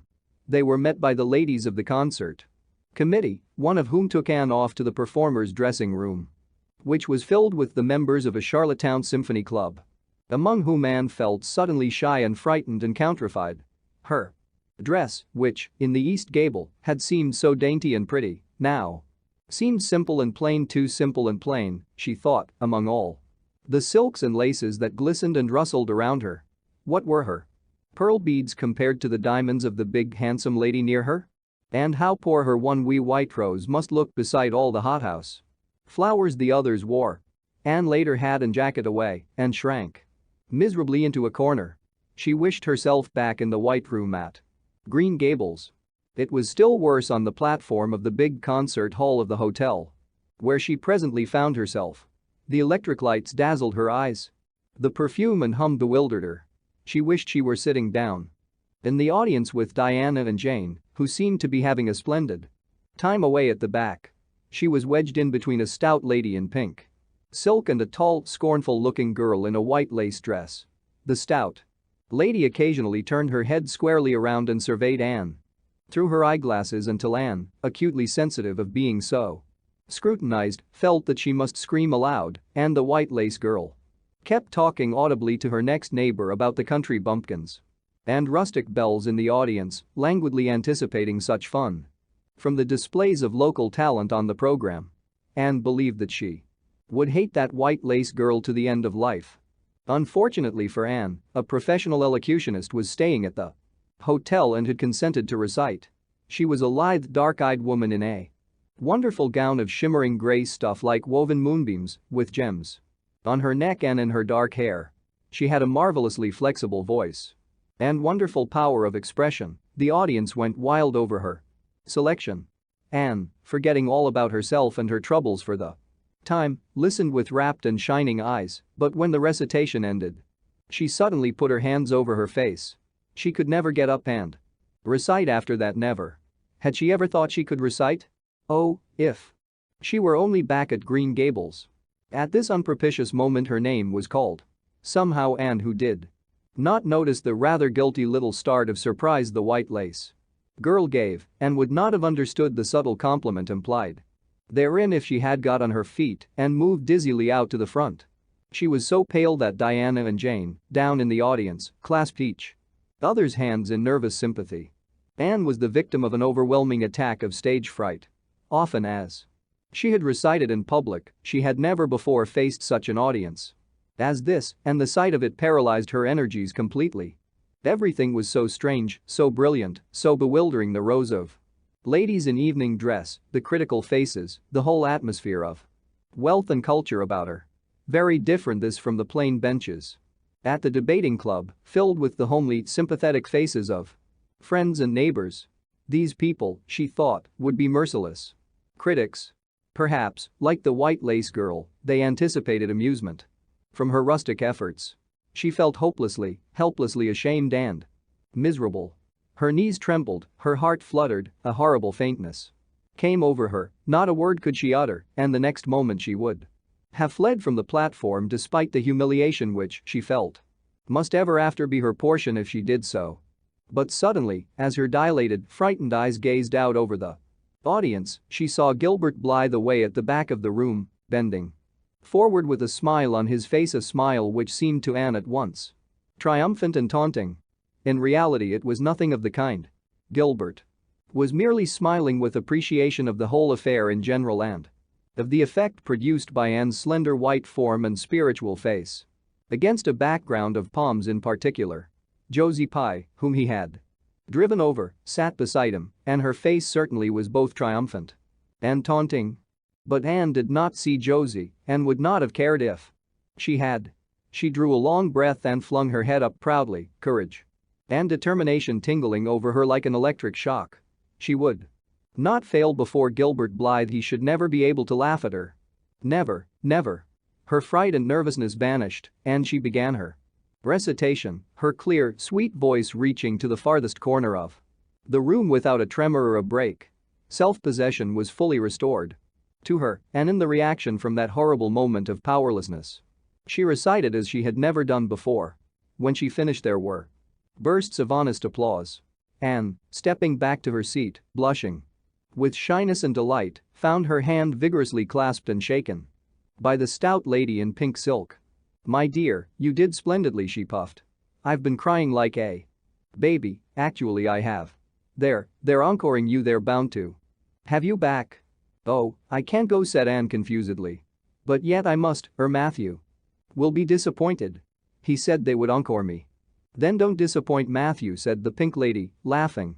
Smiling, blushing, limpid-eyed, Anne tripped back and gave a quaint, funny little selection that captivated her audience still further. The rest of the evening was quite a little triumph for her. When the concert was over, the stout pink lady who was the wife of an American millionaire took her under her wing and introduced her to everybody, and everybody was very nice to her. The professional elocutionist, Mrs. Evans, came and chatted with her, telling her that she had a charming voice and interpreted her selections beautifully. Even the white lace girl paid her a languid little compliment. They had supper in the big, beautifully decorated dining room. Diana and Jane were invited to partake of this, also, since they had come with Anne. But Billy was nowhere to be found, having decamped in mortal fear of some such invitation. He was in waiting for them with the team. However, when it was all over and the three girls came merrily out into the calm, white moonshine radiance, Anne breathed deeply and looked into the clear sky beyond the dark boughs of the firs. Oh, it was good to be out again in the purity and silence of the night. How great and still and wonderful everything was, with the murmur of the sea sounding through it and the darkling cliffs beyond like grim giants guarding enchanted coasts. "Hasn't it been a perfectly splendid time?" sighed Jane as they drove away. "I just wish I was a rich American and could spend my summer at a hotel and wear jewels and low-neck dresses and have ice cream and chicken salad every blessed day. I'm sure it would be ever so much more fun than teaching school. Anne, your recitation was simply great. Although I thought at first you were never going to begin. I think it was better than Mrs. Evans." "Oh, no, don't say things like that," Jane said Anne quickly, "because it sounds silly. It couldn't be better than Mrs. Evans, you know, for she is a professional and I'm only a schoolgirl with a little knack of reciting. I'm quite satisfied if the people just liked mine pretty." "Well, I've a compliment for you," Anne said Diana. "At least I think it must be a compliment because of the tone he said it in. Part of it was anyhow. There was an American sitting behind Jane and me, such a romantic-looking man with coal black hair and eyes. Josie Pye says he is a distinguished artist and that her mother's cousin in Boston is married to a man that used to go to school with him. Well, we heard him say, didn't we, Jane, who is that girl on the platform with the splendid Titian hair? She has a face I should like to paint. There now. Anne. But what does Titian hair mean?" "Being interpreted it means plain red, I guess," laughed Anne. "Titian was a very famous artist who liked to paint red-haired women. Did you see all the diamonds those ladies wore?" sighed Jane. "They were simply dazzling. Wouldn't you just love to be rich, girls?" "We are rich," said Anne staunchly. "Why, we have 16 years to our credit and we're happy as queens and we've all got imaginations, more or less. Look at that sea, girls, all silver and shadow and vision of things not seen. We couldn't enjoy its loveliness any more if we had millions of dollars and ropes of diamonds. You wouldn't change into any of those women if you could. Would you want to be that white lace girl and wear a sour look all your life, as if you'd been born turning up your nose at the world? Or the pink lady, kind and nice as she is, so stout and short that you'd really no figure at all? Or even Mrs. Evans with that sad look in her eyes? She must have been dreadfully unhappy sometime to have such a look. You know you wouldn't, Jane." "Andrews. I don't know exactly," said Jane, unconvinced. "I think diamonds would comfort a person for a good deal." "Well, I don't want to be anyone but myself, even if I go uncomforted by diamonds all my life," declared Anne. "I'm quite content to be Anne of Green Gables with my string of pearl beads. I know Matthew gave me as much love with them as ever went with Madame the Pink Lady's jewels." Chapter 34. A Queen's Girl. The next 3 weeks were busy ones at Green Gables, for Anne was getting ready to go to Queen's and there was much sewing to be done and many things to be talked over and arranged. Anne's outfit was ample and pretty, for Matthew saw to that, and Marilla for once made no objections whatever to anything he purchased or suggested. More one evening she went up to the east gable with her arms full of a delicate pale green material. "Anne, here's something for a nice light dress for you. I don't suppose You really need it, you've plenty of pretty waists, but I thought maybe you'd like something real dressy to wear if you were asked out anywhere. Of an evening in town, to a party or anything like that. I hear that Jane and Ruby and Josie have got evening dresses as they call them. And I don't mean you shall be behind them. I got Mrs. Allen to help me pick it in town last week, and we'll get Emily Gillis to make it for you. Emily has got taste, and her fits aren't to be equaled. Oh, Marilla, it's just lovely, said Anne. Thank you so much. I don't believe you ought to be so kind to me, it's making it harder every day for me to go away.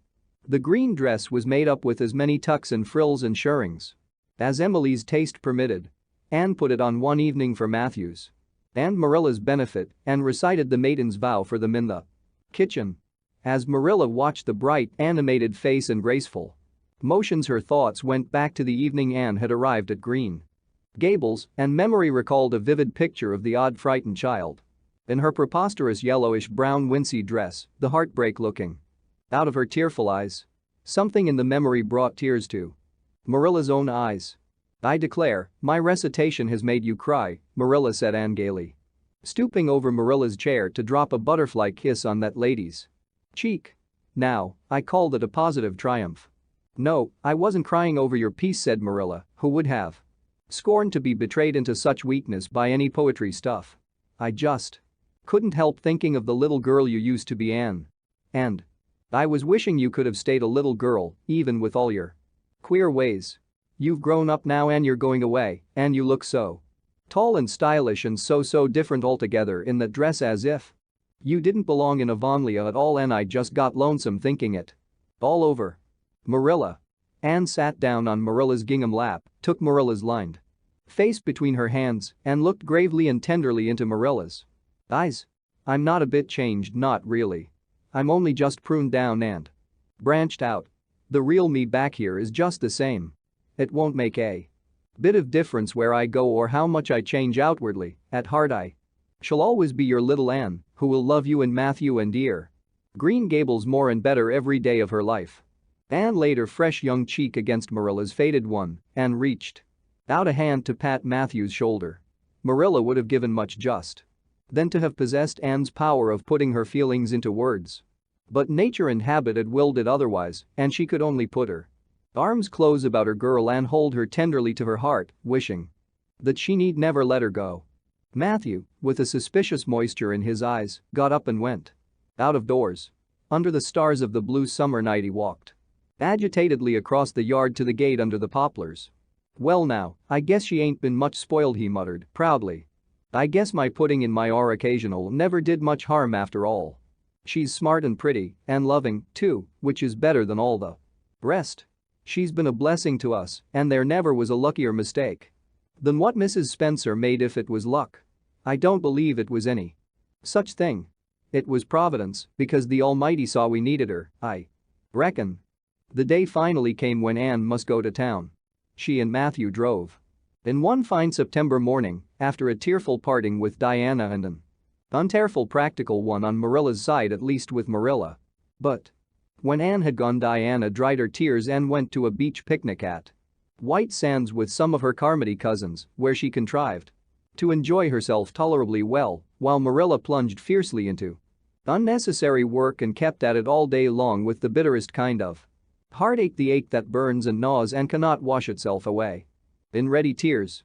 But that night, when Marilla went to bed, acutely and miserably conscious that the little gable room at the end of the hall was untenanted by any vivid young life and unstirred by any soft breathing, she buried her face in her pillow and wept for her girl in a passion of sobs that appalled her when she grew calm enough to reflect how very wicked it must be to take on so about a sinful fellow creature.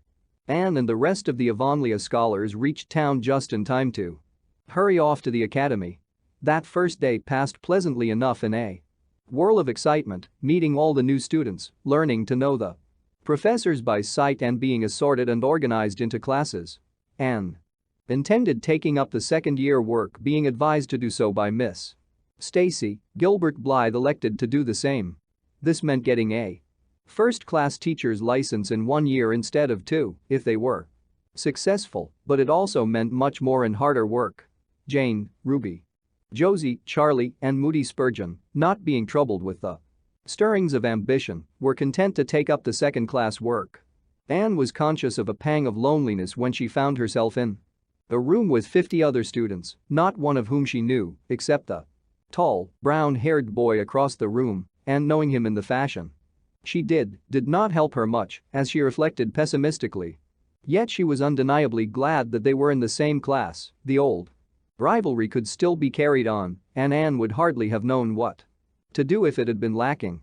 I wouldn't feel comfortable without it, she thought. Gilbert looks awfully determined. I suppose he's making up his mind, here and now, to win the medal. What a splendid chin he has. I never noticed it before. I do wish Jane and Ruby had gone in for first class, too. I suppose I won't feel so much like a cat in a strange garret when I get acquainted. Though, I wonder which of the girls here are going to be my friends. It's really an interesting speculation. Of course I promised Diana that no Queen's girl, no matter how much I liked her, should ever be as dear to me as she is, but I've lots of second-best affections to bestow. I like the look of that girl with the brown eyes and the crimson waist. She looks vivid and red-rosy. There's that pale, fair one gazing out of the window.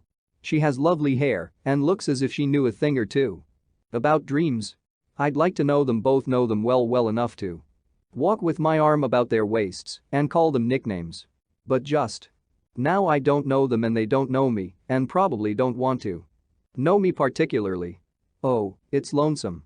It was lonesomer still when Anne found herself alone in her hall bedroom. That night at twilight. She was not too bored with the other girls, who all had relatives in town to take pity on them. Miss Josephine Barry would have liked to board her, but Beechwood was so far from the academy that it was out of the question, so Miss Barry hunted up a boarding house, assuring Matthew and Marilla that it was the very place for Anne. The lady who keeps it is a reduced gentlewoman, explained Miss Barry. Her husband was a British officer and she is very careful what sort of boarders she takes. Anne will not meet with any objectionable persons under her roof. The table is good and the house is near the academy, in a quiet neighborhood.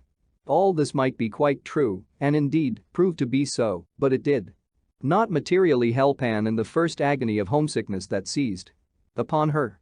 She looked dismally about her narrow little room with its dull-papered, pictureless walls, its small iron bedstead and empty bookcase, and a horrible choke came into her throat as she thought of her own white room at Green Gables, where she would have the pleasant consciousness of a great green still outdoors, of sweet peas growing in the garden and moonlight falling on the orchard, of the brook below the slope and the spruce boughs tossing in the night wind beyond it, of a vast starry sky and the light from Diana's window shining out through the gap in the trees. Here there was nothing of this. Anne knew that.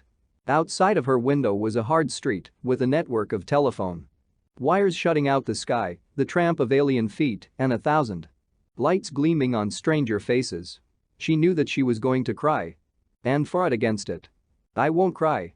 It's silly and weak. There's the third tear splashing down by my nose. There are more coming. I must think of something funny to stop them. But there's nothing funny except what is connected with Avonlea, and that only makes things worse. 4-5 I'm going home next Friday, but that seems 100 years away.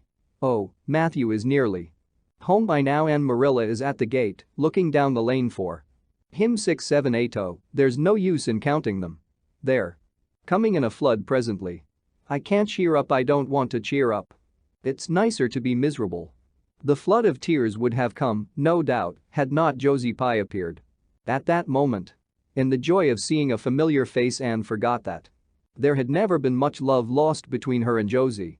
As a part of Avonlea life, even a Pye was welcome. I'm so glad you came up, Anne said sincerely. You've been crying, remarked Josie, with aggravating pity. I suppose you're homesick. Some people have so little self-control in that respect. I've no intention of being homesick, I can tell you.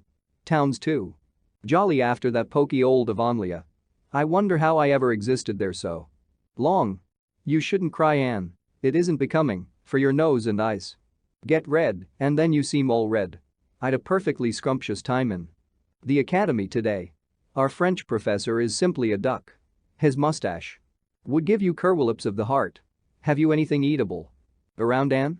I'm literally starving. Ah, I guessed likely Marilla D. Load you up with cake. That's why I called round. Otherwise I'd have gone to the park to hear the band play with Frank Stockley. He boards same place as I do, and he's a sport. He noticed you in class today and asked me who the red-headed girl was. I told him you were an orphan that the Cuthberts had adopted and nobody knew very much about what you'd been before that. Anne was wondering if, after all, solitude and tears were not more satisfactory than Josie Pye's companionship when Jane and Ruby appeared, each with an inch of Queen's color ribbon purple and scarlet pinned proudly to her coat. As Josie was not speaking to Jane just then, she had to subside into comparative harmlessness. Well, said Jane with a sigh, I feel as if I'd lived many moons since the morning. I ought to be home studying my Virgil. That horrid old professor gave us 20 lines to start in on tomorrow. But I simply couldn't settle down to study tonight. Anne, methinks I see the traces of tears. If you've been crying, do own up. It will restore my self-respect, for I was shedding tears freely before Ruby came along. I don't mind being a goose so much if somebody else is goosey, too. Cake? You'll give me a teeny piece, won't you? Thank you. It has the real Avonlea flavor. Ruby, perceiving the Queen's calendar lying on the table, wanted to know if Anne meant to try for the gold medal. Anne blushed and admitted she was thinking of it. Oh, that reminds me, said Josie, Queen's is to get one of the Avery scholarships after all. The word came today. Frank Stockley told me his uncle is one of the board of governors, you know. It will be announced in the academy tomorrow. An Avery scholarship. Anne felt her heart beat more quickly, and the horizons of her ambition shifted and broadened as if by magic. Before Josie had told the news, Anne's highest pinnacle of aspiration had been a teacher's provincial license, first class, at the end of the year, and perhaps the medal. But now in one moment Anne saw herself winning the Avery scholarship, taking an arts course at Redmond College, and graduating in a gown and mortar board before the echo of Josie's words had died away. For the Avery scholarship was in English, and Anne felt that here her foot was on native heath. A wealthy manufacturer of New Brunswick had died and left part of his fortune to endow a large number of scholarships to be distributed among the various high schools and academies of the maritime provinces according to their respective standings. There had been much doubt whether one would be allotted to Queen's, but the matter was settled at last, and at the end of the year the graduate who made the highest mark in English and English literature would win the scholarship, $250 a year for 4 years at Redmond College. No wonder that Anne went to bed that night with tingling cheeks. I'll win that scholarship if hard work can do it, she resolved. Wouldn't Matthew be proud if I got to be a BA? Oh, it's delightful to have ambitions. I'm so glad I have such a lot. And there never seems to be any end to them. That's the best of it. Just as soon as you attain to one ambition, you see another one glittering higher up still. It does make life so interesting. Chapter 35. The Winter at Queen's. Anne's homesickness wore off, greatly helped in the wearing by her weekend visits home. As long as the open weather lasted, the Avonlea students went out to Carmody on the new branch railway every Friday night. Diana and several other Avonlea young folks were generally on hand to meet them, and they all walked over to Avonlea in a merry party. Anne thought those Friday evening gypsyings over the autumnal hills in the crisp golden air, with the home lights of Avonlea twinkling beyond, were the best and dearest hours in the whole week. Gilbert Blythe nearly always walked with Ruby Gillis and carried her satchel for her. Ruby was a very handsome young lady, now thinking herself quite as grown up as she really was. She wore her skirts as long as her mother would let her and did her hair up in town, though she had to take it down when she went home. She had large bright blue eyes, a brilliant complexion, and a plump showy figure. She laughed a great deal, was cheerful and good-tempered, and enjoyed the pleasant things of life frankly. But I shouldn't think she was the sort of girl Gilbert would like, whispered Jane to Anne. Anne did not think so either, but she would not have said so for the Avery scholarship. She could not help thinking, too, that it would be very pleasant to have such a friend as Gilbert to jest and chatter with and exchange ideas about books and studies and ambitions. Gilbert had ambitions, she knew, and Ruby Gillis did not seem the sort of person with whom such could be profitably discussed. There was no silly sentiment in Anne's ideas concerning Gilbert. Boys were to her, when she thought about them at all, merely possible good comrades. If she and Gilbert had been friends she would not have cared how many other friends he had nor with whom he walked.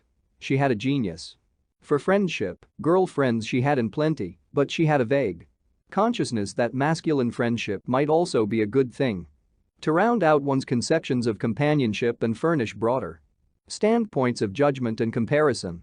Not that Anne could have put her feelings on the matter into just such clear definition. But she thought that if Gilbert had ever walked home with her from the train, over the crisp fields and along the ferny byways, they might have had many and merry and interesting conversations about the new world that was opening around them and their hopes and ambitions therein. Gilbert was a clever young fellow with his own thoughts about things and a determination to get the best out of life and put the best into it.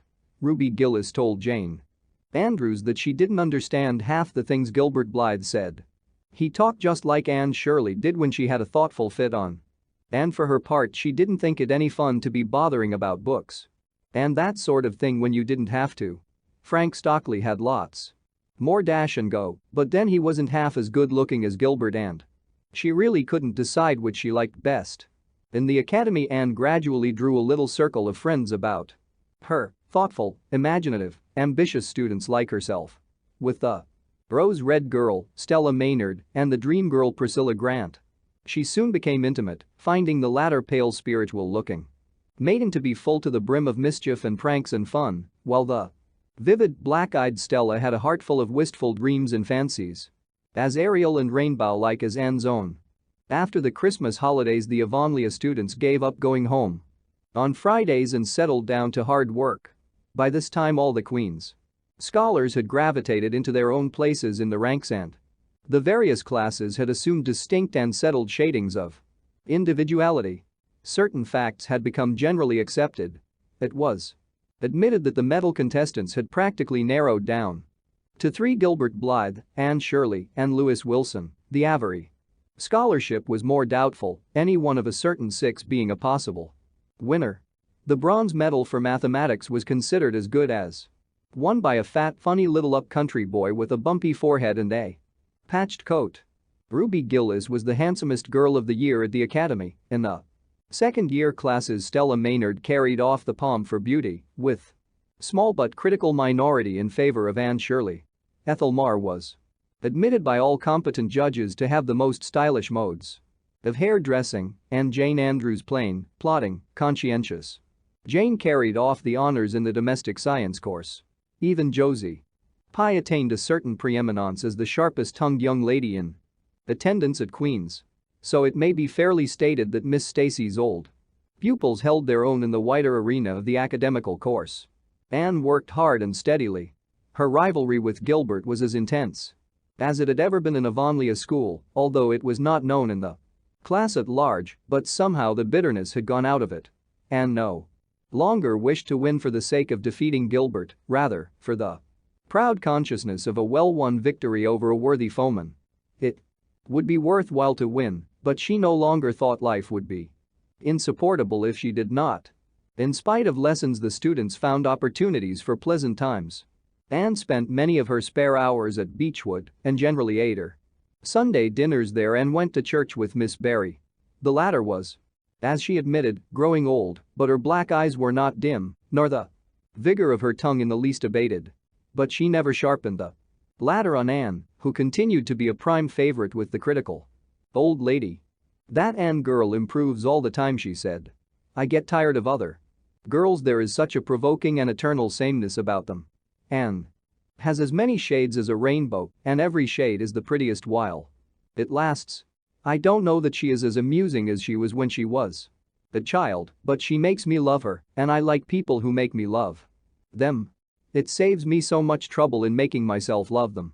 Then, almost before anybody realized it, spring had come. Out in Avonlea the Mayflowers were peeping pinkly out on the sere barrens where snow wreaths lingered, and the mist of green was on the woods and in the valleys. But in Charlottetown harassed Queen's students thought and Talked only of examinations. It doesn't seem possible that the term is nearly over, said Anne. Why, last fall it seemed so long to look forward to a whole winter of studies and classes. And here we are, with the exams looming up next week. Girls, sometimes I feel as if those exams meant everything, but when I look at the big buds swelling on those chestnut trees and the misty blue air at the end of the streets, they don't seem half so important. Jane and Ruby and Josie, who had dropped in, did not take this view of it. To them, the coming examinations were constantly very important. Indeed, far more important than chestnut buds or Maytime hazes. It was all very well for Anne, who was sure of passing at least, to have her moments of belittling them, but when your whole future depended on them, as the girls truly thought theirs did, you could not regard them philosophically. I've lost 7 pounds in the last 2 weeks, sighed Jane. It's no use to say don't worry. I will worry. Worrying helps you some. It seems as if you were doing something when you're worrying. It would be dreadful if I failed to get my license after going to Queens all winter and spending so much money. I don't care, said Josie Pye. If I don't pass this year, I'm coming back next. My father can afford to send me. And Frank Stockley says that Professor Tremaine said Gilbert Blythe was sure to get the medal and that Emily Clay would likely win the Avery scholarship. That may make me feel badly tomorrow, Josie laughed. Anne, but just now I honestly feel that as long as I know the violets are coming out all purple down in the hollow below Green Gables and that little ferns are poking their heads up in Lover's Lane, it's not a great deal of difference whether I win the Avery or not. I've done my best and I begin to understand what is meant by the joy of the strife. Next to trying and winning, the best thing is trying and failing. Girls, don't talk about exams. Look at that arch of pale green sky over those houses and picture to yourself what it must look like over the purply dark beech woods back of Avonlea. What are you going to wear for commencement, Jane? Asked Ruby. Practically. Jane and Josie both answered at once, and the chatter drifted into a side eddy of fashions. But Anne, with her elbows on the windowsill, her soft cheek laid against her clasped hands, and her eyes filled with visions, looked out unheedingly across city roof and spire to that glorious dome of sunset sky and wove her dreams of a possible future from the golden tissue of youth's own optimism. All the beyond was hers, with its possibilities lurking rosily in the oncoming years, each year a rose of promise to be woven into an immortal chaplet. Chapter 36. The Glory and the Dream. On the morning when the final results of all the examinations were to be posted on the bulletin board at Queen's, Anne and Jane walked down the street together. Jane was smiling and happy, examinations were over. And she was comfortably sure she had made a pass at least. Further considerations troubled Jane not at all. She had no soaring ambitions and consequently was not affected with the unrest attendant thereon. For we pay a price for everything we get or take in this world, and although ambitions are well worth having, they are not to be cheaply won, but exact their dues of work and self-denial, anxiety and discouragement. Anne was pale and quiet. In 10 more minutes she would know who had won the medal and who the Avery. Beyond those 10 minutes there did not seem, just then, to be anything worth being called time. Of course you'll win one of them anyhow, said Jane, who couldn't understand how the faculty could be so unfair as to order it otherwise. I have not hope of the Avery, said Anne. Everybody says Emily Clay will win it. And I'm not going to march up to that bulletin board and look at it before everybody. I haven't the moral courage. I'm going straight to the girls' dressing room. You must read the announcements and then come and tell me, Jane. And I implore you in the name of our old friendship to do it as quickly as possible. If I have failed, just say so, without trying to break it gently, and whatever you do, don't sympathize with me. Promise me this, Jane. Jane promised solemnly, but, as it happened, there was no necessity for such a promise. When they went up the entrance steps of Queen's, they found the hall full of boys who were carrying Gilbert Blythe around on their shoulders and yelling at the tops of their voices, "Hurrah for Blythe, medalist." For a moment Anne felt one sickening pang of defeat and disappointment. So she had failed and Gilbert had won. Well, Matthew would be sorry he had been so sure she would win. And then somebody called out, 3 cheers for Miss Shirley, winner of the Avery. "Oh," Anne gasped Jane as they fled to the girls' dressing room amid hearty cheers. "Oh, Anne, I'm so proud. Isn't it splendid?" And then the girls were around them and Anne was the center of a laughing, congratulating group. Her shoulders were thumped and her hands shaken vigorously. She was pushed and pulled and hugged and among it all, she managed to whisper to Jane, "Oh, won't Matthew and Marilla be pleased? I must write the news home right away." Commencement was the next important happening. The exercises were held in the big assembly hall of the academy. Addresses were given, essays read, songs sung, the public award of diplomas, prizes and medals made. Matthew and Marilla were there, with eyes and ears for only one student. On the platform a tall girl in pale green, with faintly flushed cheeks and starry eyes, who read the best essay and was pointed out and whispered about as the Avery winner. "Reckon you're glad we kept her, Marilla?" whispered Matthew, speaking for the first time since he had entered the hall when Anne had finished her essay. "It's not the first time I've been glad," retorted Marilla. "You do like to rub things in, Matthew Cuthbert." Miss Barry, who was sitting behind them, leaned forward and poked Marilla in the back with her parasol.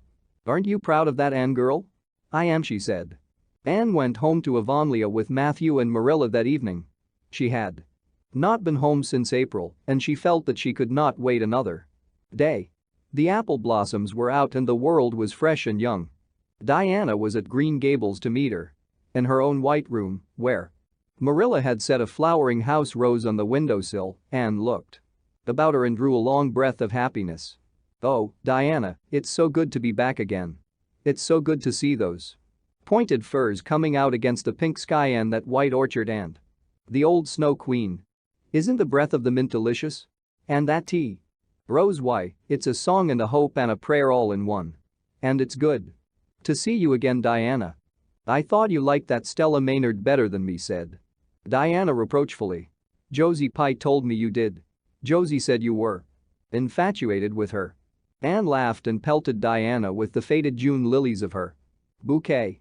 "Stella Maynard is the dearest girl in the world except one and you are that one, Diana," she said.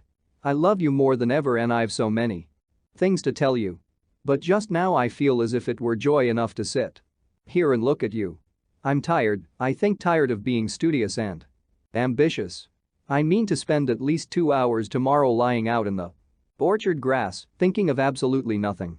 "You've done splendidly, Anne. I suppose you won't be teaching now that you've won the Avery?" "No. I'm going to Redmond in September. Doesn't it seem wonderful? I'll have a brand new stock of ambition laid in by that time after 3 glorious, golden months of vacation. Jane and Ruby are going to teach. Isn't it splendid to think we all got through even to Moody Spurgeon and Josie Pye? The Newbridge trustees have offered Jane their school already," said Diana. "Gilbert Blythe is going to teach, too. He has to. His father can't afford to send him to college next year, after all, so he means to earn his own way through. I expect he'll get the school here if Miss Ames decides to leave." Anne felt a queer little sensation of dismayed surprise. She had not known this, she had expected that Gilbert would be going to Redmond. Also, what would she do without their inspiring rivalry? Would not work, even at a coeducational college with a real degree in prospect, be rather flat without her friend the enemy? The next morning at breakfast it suddenly struck Anne that Matthew was not looking well. Surely he was much grayer than he had been a year before. "Marilla," she said hesitatingly when he had gone out, "is Matthew quite well?" "No, he isn't," said Marilla in a troubled tone. "He's had some real bad spells with his heart this spring and he won't spare himself a mite. I've been real worried about him, but he's some better this while back. And we've got a good hired man, so I'm hoping he'll kind of rest and pick up. Maybe he will now you're home. You always cheer him up." Anne leaned across the table and took Marilla's face in her hands. "You are not looking as well yourself as I'd like to see you, Marilla. You look tired. I'm afraid you've been working too hard. You must take a rest now that I'm home. I'm just going to take this one day off to visit all the dear old spots and hunt up my old dreams, and then it will be your turn to be lazy while I do the work." Marilla smiled affectionately at her girl. "It's not the work, it's my head. I've got a pain so often now behind my eyes. Dr. Spencer's been fussing with glasses, but they don't do me any good. There is a distinguished oculist coming to the island the last of June and the doctor says I must see him. I guess I'll have to. I can't read or sew with any comfort now. Well, Anne, you've done real well at Queen's, I must say. To take first-class license in 1 year and win the Avery scholarship, well, Mrs. Lynde says pride goes before a fall and she doesn't believe in the higher education of women at all. She says it unfits them for woman's true sphere. I don't believe a word of it. Speaking of Rachel reminds me, did you hear anything about the Abbey Bank lately, Anne? I heard it was shaky, answered Anne. Why? That is what Rachel said. She was up here one day last week and said there was some talk about it. Matthew felt real worried. All we have saved is in that bank, every penny. I wanted Matthew to put it in the savings bank in the first place, but old Mr. Abbey was a great friend of father's and he'd always banked with him. Matthew said any bank with him at the head of it was good enough for anybody. I think he has only been its nominal head for many years, said Anne. He is a very old man. His nephews are really at the head of the institution. Well, when Rachel told us that, I wanted Matthew to draw our money right out and he said he'd think of it. But Mr. Russell told him yesterday that the bank was all right. Anne had her good day in the companionship of the outdoor world. She never forgot that day, it was so bright and golden and fair, so free from shadow and so lavish of blossom. Anne spent some of its rich hours in the orchard. She went to the Dryad's Bubble in Willowmere and Violet Vale, she called it the manse, and had a satisfying talk with Mrs. Allen. And finally in the evening she went with Matthew for the cows through Lover's Lane to the back pasture. The woods were all gloried through with sunset and the warm splendor of it streamed down through the hill gaps in the west. Matthew walked slowly with bent head, and, tall and erect, suited her springing step to his. You've been working too hard today, Matthew, she said reproachfully. Why won't you take things easier? Well now, I can't seem to, said Matthew, as he opened the yard gate to let the cows through. It's only that I'm getting old, Anne, and keep forgetting it. Well, I've always worked pretty hard, and I'd rather drop in harness. If I had been the boy you sent for, said Anne wistfully, I'd be able to help you so much now and spare you in 100 ways. I could find it in my heart to wish I had been, just for that. Well now, I'd rather have you than a dozen boys, Anne, said Matthew, patting her hand. Just mind you that, rather than a dozen boys. Well. Now, I guess it wasn't a boy that took the Avery scholarship, was it? It was a girl, my girl that I'm proud of. He smiled his shy smile at her as he went into the yard. Anne took the memory of it with her when she went to her room that night and sat for a long while at her open window, thinking of the past and dreaming of the future. Outside, the Snow Queen was mistily white in the moonshine. The frogs were singing in the marsh beyond Orchard Slope. Anne always remembered the silvery, peaceful beauty and fragrant calm of that night. It was the last night before sorrow touched her life, and no life is ever quite the same again when once that cold, sanctifying touch has been laid upon it.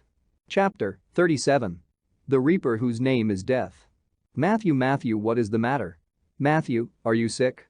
It was Marilla who spoke, alarm in every jerky word. Anne came through the hall, her hands full of white narcissus. It was long before Anne could love the sight or odor of white narcissus again in time to hear her and to see Matthew standing in the porch doorway, a folded paper in his hand and his face strangely drawn and gray. Anne dropped her flowers and sprang across the kitchen to him at the same moment as Marilla. They were both too late. Before they could reach him, Matthew had fallen across the threshold. He's fainted, gasped Marilla. Anne, run for Martin, quick. He's at the barn. Martin, the hired man, who had just driven home from the post office, started at once for the doctor, calling at Orchard Slope on his way to send Mr. and Mrs. Barry over. Mrs. Lynde, who was there on an errand, came too. They found Anne and Marilla distractedly trying to restore Matthew to consciousness. Mrs. Lynde pushed him gently aside, tried his pulse, and then laid her ear over his heart.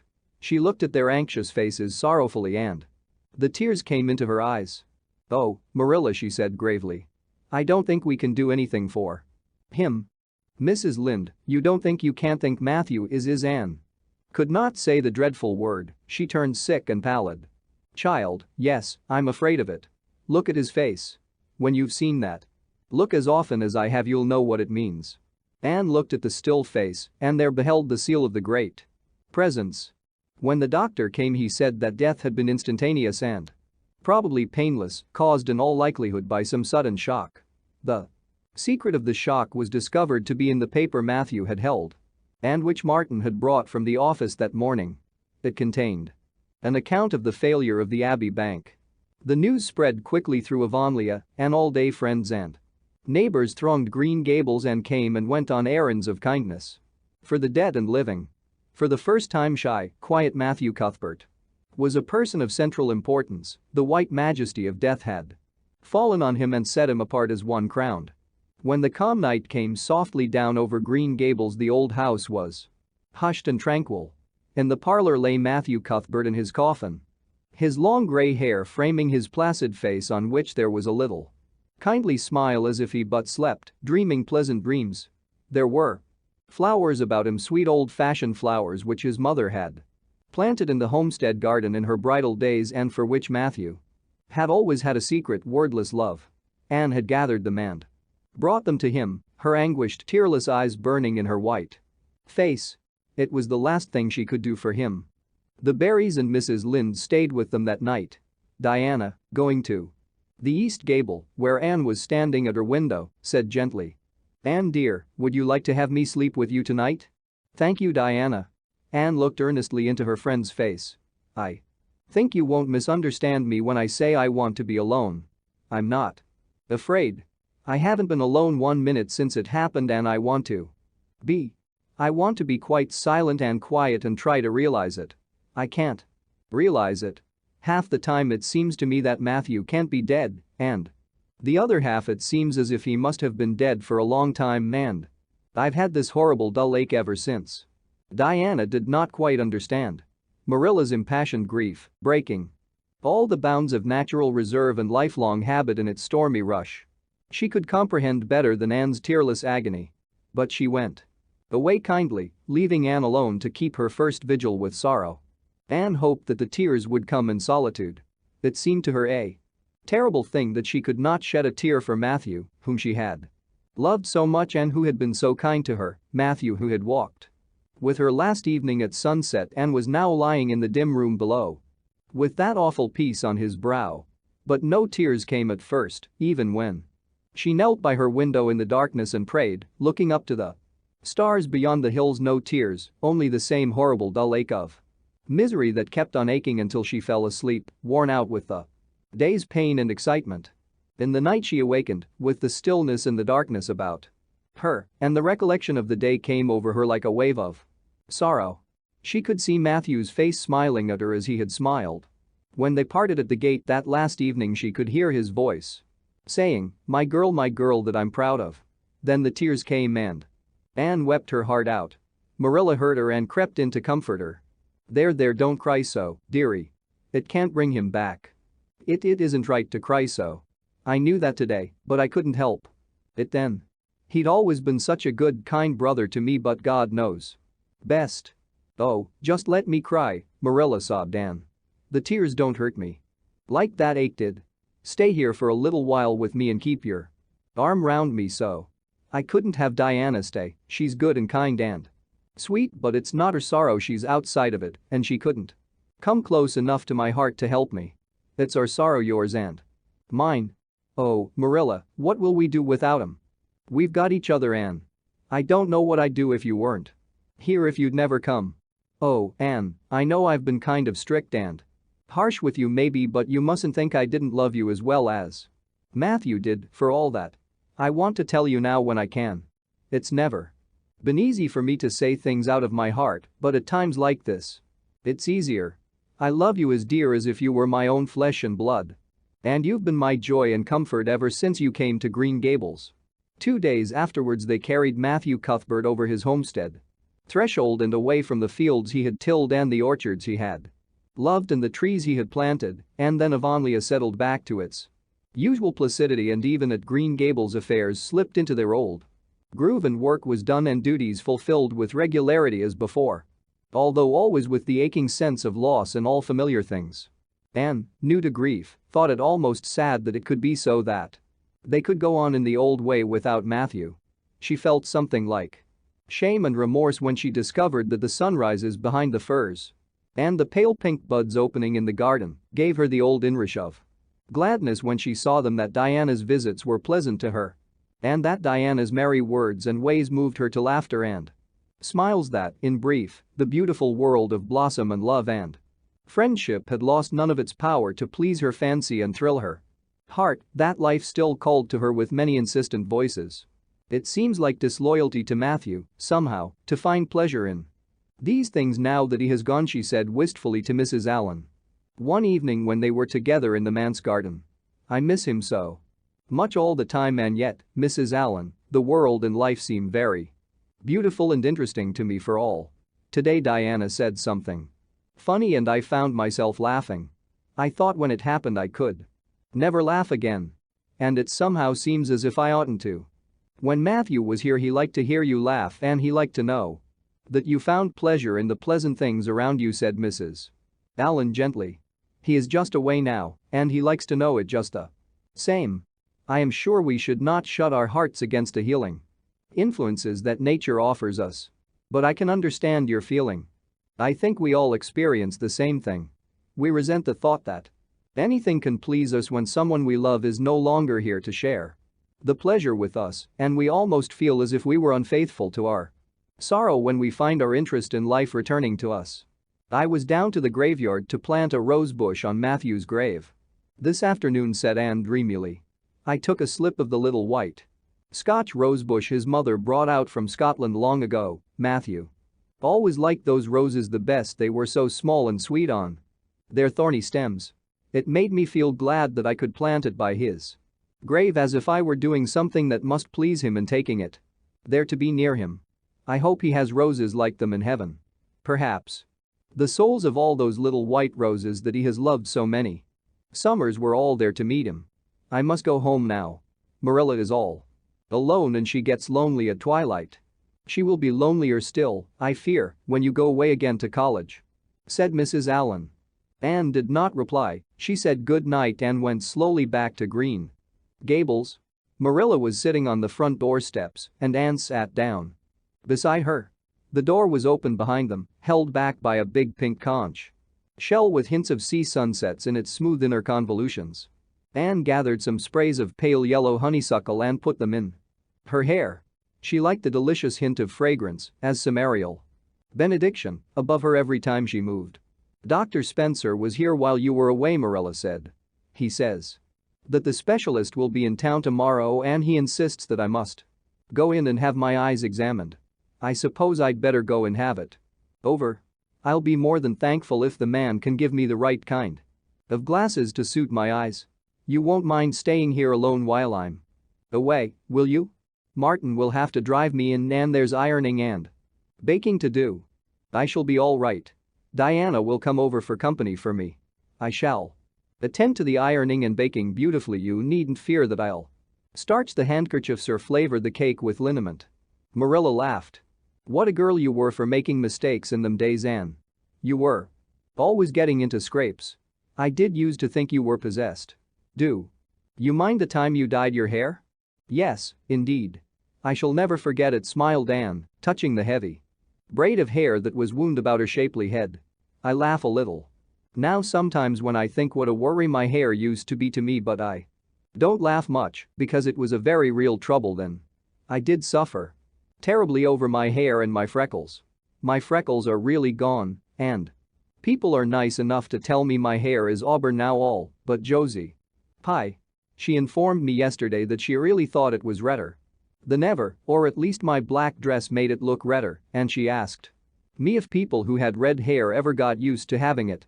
Marilla, I've almost decided to give up trying to like Josie Pye. I've made what I would once have called a heroic effort to like her, but Josie Pye won't be liked. Josie is a Pye, said Marilla sharply, so she can't help being disagreeable. I suppose people of that kind serve some useful purpose in society, but I must say I don't know what it is any more than I know the use of thistles. Is Josie going to teach? No, she is going back to Queen's next year. So are Moody Spurgeon and Charlie Sloane. Jane and Ruby are going to teach, and they have both got schools, Jane at Newbridge and Ruby at some place up west. Gilbert Blythe is going to teach too, isn't he? Yes, briefly. What a nice-looking fellow he is, said Marilla absently. I saw him in church last Sunday and he seemed so tall and manly. He looks a lot like his father did at the same age. John Blythe was a nice boy. We used to be real good friends, he and I. People called him my beau. Anne looked up with swift interest. Oh, Marilla, Anne, what happened? Why didn't you? We had a quarrel. I wouldn't forgive him when he asked me to. I meant to, after a while, but I was sulky and angry and I wanted to punish him.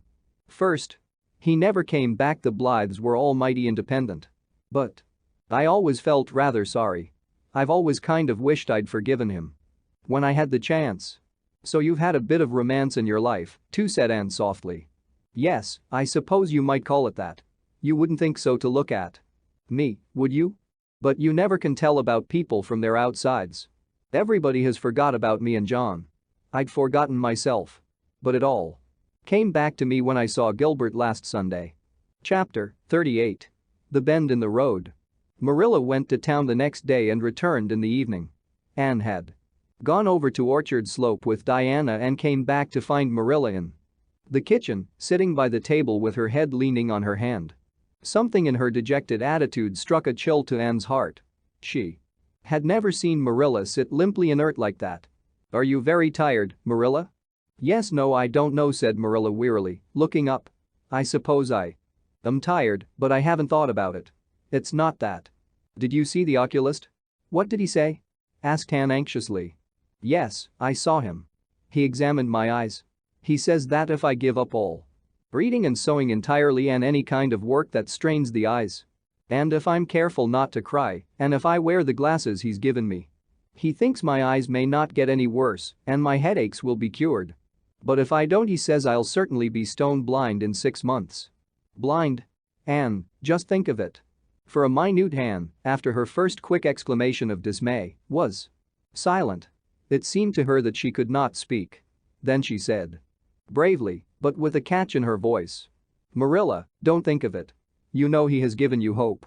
If you are careful you won't lose your sight altogether, and if his glasses cure your headaches it will be a great thing.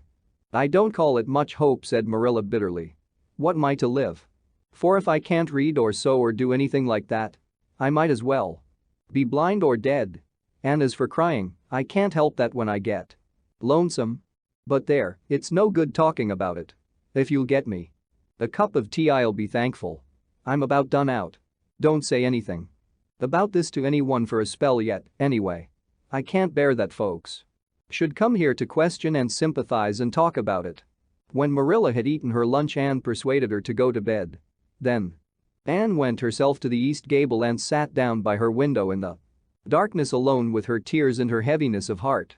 How sadly things had changed since she had sat there the night after coming home.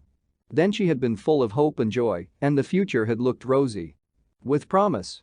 Anne felt as if she had lived years since then, but before she went to bed there was a smile on her lips and peace in her heart. She had looked her duty courageously in the face and found it a friend as duty ever is when we meet it frankly. One afternoon a few days later Marilla came slowly in from the front yard where she had been talking to a caller, a man whom Anne knew by sight as Sadler from Carmody. Anne wondered what he could have been saying to bring that look to Marilla's face. What did Mr. Sadler want, Marilla? Marilla sat down by the window and looked at Anne. There were tears in her eyes in defiance of the oculist's prohibition, and her voice broke as she said, he heard that I was going to sell Green Gables and he wants to buy it. Buy it? Buy Green Gables? Anne wondered if she had heard aright. Oh. Marilla, you don't mean to sell Green Gables? Anne, I don't know what else is to be done. I've thought it all over. If my eyes were strong I could stay here and make out to look after things and manage with a good hired man. But as it is I can't. I may lose my sight altogether, and anyway I'll not be fit to run things. Oh. I never thought I'd live to see the day when I'd have to sell my home.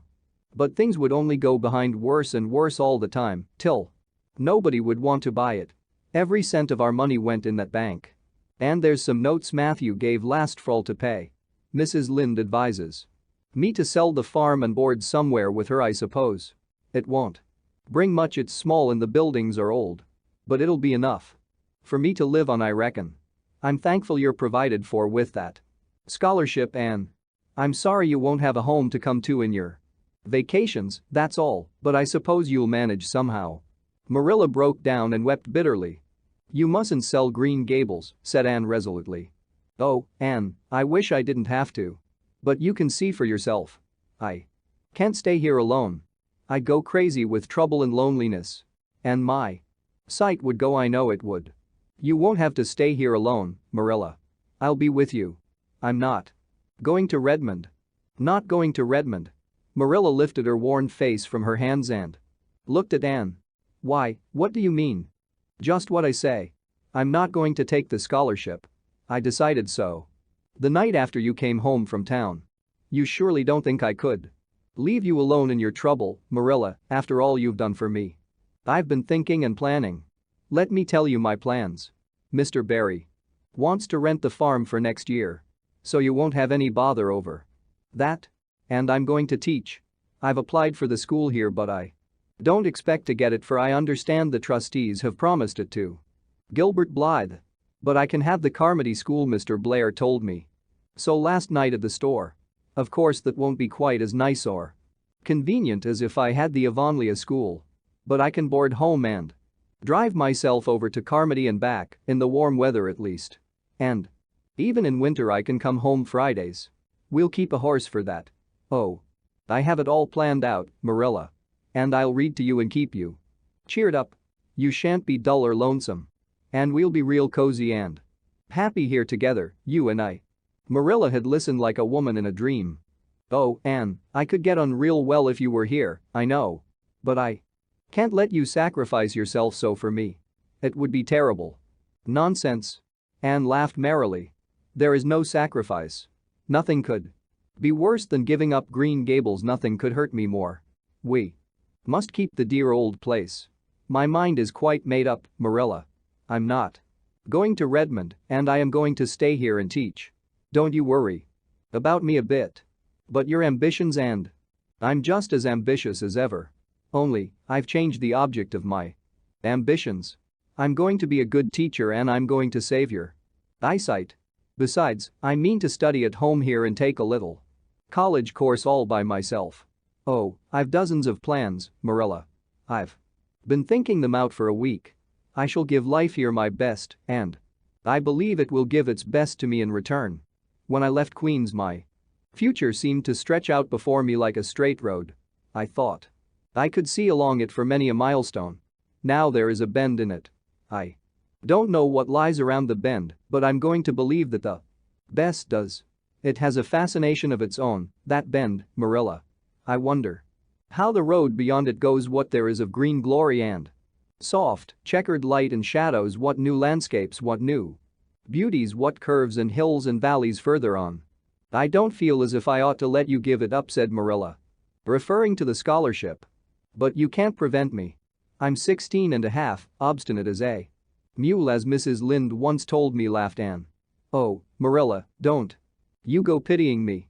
I don't like to be pitied, and there is no need for it.